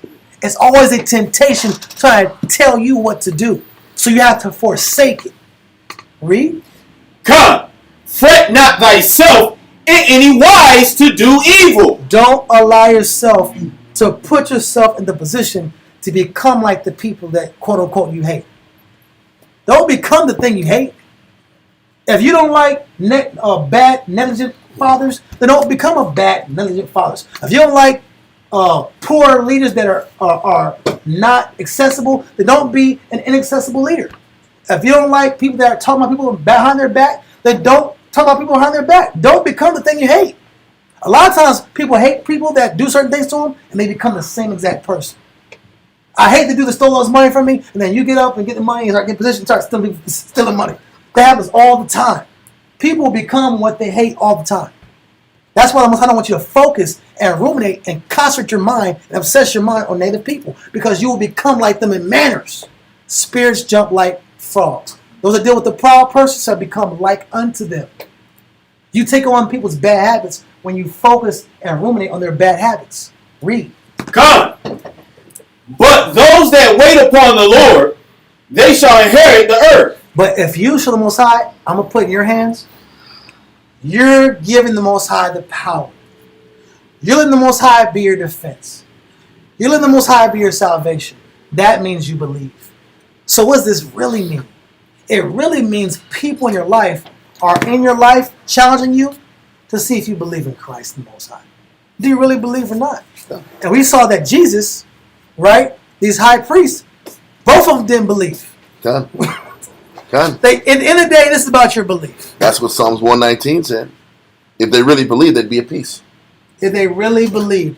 If this person's making you so upset, that means really there's some doubt. It's negative in you. There's some negative, and negative you usually doubt. There's some doubt and there's some fear. Well, even for the person who gets angry at the prosperity of a negative person, a person that gets angry at a negative person prospering is insecure in his relationship with the Most High. Yes. In the back of his mind is like, well, does the Most High really reward the servants of God? Why am I so angry at a negative person getting blessed? Yeah. Scripture says the rain falls on the righteous and the wicked. And the wicked. Mm-hmm. Listen, they both get blessed and they both get punished. Can you accept that? But the reason we get all weird acting is, in our mind, the wicked is supposed to suffer and the righteous is supposed to be exalted. But they're not suffering quick enough for my satisfaction. And then it makes me question why I'm suffering so much for the Lord. Yep. That's what hits people that are angry at the wicked coming up. The skateboarders like, no, I hate the skateboarders, bro. I did not like those guys. Listen, you know what? The skateboarders have freedom and you didn't. Yeah. But the problem is this: why am I angry that they have freedom? Because that's the point. We want what the world got. Yeah. And that's why we're angry at the people. They look like they're having a good time. The I'm so upset about that. Why do I have to suffer when they're having fun? That's the issue. These issues come from a lack of faith in what we do for the Most High. And so what verse? We want to kind of get through this, man. Verse 9.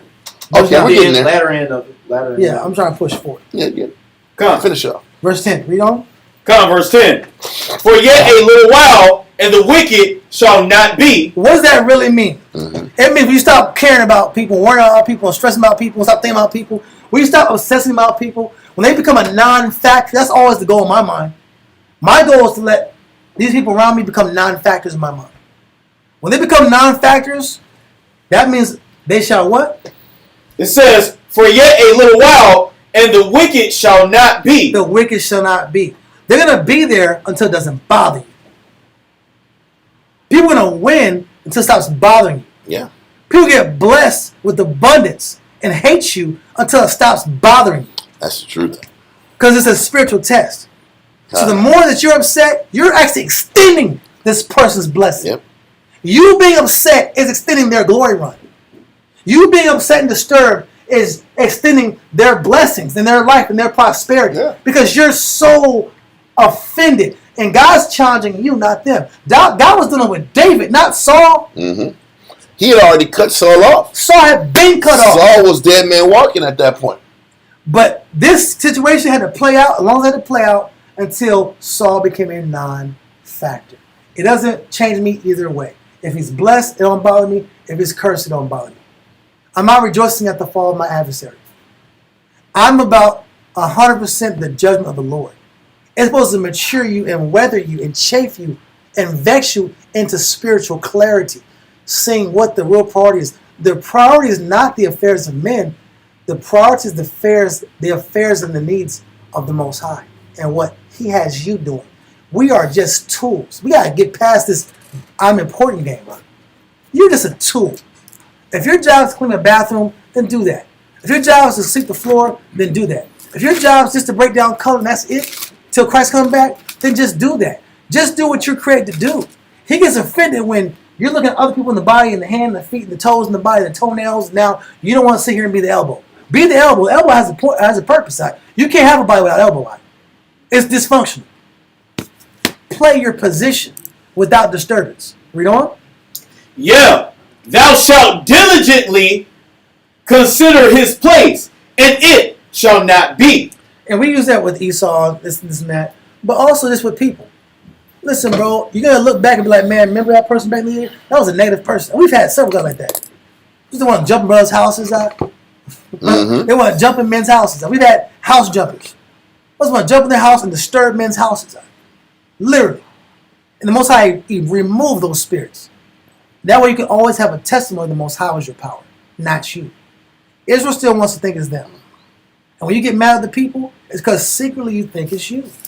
You think you're in control. You gotta let the Most High flow negative people out of your way. And perfect and defend you so that you know that the Most High did it. And if it had not been for the Lord. Read. Verse 11. But the meek shall inherit the earth. Because this is the key point to lasting in the truth. If you can't practice longevity and get past people's weakness and their weak errors and their phases where they come and go out of negative and their relationship with the Most High and their disturbances, then guess what? You won't last enough to get your salvation. The meek ones are the ones that inherit the earth. And what is meekness? Enduring injury without what? Resentment. And the scripture says, when Christ returns, we shall be like unto him. How are you going to be like Christ? And you didn't go through some meekness exercises. And some betrayal exercises. And some disturbance exercises. And some losses. How are you going to have any relationship or relate to Christ if everything was easy for you? You really won't relate to him. Read. Come. But the meek shall inherit the earth, and shall delight themselves in the abundance of peace. And we said earlier in the class, this is about maintaining peace and valuing peace. If you value peace, don't focus your conscience on negative people. Stay doing what you have to do. Being correct. Read. Come, verse 12. The wicked plotteth against the just. What is this? That's that dynamic of contrast we talked about earlier in class. Yep. There's always two dynamics. There's always two parties. There's always opposing forces. The Most High just wants to see what you're going to choose. Did we read in the Bible where it says He's going to separate the sheep from the goats and the wheat from the chaff? Yep. He's always said this. Why are we surprised when we have social dynamics in the body or in your life that create a wheat and chaff situation? The wheat is useful, the chaff is not useful. The sheep are useful, they follow, the goats are headstrong and defiant. Why don't we allow and see this is about spiritual decision making and show the Most High what I'm going to be? Am I going to be a goat? Am I going to be chaff? Am I going to be made to be burnt up and destroyed? Am I going to be unuseful? Am I going to be contrary? Am I going to be an antichrist? Because the antichrist is someone who's just not like Christ. I can't be me. I'm in the position of being antichrist. I hate my brother. I'm in the position of being antichrist. I'm not content with my life because people are winning. I'm not. I'm in the position of being antichrist. I'm in the pre-position to put myself into the mode of being angry at the Father. Because I'm angry at men. Read. Come, and gnasheth upon him with his teeth. The Lord shall laugh at him, for he seeth that his day is coming. Read on. Come.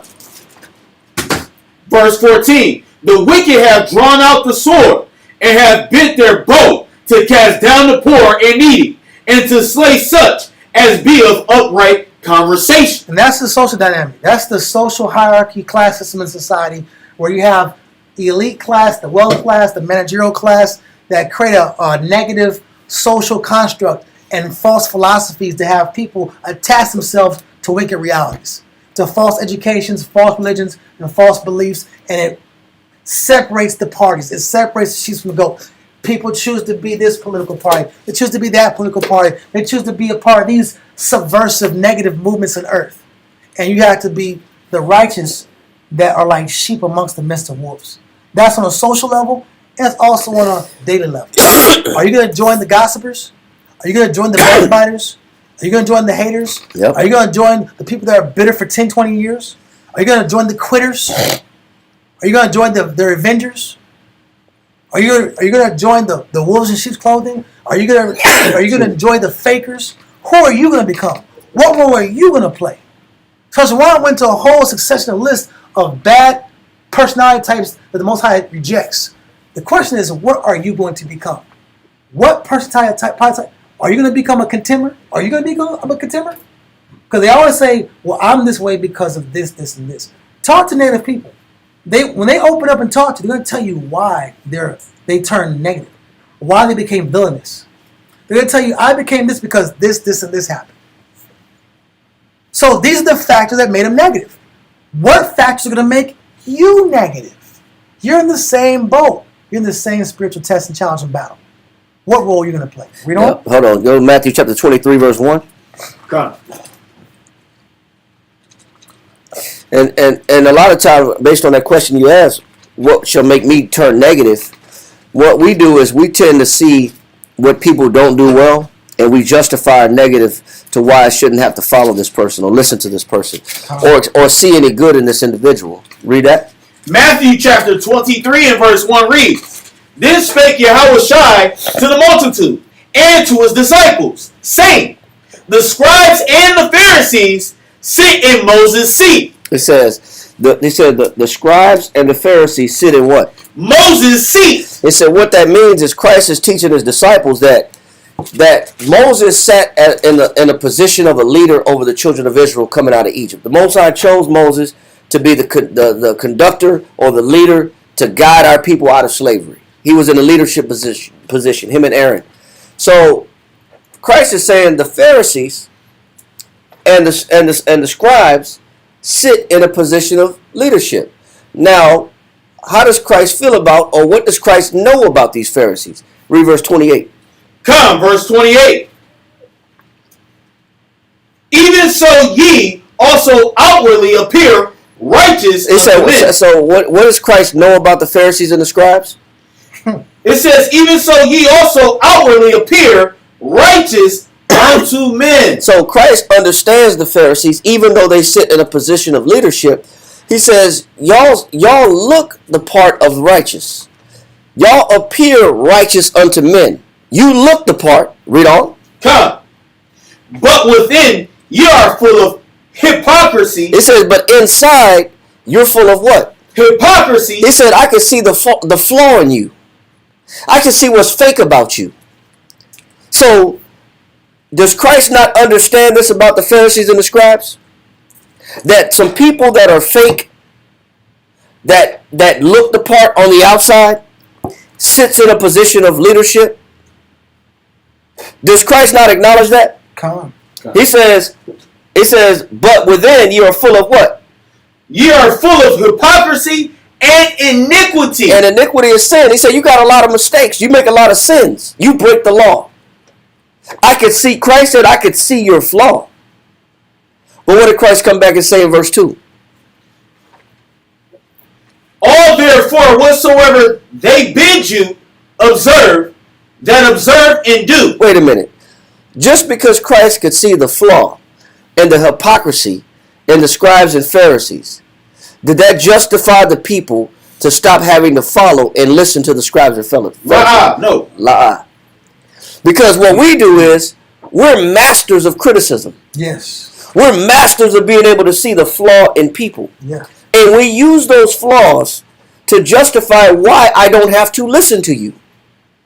Why I don't have to follow you. Why I don't let you tell me what to do. Because I can see your flaw.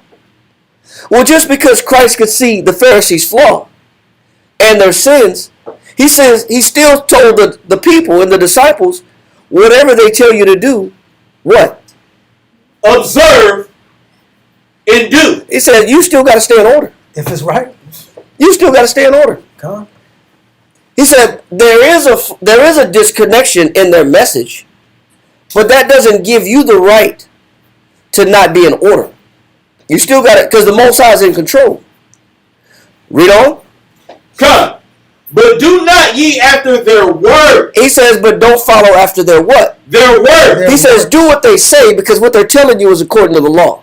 He says, but don't be like them in their what? Works. So, yes, you are going to come into a position where people that are around you, you may be able to see their flaw. you may be able to see their issues spot on. And you may not be wrong in your ability to see, I can see your mistakes. Does that justify a wife being out of order with her husband?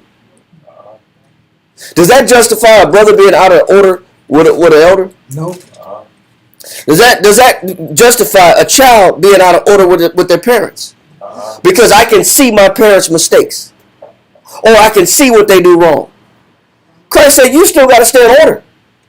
He says, do as they say, but what? But not as they do. You still have a responsibility to be in order. But you don't make the same mistakes that they make if you're in their position. Read on. For they say and do not. Because their issue is, that's what makes them a hypocrite, is the fact that they don't follow what they ask other people to do. They don't adhere to the same demands that they put on other people's shoulders. They don't practice what they preach, so to speak. But just because people don't practice what they preach and they're not perfect at it, does that give you the right to get out of order? Wow, No, it does not. I only bring this up to show how we still have a responsibility to stay in order regardless if we are in agreement with the people that are giving us instructions. We're just not bound to duplicate their mistakes, their actions. That's a strong conversation right there. So you say it one more time? We're not bound to duplicate their mistakes, but we're bound to adhere to their advice or to their petitions or to what they do right or what they're telling us to do that's right. Because we want to pick and choose who we want to follow and what we listen to. Well, what Christ is saying is, you can't use flaw and hypocrisy to say, that's why I don't follow you. If what you're telling me is right. Because we let this be an issue of separation and a cause of separation amongst our people. I can see your flaws. And for this reason, because I can see your flaws, for this reason, I don't have to listen to you. You're not my elder, you're not my leader, you're not my brother, you're not my sister. I don't have to have any relationship with you because I can see your flaw. And that's not always true. And Christ is making it clear, you're going to always be able to see somebody's flaw. You're always going to be able to see somebody's hypocrisy. But that don't justify being out of order either. You just are not bound to duplicate and be like them. Come. Now back to what you got, Dawiyat. Let's go to verse 13. Come. You Verse 13. 37:13. The Lord shall laugh at him, Read on. for he seeth that his day is coming. Read on. The Most High is laughing at the negative party because he's not changing. Whoever's not changing, the Most High is laughing at you. That's in Proverbs chapter 1. Yep. He said, Scripture says he puts his hand out all day and no man regards. The Most High be reaching out, telling you to counsel, telling you to study, giving you advice, giving you angles, you blow him off. Okay, cool, he's going to laugh because you going to come to him and want some help. He ain't going to be there because when I needed you, where were you? That's why we got to be conscious of our personal relationship with the Father. You got to defend and protect that. Read. Come. Verse 14. The wicked have drawn out the sword. That's what they do. Read. And have bent their bow. Read. To cast down the poor and needy. Read on. And to slay such as be of upright conversation. Those that speak the oracles of the Lord, that are keeping righteousness in the Lord. Read. Their sword shall enter into their own heart. Stop right there. Key point. Thy own wickedness shall correct thee. That applies to the righteous and the wicked. Meaning you don't have to lift a finger. The Most High will defend you, and they will destroy themselves. No different than if we're off, we will destroy ourselves. All negative goes back to self-destruction. It's all self-corrupt, self-destructive. All negative spirits go back to self-destruction. Read. Come. And their bows shall be broken. Their weapons against you, the Most High will break those weapons against you. Read. Wisdom of Solomon chapter 4 verse 18. The Most High said that this is how you're supposed to deal with people that oppose you or antagonist against you or stand in opposition to you. You don't have to, I got to get justice, man. I got to defend myself. I got to, they say two wrongs don't make it right. But I got to make it right. I'm tired of this person being able to, deal with me or talk to me this way or being offensive and I don't defend myself. I got to stand up for myself. All you got to do is be right. Read that right there. You said Ecclesiastes. Wisdom of Solomon chapter 4 verse 18. Okay. 4 and 17. 4 and 18. 4 and 18. Wisdom of Solomon, chapter 4, and verse 18 reads, "They shall see him." So yeah, when you're trying to serve the Lord, you will be seen by people that hate you. Read. "And despise him." And they're gonna do what? And despise him. Yeah, there's always gonna be somebody that doesn't like what you do. That doesn't appreciate you, don't value you, don't enjoy what you bring to the table, don't see the good in you. There's always gonna be that. Read on. "But the Most High shall laugh them to scorn." But once again, we're reading like we read in Psalms. The Most High is going to do what to that person that despises you? Laugh them to scorn. So do you have to do anything? I know. Do you have to get vengeance? I know. Your job is to stay in order. The Most High will laugh them to scorn. Read on. "And they shall hereafter be a vile carcass, and a reproach among the dead forevermore." So the Most High is going to deal with them in eventually and in due time. You don't have to do anything. Yeah, when we're looking at the consequences of that infighting between the two high priests, the more spiritually minded individual should have known that the Most High will defend me if I'm right. The Most High will take care of the situation. I don't have to lift a finger. Matter of fact, I'll even just suffer myself to be wrong, and the Most High will still defend me. Because then I'm playing the role of the meek. And like Yahweh said, the meek shall inherit the earth. Go ahead, Dawiyat. Verse 17. Come, for the arms of the wicked shall be broken. He's going to break the arms of the wicked. Arm means the strength.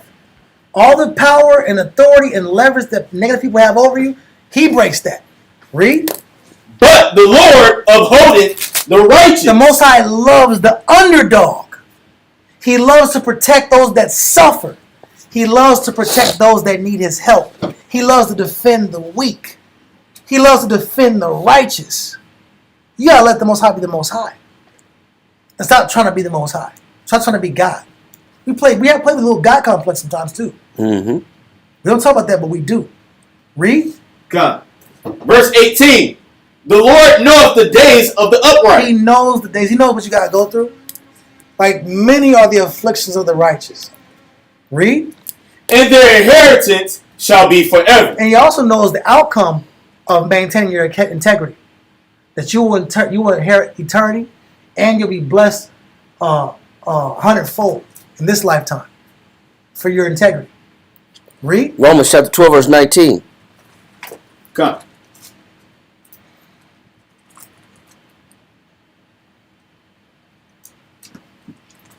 Romans chapter 12, verse 19 reads, "Dearly beloved, avenge not yourselves." Now that definition of avenge means violent anger. Now avenge not yourself. Read on. Come. "But rather give place unto wrath." Salakia. That definition of wrath is violent anger, vehement exasperation, indignation. So he says, avenge not yourself, neither give place for what? Wrath. Don't let yourself be consumed with violent anger or vehement exasperation or indignation. You shouldn't let people turn you up that way. Wow. Nobody should be able to get you to the point where you're completely overthrown to where now you want to become violent. You're contemplating and consumed with violent anger. I want to take this person out. Why is that? Go to Luke chapter 18, verse 7. Luke chapter 18, verse 7. Come. Luke chapter 18, verse 7 reads, "And shall not the Most High avenge his own elect?" It says, shall not the Most High do what? Avenge his own elect. You got to leave things in the hands of the Lord. The Most High is the one that will avenge his own what? Yeah. Elect. You don't have to avenge yourself. Because if you're right, the Most High will avenge you. Yes, sir. That means the Most High will avenge an action for you. Right. He'll be angry for you. You don't have to take the role of the aggressor or the oppressor or the revenger. The Most High will step in and decide who's right or wrong, and he'll execute vengeance for you. He'll take the place of the person and say, man, I'll pay that person back. That person evil to you, That person's contrary to you, don't worry, I'll take care of that individual. Our objective is to stay right, but it takes faith to believe this, that I don't have to lift my hands in violence. It takes faith to believe that all I have to do is stay in order and be at peace. The scriptures say, as much as lieth in you, be at peace with who? With all men. With all men. That's our objective. It says, owe no man anything but what? But love. But love. I owe you love, and that's my responsibility for you. Whether you hate me or not, that's on you. That's between you and the Most High. If you despise me, that's between you and the Most High. If you're disgusted with me, that's between you and the Most High. I ain't got nothing to do with that. That's on you and the Most High. What I owe you is love. And that's why we're in Romans, right? Come. We're in Romans chapter 12, right? Read verse 21. Come, let me go back to that. We was in Luke. Yeah, we was in Luke. Come.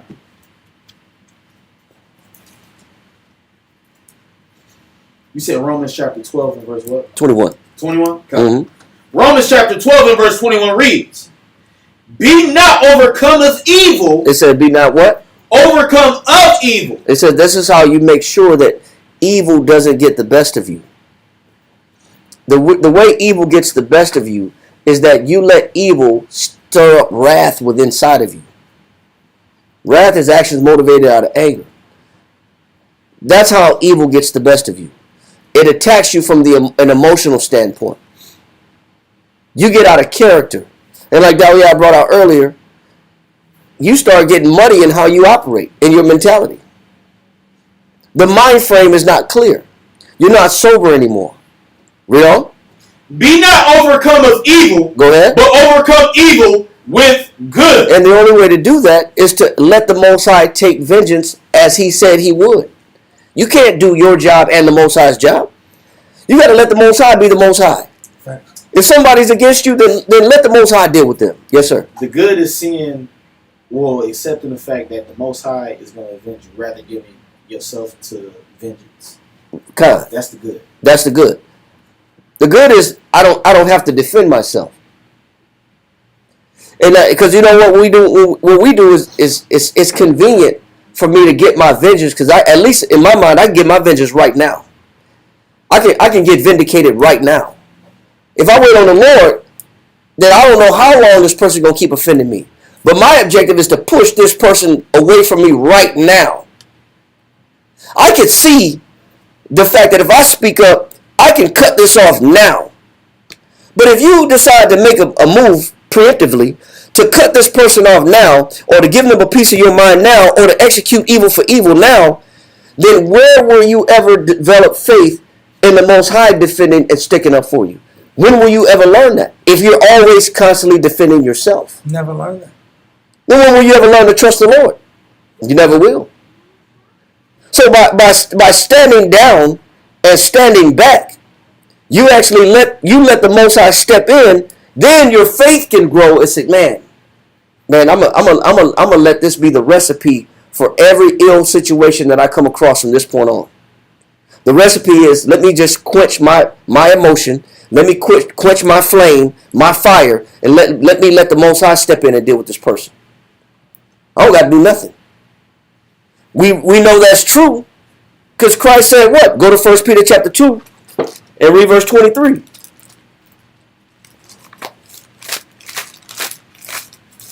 First Peter chapter 2 and verse 23 reads. Ready? Yep. Who, when he was reviled. It says, when he was what? Reviled. Go ahead. Reviled not again. Go ahead. When he suffered, he threatened not. He didn't do what? He threatened not. Go ahead. But committed himself It to said him. that Christ said, I'm not going to threaten you back. He was speechless when he was threatened. What mind frame did he put on when he was threatened? I'm going to threaten you back? You hurt me, I'm going to hurt you? What mind frame did he put on? He said, but when he was threatened, then what? He threatened not. Go ahead. But committed himself. He said he committed himself to what? To him that judgeth righteously. I'm going to leave it up to the Lord to deliberate between us who's right and who's wrong. How many times can we do that? How many times can we commit our conscience in the heat of the moment when a situation is inflamed or there's constant contention between us? I'm going to let the Most High step in. When you step back, you give room for the Most High to step in. I'm going to let the Most High decide who's right and wrong. I'm not going to take action upon myself. If this is why the Most High told Cain, if thou doest well, will thou not be accepted? If not, sin lieth at the door. Why did the Most High tell Cain sin is at the door? What spirit did the Most High know was going to be in Cain that was at the door, that's always at the door of Wrath. people? Say it again. Wrath is always at the door. That's the sin that be at the door, and you let him in. You open the door. You open the door. Go to 1 John chapter 3. God. It's in 1 John chapter 3. And I want you to read verse 15.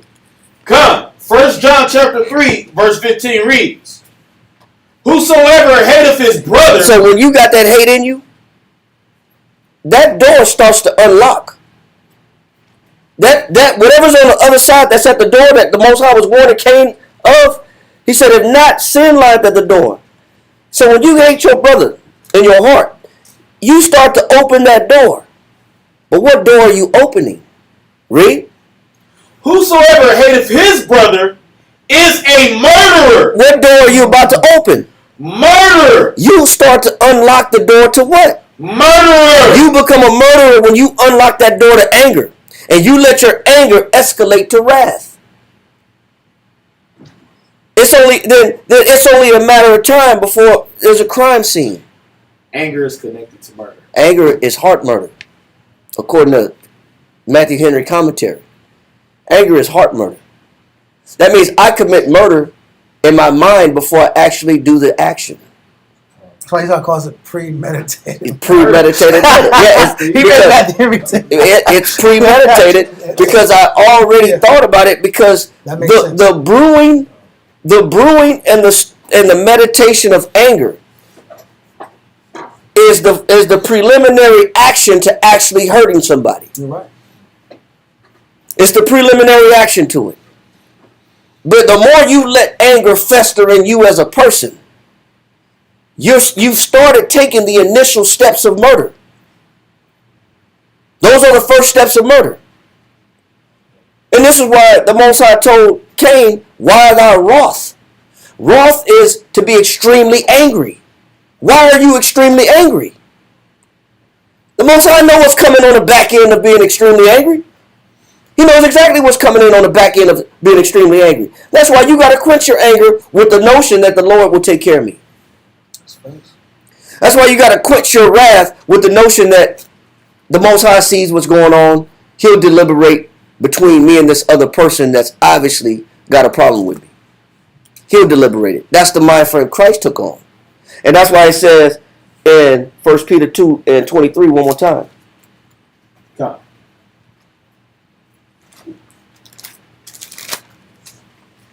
1 Peter chapter 2 and verse 23 reads, who, when he was reviled not again. Go ahead. When he suffered, he threatened not. Read on. But committed himself to him that judgeth righteously. We have to take this mentality on in every altercation that we have with another person.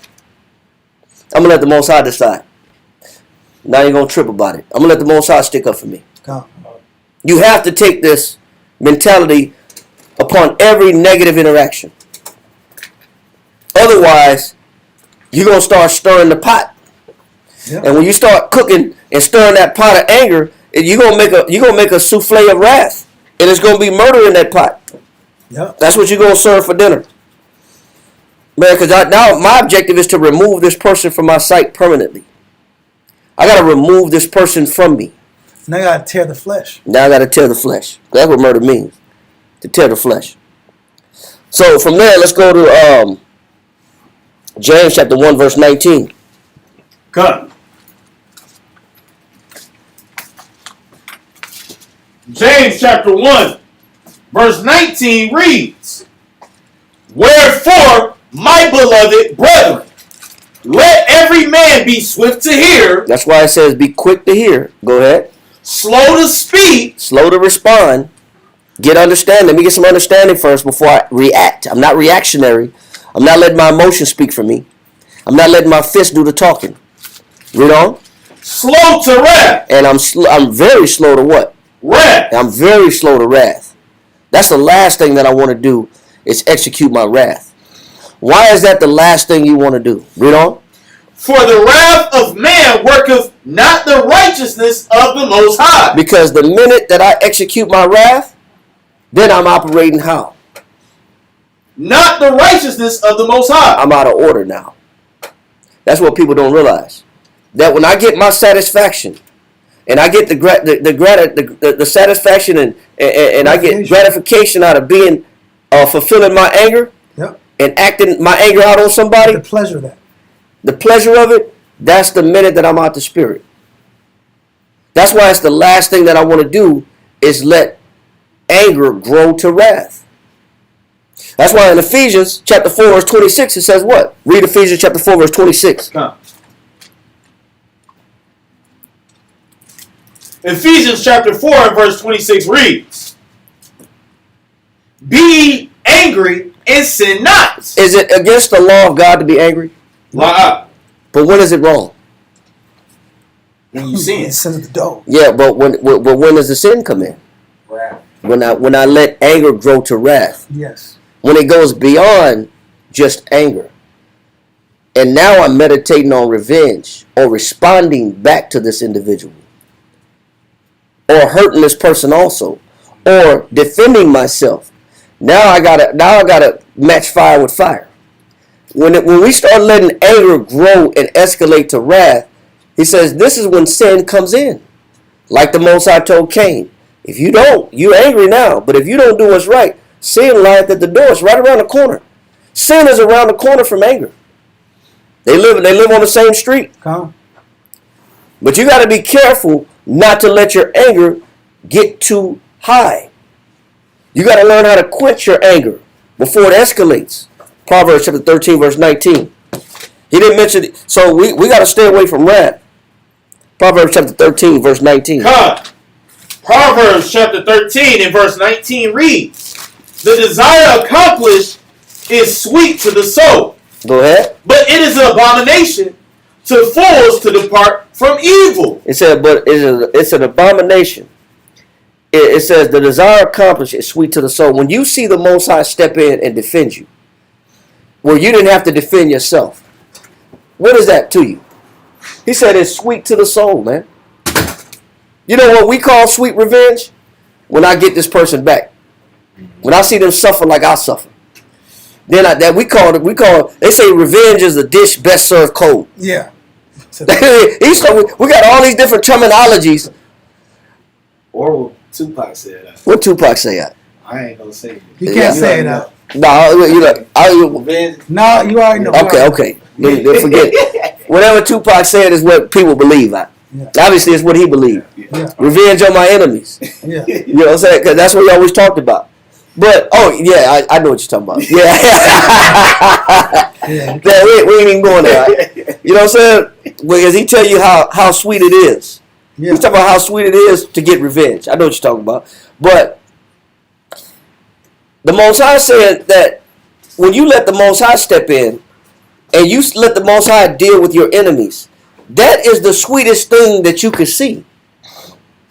I let the Most High deal with them. Yeah. Read on. Come on, so y'all lost stuff.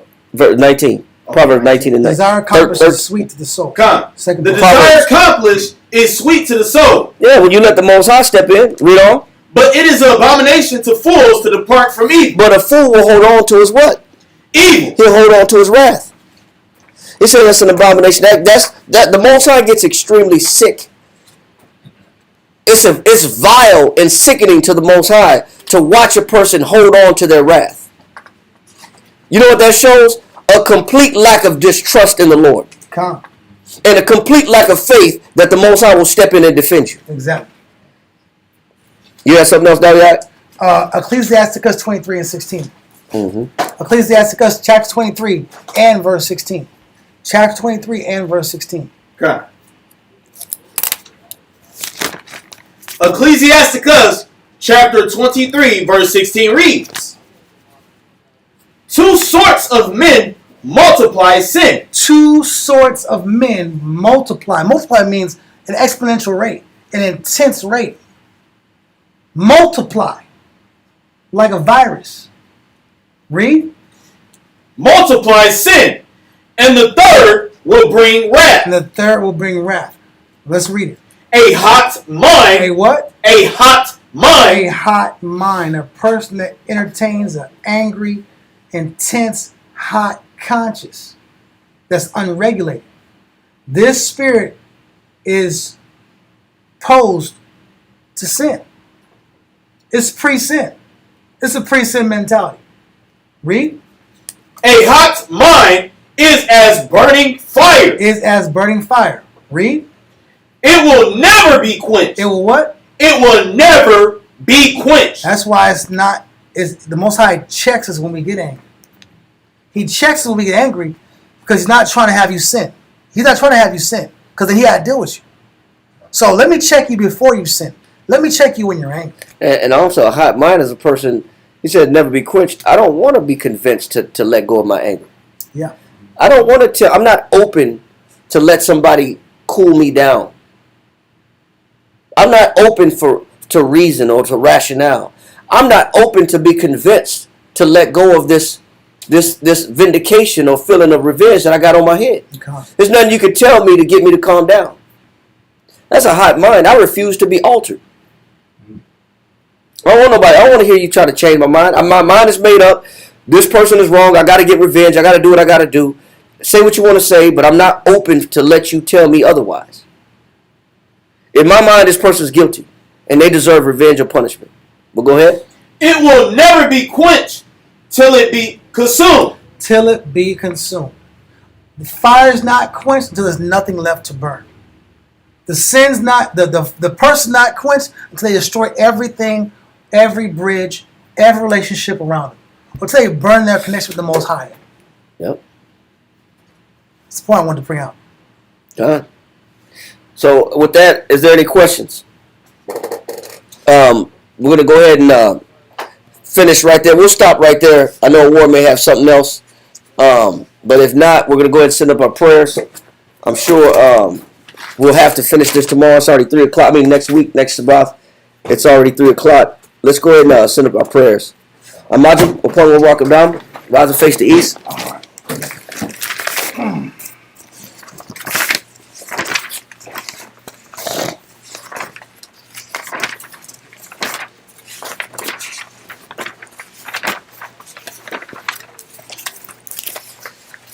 Yahweh. Yahweh. In the name of Yahweh Shai. In the name of Yahweh. Please listen to us right now. Please listen to us right now. Send Mike Allah. Send Mike Allah. And the righteous angels. And the righteous angels. To watch over. To watch over. Bless. Bless. Heal. Heal. Protect. Protect. And make strong. Make strong. The people of Yahshua. People of Yahshua. Also send unto us. Also send us Much wisdom. much wisdom. Much knowledge. Much knowledge. Much understanding. Much understanding. Much patience. Much patience. Much faith. Much faith. Much brotherhood. Much brotherhood. And much love. And much love. Spiritual power. Spiritual power. And forgive all of our sins. And forgive all our sins. Yahweh Shai, come quickly. Yahweh Shai, come quickly. For in thee is our hope. For indeed is our hope. Always. Always. And forever. And forever. Amen. Amen.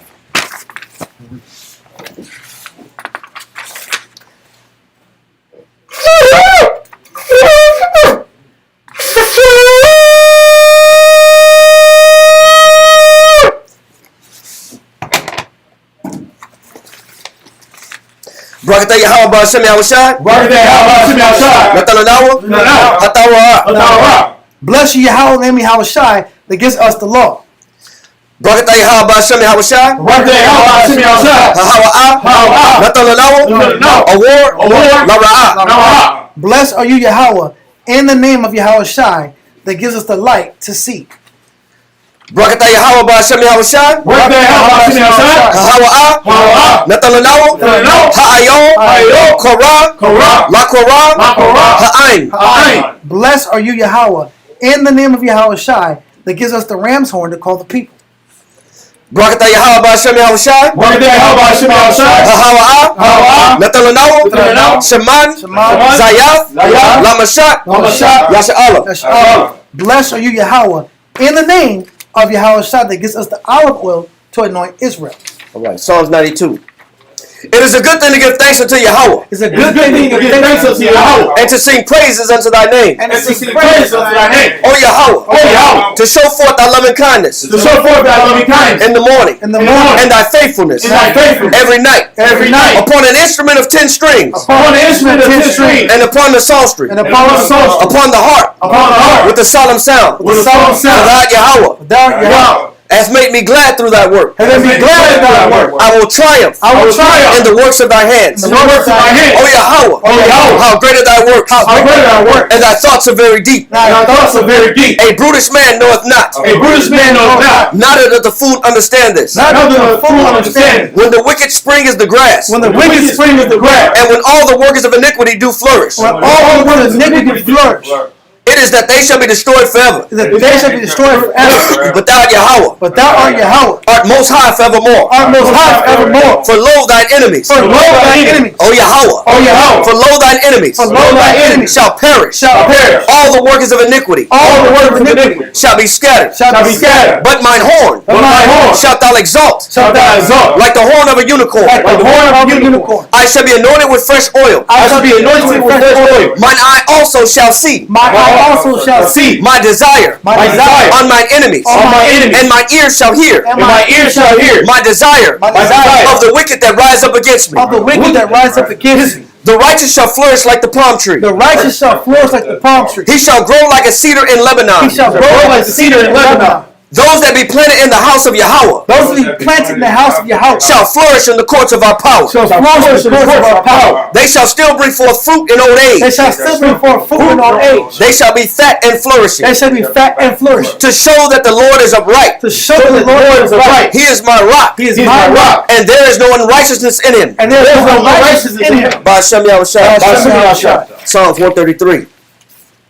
Shayar. Shayar. Hama Iowa. Iowa. Ladawad. Ladawad. Hanat. Hana. Ma. Tawad. Tawad. Rama. Ma. Na'ayam. Na'ayam. Shabbat. Shabbat. Akim. Akim. Gam. Gam. Yachad. Chad. Kashaman. Kashaman. Hatawad. Hatawad. Isle. Isle. Hara'ash. Hara'ash. Yerad. Yerad. Isle. Isle. Hazakwan. Hazakwan. Zakwan. Zakwan. Aharan. Aharan. Shayarad. Shayarad. Isle. Isle. Payag. Payag. Marawathyawa. Ayahuasca. Katol. Katol. Karamwan. Karamwan. Shayarad. Shayarad. Isle. Isle. Hararia. Hararia. Tazawan. Tazawan. Kaya. Kaya. Sham. Sham. Tazawa. Tazawa. Yahweh. Yahweh. Ath.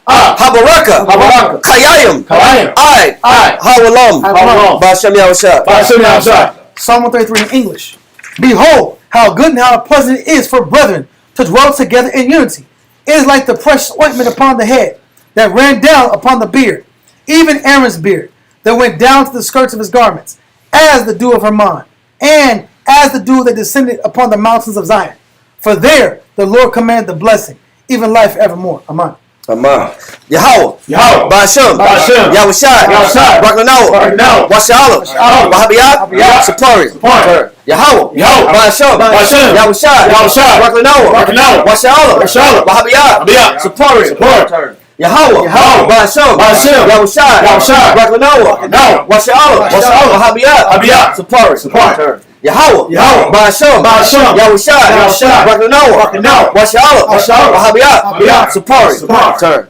Barakatah Yahweh. Barakatah Yahweh. Barakatah Yahushua. Barakatah Yahushua. Tawari Yahweh. Tawari Yahweh. Tawari Yahushua. Tawari Yahushua. Barakatah Yahweh. Barakatah Yahweh. Barakatah Yahushua. Barakatah Yahushua. Tawari Yahweh. Tawari Yahweh. Tawari Yahushua. Tawari Yahushua. All love. All love. All mercy. All mercy. All truth. All truth. All wisdom. All wisdom. All knowledge. All knowledge. All understanding. All understanding. All praise. All praise. All might. All might. All mercy. All mercy. All joy. All joy. All love. All love. All peace. All peace. All power. All power. Is from Yahweh. From Yahweh. All power. All power. Is from Yahweh. From Yahweh. All power. All power. Is from Yahweh. From Yahweh. In Yahweh's name we pray. In Yahweh's name we pray. To water. Water. To miyad. Miyad. Aman. Aman. Men circle up. Sisters have a seat. Men circle up.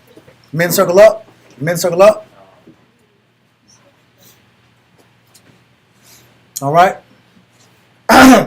Focus. Saluting out in the heavenly order. Yahweh. Wa Yahushai. Wa Yasha'ala. Men of Israel. Muncher.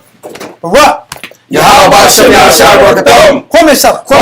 Kwame Salah. Turn and face the sisters. Sisters, please stand. Saluting out the daughters of Zion, men of Israel, Amajah, Barak, Yahweh Bashem Yahshua. or Shalom. Yajabata. Dismissed. Fall out. All right. Shalom. Shalom, Akim. Shalom, everybody. Shabbat shalom, everybody. We'll see you again on Monday. Shalom. All right.